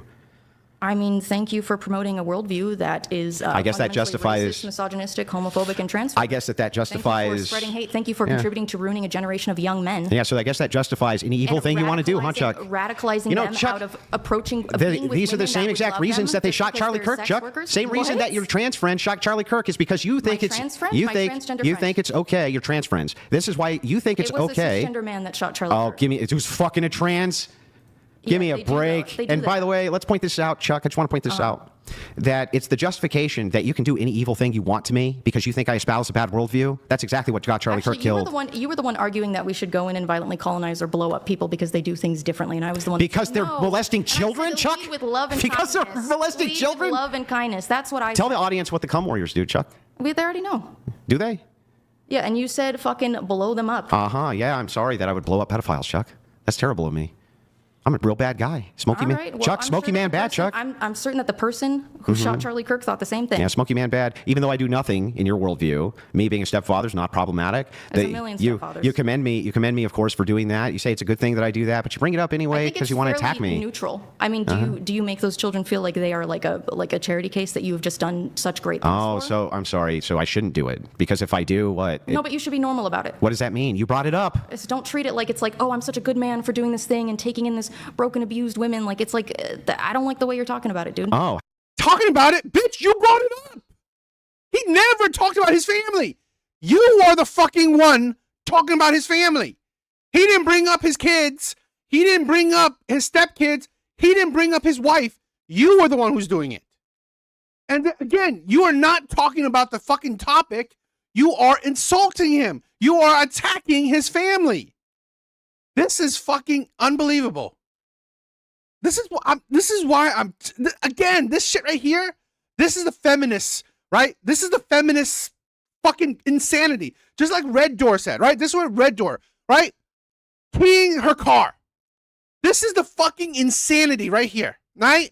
This is the insanity that these feminists have no logic to stand on. They will only go towards emotional states. how should I talk about it, Chuck? Like a normal person. What does that mean, Chuck? It should just be a fact. It should just be neutral. Okay, it is a fact, and you brought it up because you wanted to use it as something disparaging, but you can't figure out how it's disparaging. It's disparaging because it goes against the worldview that you espouse. What part of me marrying a woman You who was say divorced gnarly goes against my things- You say worldview? gnarly things about promiscuous women and that they're disgusting. That's not irredeemable. promiscuity. You say 3 baby daddies? Yes, that's promiscuous. Wait a second. Help me out here. How many times have you had sex? I couldn't count. How many different partners have you had? Oh, it depends on what you would consider sex. Men. Men? Yeah. How many men have you fucked, Chuck? Certainly under 10. Yeah, and she has three long-term relationships, and I'm one of them.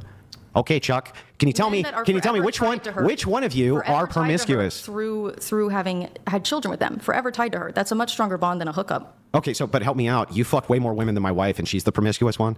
You wouldn't consider what I do sex, would you? You fuck men. You said wouldn't you fucked consider- 10 men, Chuck. I said under 10. You would not consider the sex that I've had with women to be sex. Is that what you said? No, I'm talking about men. But then why'd you bring up women? I didn't try to. I was Okay. talking about men. Okay. So yeah, Chuck, you fucked way more. None of them got me pregnant. Yeah, well, who cares if they did? You would just abort the kid. I mean, yeah, but Yeah, because you're just a sick fuck. I'm not a sick fuck. You're a I- sick. English. Yeah, feminism is not good. Good look at other countries. They are more happy without feminism. My country, the Philippines, alone is a happy place. We don't even have divorce laws. Yeah, that's the thing, right? That's the thing. Feminism is poisoning countries. It is. Yeah, an ex-husband is not the same thing as a baby daddy. I think it's crueler. I think it is crueler to have children when you are unprepared and bring them into an unsafe household. I think that. Yeah, okay. Well, I'll make sure to let my stepkids know that they shouldn't have been brought in the world because Chuck wishes that her mom killed them. Because then she couldn't say he had 3 baby daddies, could Okay, she? go ahead and tell them. I'll go ahead and tell them, Chuck. Tell them. I'll let them know, Chuck. But it's every time you talk about how older women are undesirable. Women with past are undesirable. what I and say. then you are dating a woman. You are married Chuck, to a woman. You are in Chuck, love can with you a woman. can you You tell are me what my married to a position? See, this is why this bitch is stupid, right? This is why this bitch is stupid. She's conflating red pill ideology with this man. I literally, I don't hear this. I don't hear Andrew saying that, oh, older women are undesirable. I don't hear that, right? Absolutely ridiculous. Red jacket. Let's see. It's odd to me that people don't have a certain sorrow for incels. I feel bad for incels. I mean, like, this is a thing where I do feel I do have some empathy, right? Some empathy for incels. I want them to be better. Is? I've seen your tweets. What's my I've seen position? the way that you speak to sex Can you workers. tell me I've what seen the my way that you speak was my to wife a sex people who have worker? sex. No. No. She has 3 baby daddies. Okay, And so not a that's sex. lie. So not a That's sex. lie. She's constantly bringing back the fucking baby daddies. I mean, it's like, I don't know. I don't know if she was married. I don't know. I mean, again, she had a marriage, right? One marriage. This is another one. I don't know her history. So I mean, Worker, not a sex Right? worker. No, not a sex worker. Okay, great, Chuck. But so the way you talk to promiscuous women. so you she just had tried to do the three. So same she had to 3 me. long-term relationships and did what she was supposed to do in them when she's married, which is have children. Yeah, and how did that turn out for her? It turned out great. She ended up with She got me. half her tongue ripped out. That's And what she- you yeah, said. but she's been with me for almost what, fucking 18 years? What's your longest term relationship, Chuck? 3 years, but I'm Yeah, also in my 3 20s. years. 3 years and 10 guys. Well, you got a way to go, Chuck. I said under 10, but I'm also in my 20s, and you're in your 40s. I married her when I was in my 20s. With her. What do you mean? She was in her 30s when you married her then. Was she? I don't. She's 5 years older. No, than you, she's correct? not 5 years. She's 3 years older, you idiot. Oh, my bad. My information was wrong then. Yeah, because you got it from a dumb whore, didn't you? Which dumb whore? Tree of Logic. You got it from a stupid whore, and that's why your information's bad. What else? Is Tree of Logic the name of Yeah, someone? what else do you think? What else do you think, Chuck? Do I have an illegitimate black child too? No. She was married That wasn't twice. part of your Okay. information? No. Oh, what else was part of your information? How much older is my? Oh, well, then, if she was married twice, like seriously, like, I mean, again, I don't know Andrew's wife like that. It's like this bitch is like I could understand, right? You could see that Andrew's definitely getting heated. My wife than me? 5 years. Oh, okay. Well, how old is she then? She's 43 if you said it was 3 years. Wait, how old am I, Chuck? 40. I'm 41. Okay. Well, she still has 3 baby daddies, which you confirmed. So you're wrong about that, right? You're wrong about that? Does she not have 3 baby daddies? Yeah, Did no, you not she say didn't that have this 3 was baby public daddies. Men you're information? married to aren't baby daddies. A baby daddy is a man that gets you No, pregnant. your disparagement there, as fun as it is, right? Remember, she's not here to defend herself either, because she'd knock you the fuck out probably. But She would hit me? yeah, if you had personally attacked her, I'm sure she would. Well, I wouldn't have personally attacked her. So I might have gently suggested that, Oh, gently telling women suggested. to submit to their husbands and blah, blah, blah, blah, blah is kind of, that created great outcomes for her, Chuck. Is this a great outcome? It sure seems to be for her. Because, I mean, being with you and I think dedicating your life to being a content creator that just like debates and that's the extent of your Christian goodness, I wouldn't consider that high living. Wait, I is that wouldn't the consider that Chuck? Is that the virtuous. extent of my Christian goodness? Probably. Tell me what I do. This is what you do with Tell me it. what I do with all that money I make, Chuck. I don't know. But I thought you just told me what the extent of my Christian goodness was. The impact that you leave on the world, whether you donate to charities So or it not, which I justifies- strongly doubt that you do. You strongly doubt that? What you do with your worldview is you use it to feed your ego. What you do with Ego? your career. My ego? Yes, your ego. My ego? Your ego. So tell me, Chuck, can you help me out here? And I know that this is the thing about pride too, because the first time we debated, you said to me, you just humiliated yourself in front of all of these people. And You when I did. said, I've been on bigger platforms, you said, no, you haven't. What bigger platform were you on? Well, I was interviewed by CNN once. No. So you weren't on a bigger platform, also Chuck. Cupid- So I was Cupid- right? shush. So I was right, Chuck? I was right. CuteBot in 2024 Yeah, had a CuteBot. viewer average of about 10,000. And I went on her show with Morgue Pie, and I was subject to a lot more people and greater, scarier things. Oh. So I guess okay. now technically Brian's platform is the largest platform I've been on. Oh, Yeah. gotcha. Yeah. Okay. But before that, it was mine. No, it was CuteBot. Oh, it was CuteBot. Yeah. And how many people were watching CuteBot at that time? If we go pull that stream, we'll find the numbers. When we were debating, I'm not referring to her numbers at that time. I was referring to her viewer average in 2024 when I went on her dating show with Morgue Pie. There were over 10K viewers concurrent. Okay. Gotcha. That is what I'm referring to. Okay. And that is far more immortalized than this will be. So help me out with this, though. I just want to make sure that I get all of this right. So ultimately, do you think that it's okay to try to use these disparaging things against my wife who's not here to defend herself? Why? What did she do to you, Chuck? I'm trying to convince you of my worldview. Yeah, but what did she do to you, Chuck? I mean, I think that being married to you is It's enough to do whatever evil you want to her, isn't it, Chuck? was what I said evil or wrong? Was it inaccurate what I said? Was it inaccurate what I said? Was it inaccurate? You remember how earlier? Was it a lie? Yeah, but was it? Were you trying to use it as disparaging, like you I'm do trying with to point out colonizer? your hypocrisy. Where's the hypocrisy? Because of the worldviews that you espouse. Tell me what I espouse, which is hypocritical. You spend your time convincing men that older women are undesirable, that women with past are undesirable. You're You lying. do. I have scrolled through your freaking tweets. Chuck, I've seen this. Chuck, I've seen what you gi- said. give me, you have built your give me the career off position, of, like, Chuck. Give me the position I have. The position you think I have, which is hypocritical. older women are undesirable. An 18-year-old will always be more desirable than a Total fucking lies, Chuck. So here's my actual That position. was actually one of the first. Yo, Whiskey. I think the meaning of incels has changed. To me, incels are men who want to have long-term relationship with women but are constantly rejected. What is the meaning of incels currently? It's involuntarily celibate, right? Where they're constantly kind of like that, right? I don't know if they want long-term relationship with women. I'm assuming they do, but they are constantly rejected. So I agree. I guarantee you, you'll never find the tweet. And when we're done here, I'll send you $1,000 per tweet that I'm wrong about. Promise. Okay. So here we go. You ready? My actual position. As women get older, they're generally less desirable than when they were younger. Uh-huh. Anything else, Chuck? Am I wrong? But do you think Hang on. Chuck, am I wrong? Chuck, am I wrong, though, Chuck? Depends on who you ask. I'm asking you. I like older women. I'm asking you, Chuck, in general. And my mom and all of her heterosexual Yeah, Chuck, I know, but in friends got a lot general, of play. yeah, but Chuck, in general, is it not the case that in general, as women get older, they become less desirable to men than younger women? In general. Not now, I don't think so. I think there's an age cap. So if I were to show you stats of when men respond and say that they would prefer younger women over older women, they're lying? Maybe. Okay, gotcha. I don't know. You can never trust statistics or where they're from. So you can never trust never the said that recent either. studies or blah, blah, Never blah, said that blah. either. I said that I every watched study the needs to be vetted. But okay. So anyway, what's the next position that I espouse, which I probably don't? That makes me a hypocrite. So I want to say that as an outsider looking in, what your platform looks like is it's teaching young. Yeah, I don't care about that. How am I a hypocrite? What am I saying that's hypocritical? You're a hypocrite because you are married to a woman that the men that you are influencing to feel these things, you are married to someone that they would find completely unacceptable. Because I don't think you know my audience. I know their audience. I don't have a red pill audience. You do, dude. I don't. I'm not a red piller. Down all of my I'm socials literally locked not a down red pill. Bull said it. The man is not a red pillar. Yeah, this because every time after I debate you, what I have is a bunch of dudes hopping in my comments calling me a stupid whore, a bitch, and a slut. Well, you are stupid. You are a stupid bitch, right? That is true. But again, you don't control your fucking audience. You don't control your fucking audience, right? You don't. There could be terrible men watching Andrew. So what? There are terrible women watching you. Fucking idiot. What does that have to do with me? That's your audience. No, my That's audience. your My audience are man. Christian nationalists.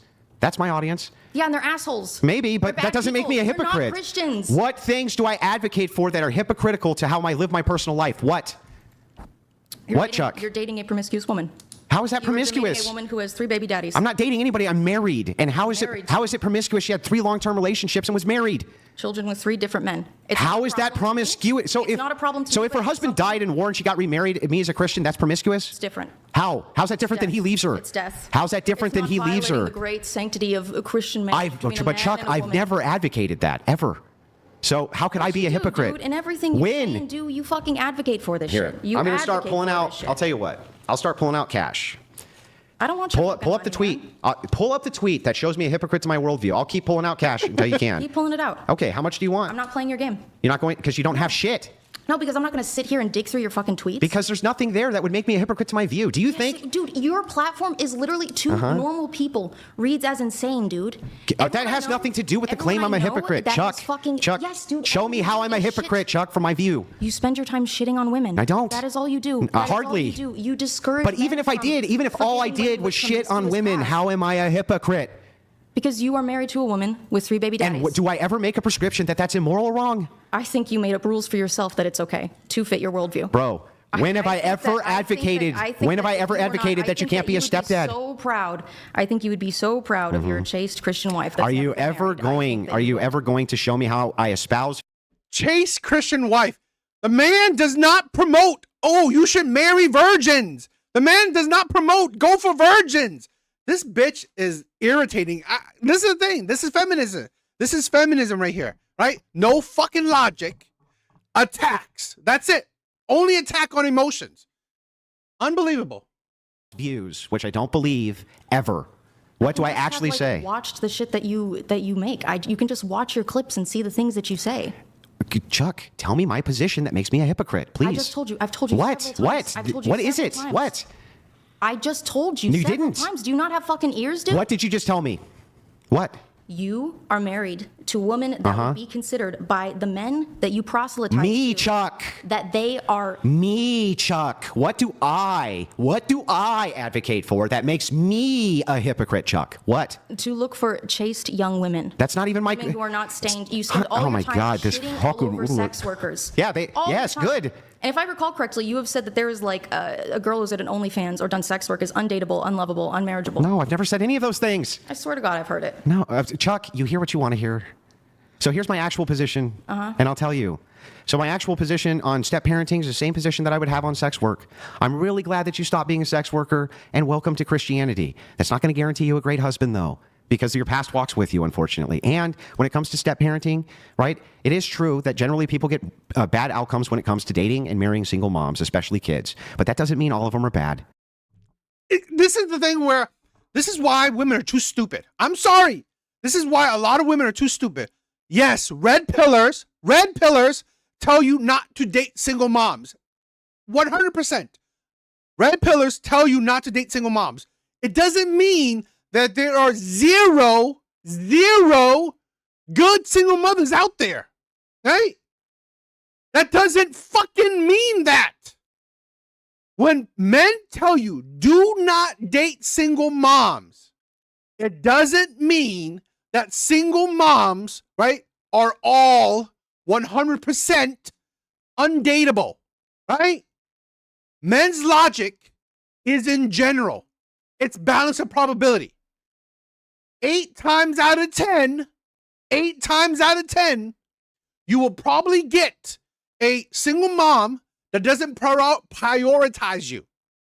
8 times out of 10, you will probably get a single mom that gives you all the responsibility, none of the authority, right? 8 times out of 10, right? You will probably get a single mom that is combative, that is aggressive, has high standards, low value, that's not submissive, that's not obedient, that is combative, that is chaotic. 8 times out of 10. So you are a stupid bitch that don't understand men's logic, right? Men know that it's not an absolute. Red pillars do not say 100% of anything. So this is why this woman is an idiot. It's like you misconstrue men's logic. Men are not out here, right? In the manosphere, in the men's red pill, men are not saying 100% of single mothers are undateable. No, right? Men are not saying 100% of women in the West are the worst women ever. No. Men are talking balance of probability, right? Men are talking about in general. That's what men are talking about. But I'm sorry, women are too stupid to understand that. Not all women, but a lot.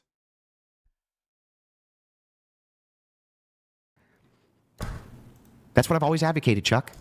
How come? See, Whiskey said it correct. Single mothers are a numbers game. It's a numbers game, right? If I'm going to, this is a thing where if I'm talking to a man, right? I'm saying don't get married. Don't get married, right? I'm saying don't get married. 50% of marriages get in divorce. 70% are filed by women, right? It doesn't mean that 100% of marriages end in divorce. It doesn't mean that 100% of women will file for divorce. It's a balance of probability. It's a numbers game. It's you choose as a fucking adult what to do. Red pill is only fucking logic. It's only an ideology. What you do with it is up to you. Stupid ass fucking women. Know that about you? Yeah. How come you didn't know that? That's what I Because it's not advocate. reflected in anything that you say. It's because you selectively only want to hear what you want to hear, and you only did that to do rage bait because you don't know any of my positions. You never took the time to listen, ever. Why would I listen? It's all slop. Yeah. How could it I be? also don't How could it think be that slop? You don't even know what it I is. also don't think that these are your positions. I genuinely don't. Again, I think that you are creating Brian, rules- haven't I rules made for those me, but positions not for 1,000 me. times on the show? Those same positions? If I can just really quick, you've said Andrea said certain things. Were they whatever podcast appearances? Yeah, I believe so. Some of the things that you claim Andrew said, I sit next to him for all these appearances. I've never heard him argue. Okay. So you just lied, Chuck. Well, I still think you're a shitter, dude. That's nice, but I don't have the positions you claim I have. And it was pretty. And what happened is you just think that because you disagree with me and I'm a bad person, that it's just okay to do whatever horrible thing you want to me. And that's what the left What did I does. do that was horrible? Oh, well, what you were attempting to do there was you were attempting to disparage me for no particularly good reason, even. Because you called me stupid. Yeah, but what did my wife call you something? Your wife has actually said really rude things about me in the super chats before when we. Yeah, maybe she didn't say anything to you tonight.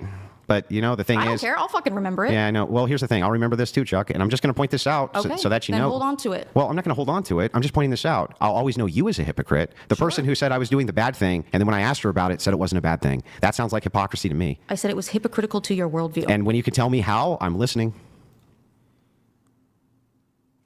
Because you do not live as a good Christian. How would that make me a hypocrite in my marriage?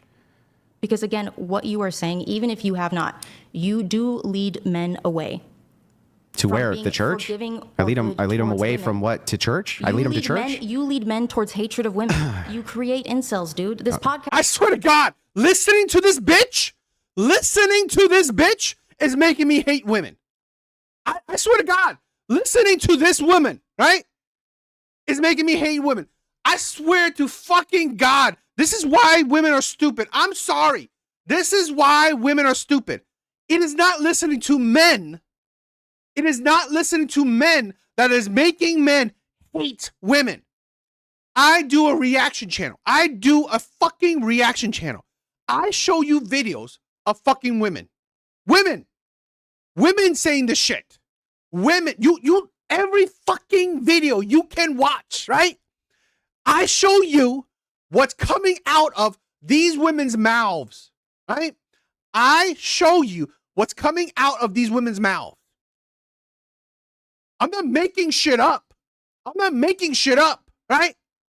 I literally show you video proof of women saying the crap that they're saying.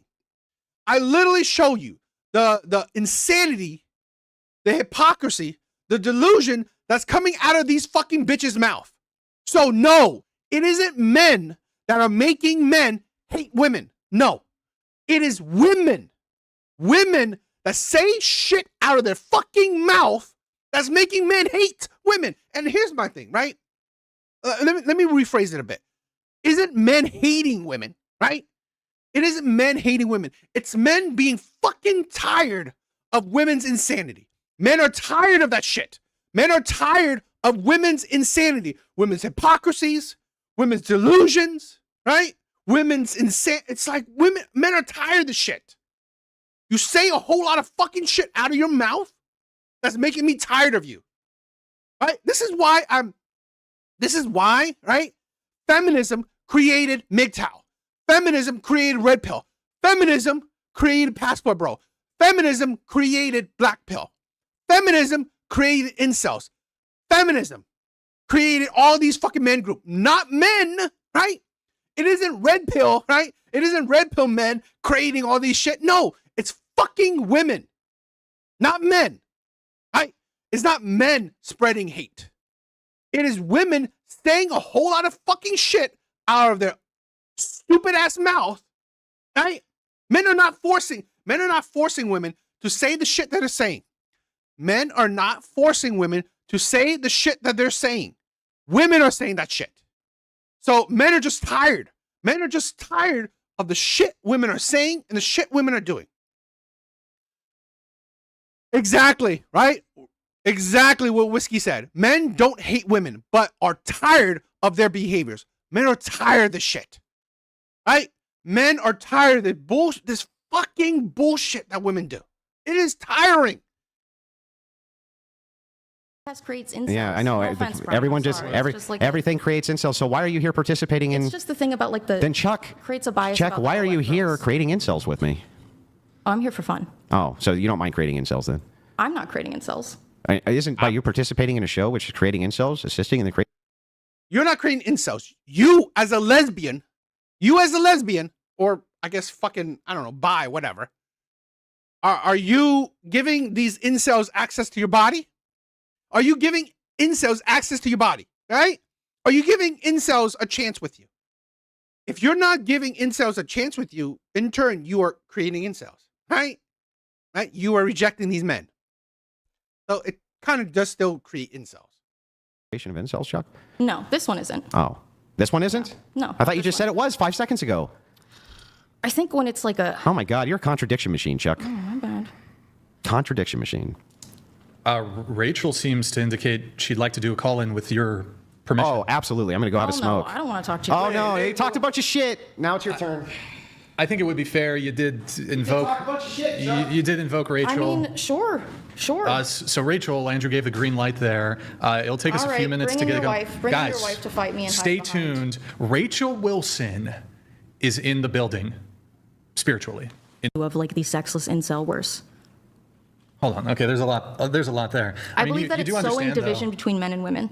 You believe the podcast is sowing division between men and women. Okay, well, hold on. Let's start with one thing first. I can address some of your other things here really quickly, but specifically on the incel thing, just how do you define incel?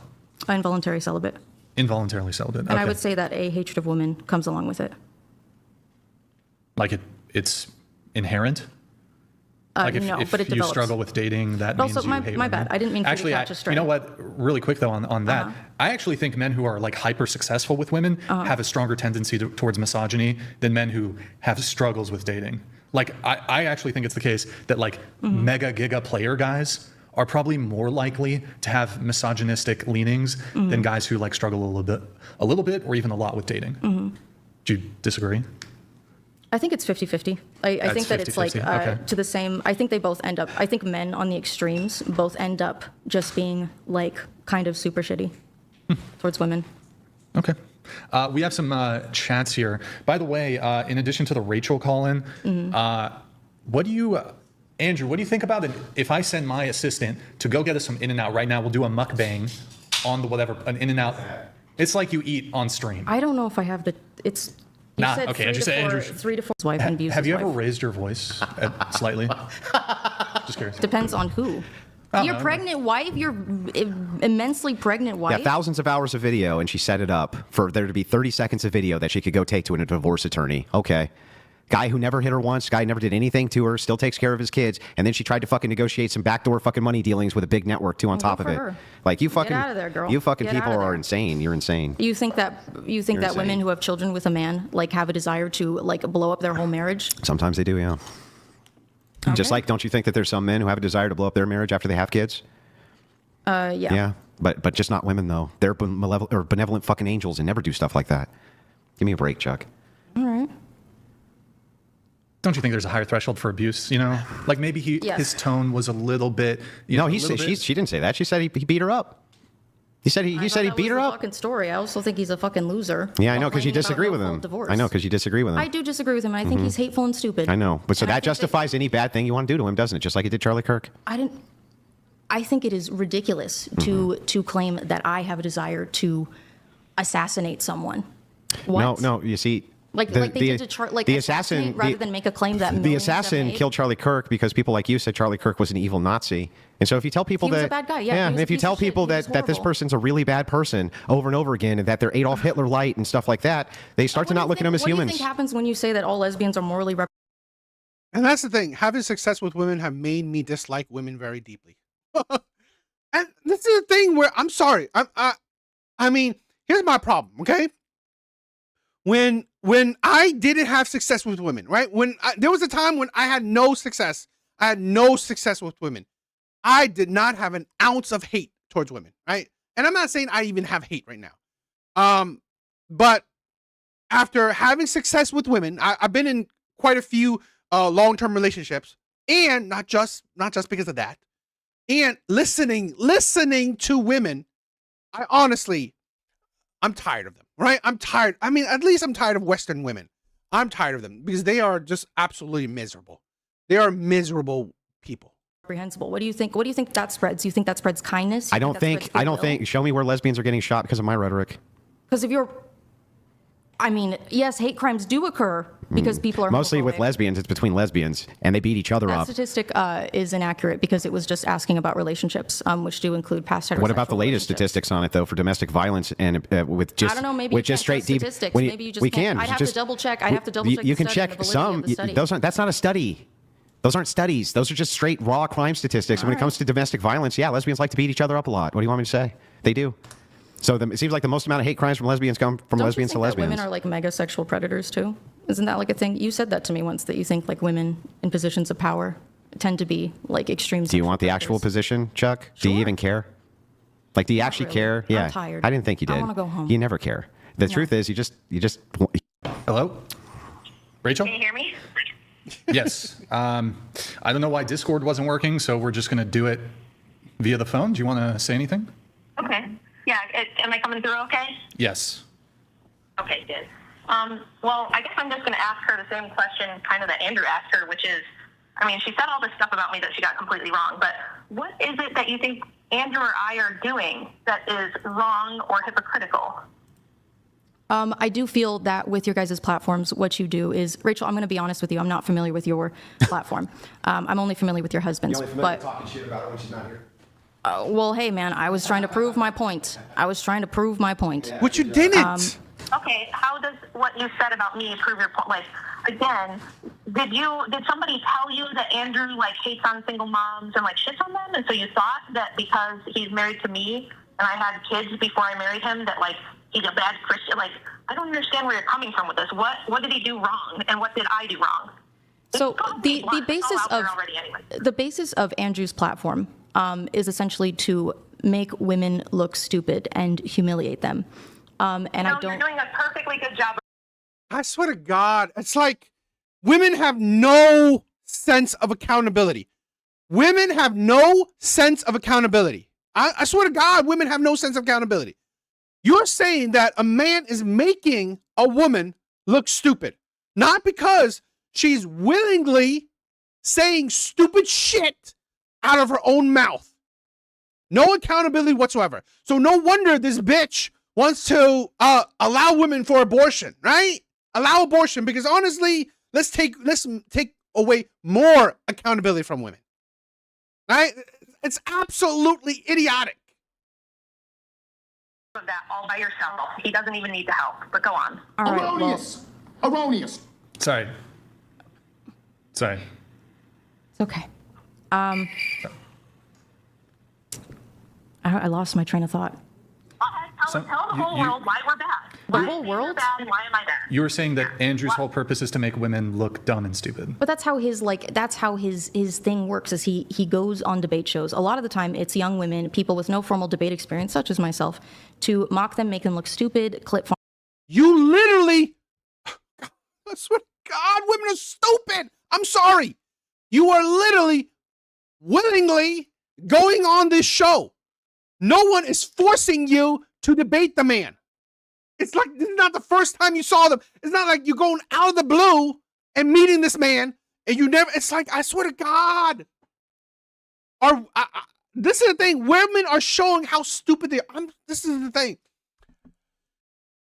Feminists are unbelievable liars. They do. This is the thing. They promote no accountability whatsoever. Are you not willingly going on this show to debate him? I swear to fucking God, it's like, is there no accountability? Do you think that men are forcing you to debate other men? And then Little Hollow, what's up, my brother? Her brain no work. It doesn't. It's like, seriously, why are feminists, I'm sorry, why are feminists the most stupidest humans around, right? Why? It's like no accountability whatsoever. Gain money and notoriety this way. He doesn't engage in real thoughtful debate. I've seen people walk off from debating him because we got to do one thing at a time. One thing at a time. You can't just shotgun 500 things. So, okay. Did you not have agency? Did you not have agency when you accepted this debate with Andrew? Yeah, I did. Okay, then what did he do wrong? Do you want him to treat you like, because you're a feminist, so you want him to only debate men? Because if he did that, you'd say, well, he's a misogynist. He won't even debate women because he doesn't take them seriously enough or whatever. Like, you guys make yourself look stupid. Andrew can't make you look stupid. Fucking rights. This is right? When base women, right? When base women are talking, they actually fucking know. This is why Red Door, I love this sister, right? I love her. Because here's the thing, when women are actually fucking logical, you can't say shit, right? You can't say shit. Literally, coming from another woman's mouth, you had the freedom of choice. No man made you look stupid. You did it yourself. You chose to come on to this. You are stupid yourself. If you're not. And I would go on here and I would make you look 10 times stupider because you're really, really uninformed, but really, really confident about everything you say. You do not sound like a person with a college education. My homeschooled 13-year-old can explain per capita, okay? You are not a very smart person. You're the one who put yourself in this position. And since you lost and you got humiliated, you thought the thing to do would be attack me. And okay, so let's go there. Where did you get the idea that I'm promiscuous? That you're promiscuous? Sorry, you just also said a bunch of shit that I was trying to keep track of. You said that I'm promiscuous, so what promiscuous means I've slept with a lot of people, right?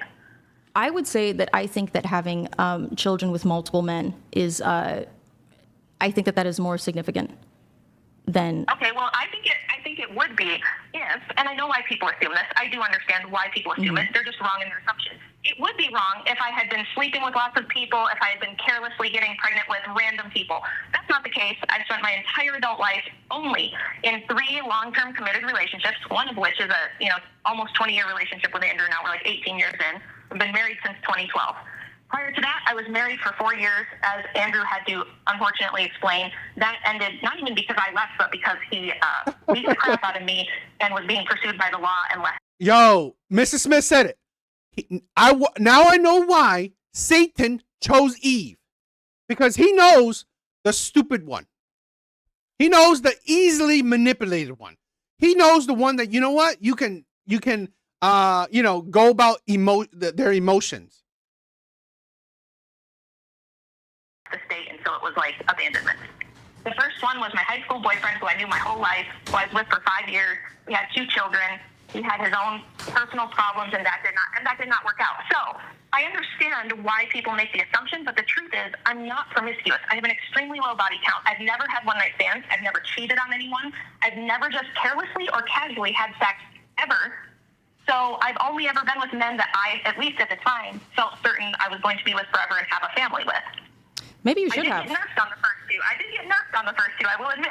But I did wonder, hang on, Rachel, I did wonder one thing. If she had slept with 3 men but had aborted all of the children, would she still be promiscuous? She would have lived her life. It would have been better for her. If she had only slept with 3 men but aborted her children, hang on, Rachel, stop for a second. Would it be the case? Was that too abusive? Shut up, Rachel. Was that too abusive, Charlie? So Charlie, tell me, if she had aborted her children with those 3 relationships, would she be less promiscuous or not? I think that, frankly, in my opinion, her life would have been better spent. Would she be less promiscuous, Charlie? Yes. Yeah, she'd be less promiscuous. Yeah.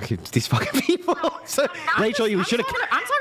Seriously? So it's the children having... It's like, this is why this bitch is like absolutely stupid. Rachel, you should have killed her kids, Rachel. Maybe she should have. So I wouldn't have been it's less promiscuous if I kill the children? I mean, you're not killing children. You're having an abortion. Did you just say to me that my life would be better if I had aborted my children? I mean, if I were in your shoes, I would have had a better time doing that. Wow. Oh, God. She's a fucking idiot. All of my children, I would never unalive them. I would never wish that they weren't born, even if there was some mild inconvenience to me along the way, or maybe I had to do... This is feminism for you. This is feminism. My life would be better if I, took away my accountabilities. My life would be better if I aborted children. Fucking idiot. Fucking idiot. Because, like, literally, Red Door has said it, right? Red Door, she's a she has created generations of humans. While this bitch thinks it's okay to really abort the generations of human. It's like absolutely ridiculous. Work to raise them.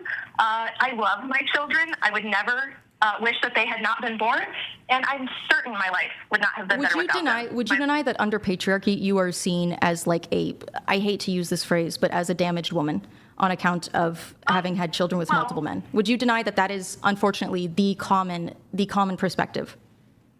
I actually think it's people like you who think that about me. Andrew is a patriarch. He is a patriarchate. As you said, he's the one out here representing the patriarchy, and he looked at my... Here's the fucking shit, right? Here's the fucking stupidity. Would men say a single mother is damaged, right? Yeah, they probably would. But why? Right? Why? Would men say older women are damaged? Why? Why would men say that? Oh, it's not fucking misogyny. It's not fucking patriarchy, okay? Why do men say single mothers or older women as damaged? It is because of the numbers game. It is because of balance of probability, right? It has been proven, right? Has been shown that older women, right, more life experience, more dealing with shitty men, right? Single mothers, more dealing with having life experiences, terrible life experiences, dealing with terrible men, terrible baby daddies. Guess what? That will produce bad experiences. That will make you traumatized, right? So balance of probability, right? 8 times out of 10, these women would be damaged, right? No fucking duh.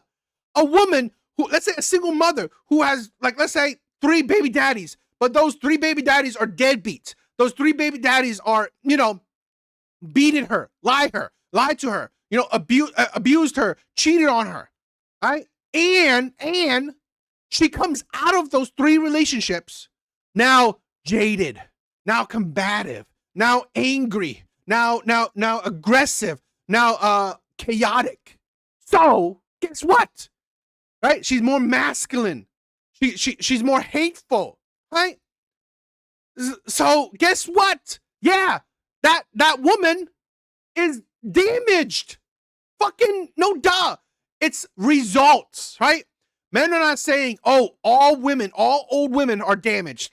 All single mothers are damaged. That's not what fucking men are saying, right? Men are talking in general. Men are talking about numbers. Men are talking about balance of probability. Balance of probability. Women that go through fucking trauma are fucking damaged. You such a stupid bitch.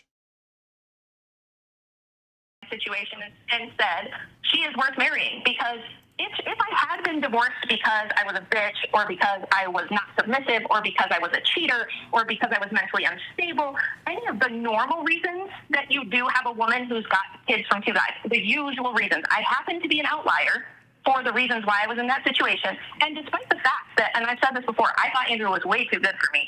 I tried to break up with him multiple times because I thought he's got a great life with no baggage. Why would he could pick anybody. He should pick someone else other than me. That was my opinion. He was the one who looked at me and said, no, I really think you're great wife material, great mom material. I know that based on the fact that you're already a great mom. Yeah, your situation isn't the best, but all things considered, it's a deal I'm willing to take. Because he thought I was that awesome. Isn't that cool? What a good... And that's the thing, right? That's the thing. Men are not saying, oh, all single mamas are terrible. No. Or all old women are terrible. No.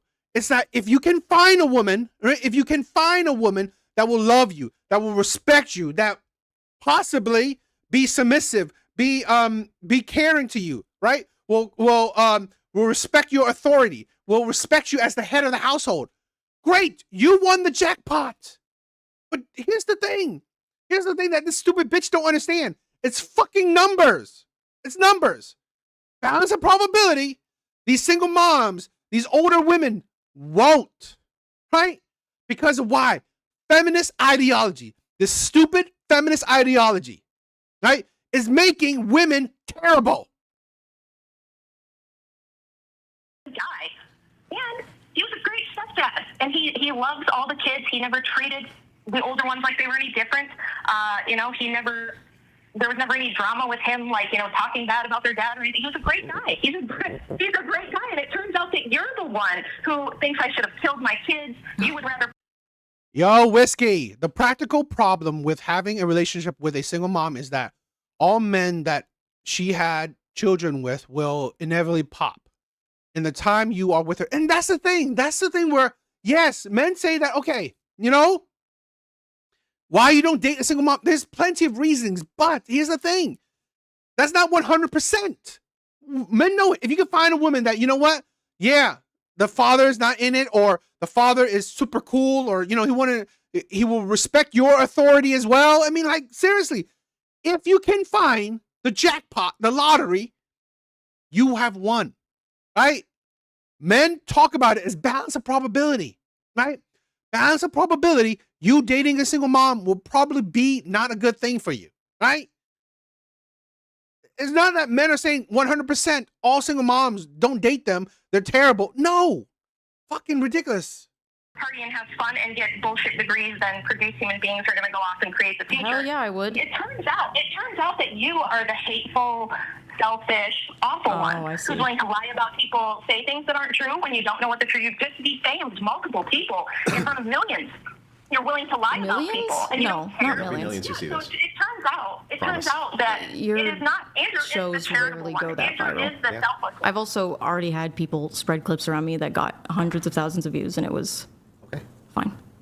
I'm just letting you know that she was saying something accurate, that millions of people will likely see this, yes. And they'll forget tomorrow.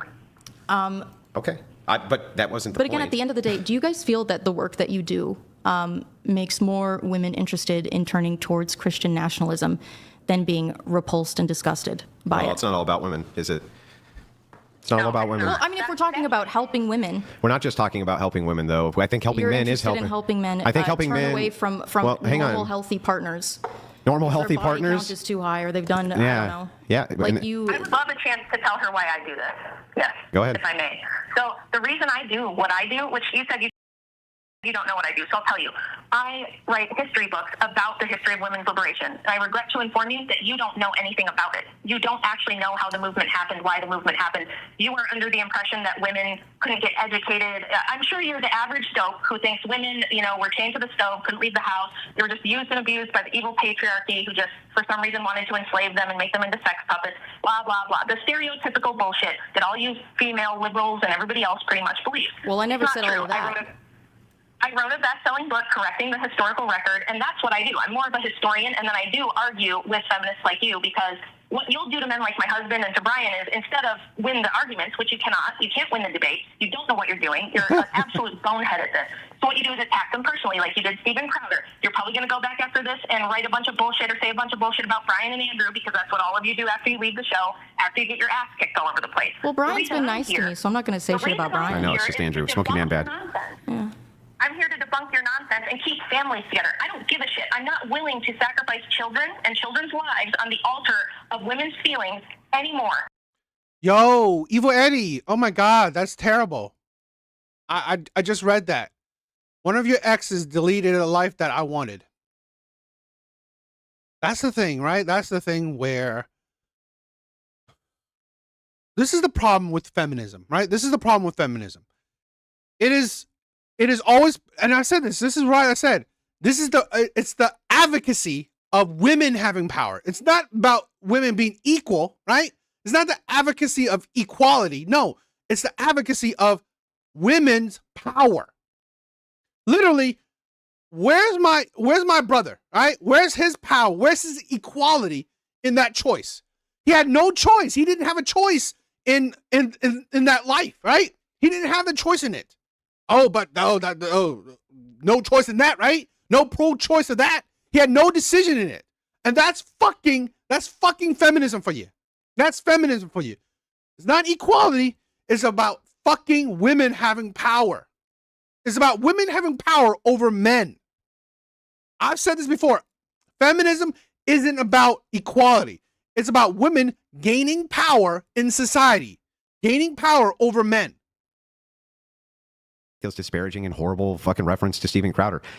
Look, maybe you can say that I'm a bad man, that smoky man bad, but you can't say that about Steven Crowder. He's the opposite. Like, that guy is fucking, he's one of the greatest guys I've ever met in my life. Well, first off, my misconception about the extent of the abuse of his wife was corrected pretty quickly, so I think that's But why was fine. it said?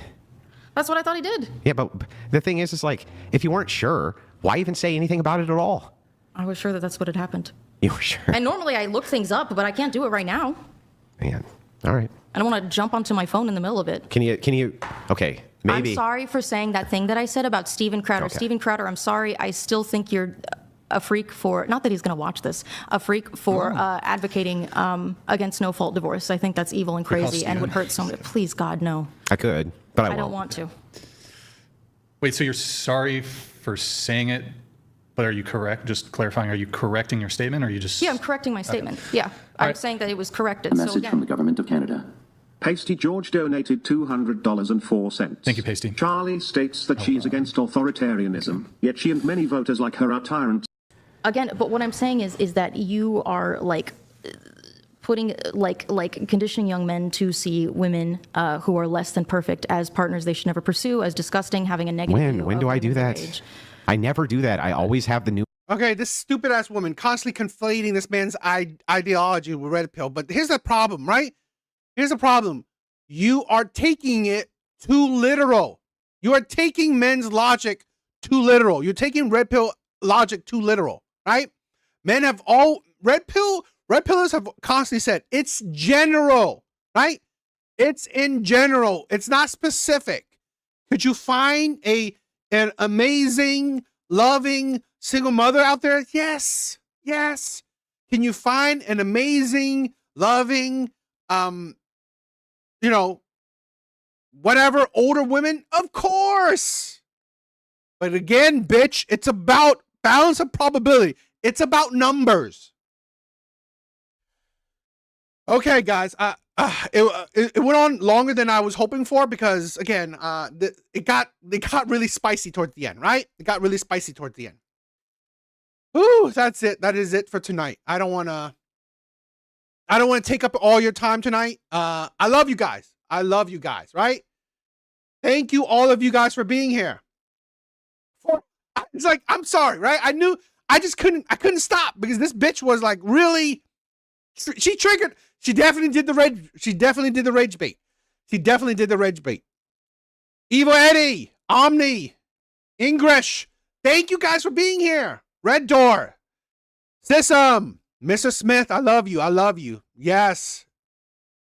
Gotta grow it for D8. Thank you, my brother. Thank you. Thank you.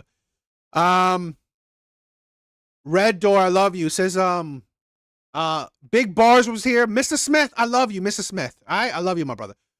Whiskey, be good, my brother. Don't, I love you, my brother, right?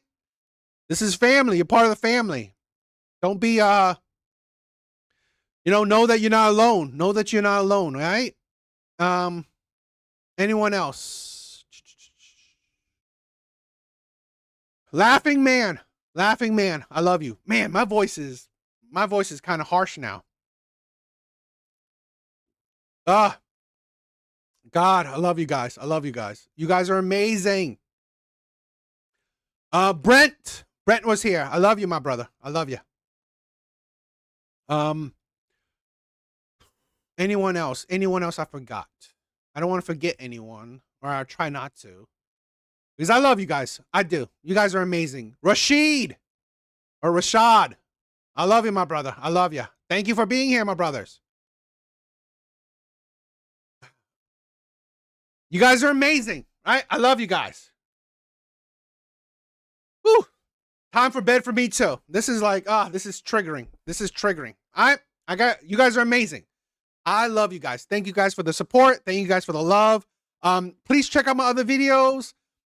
Please like, subscribe if you haven't. You guys are amazing, right? Later, guys. Later. Have a good night.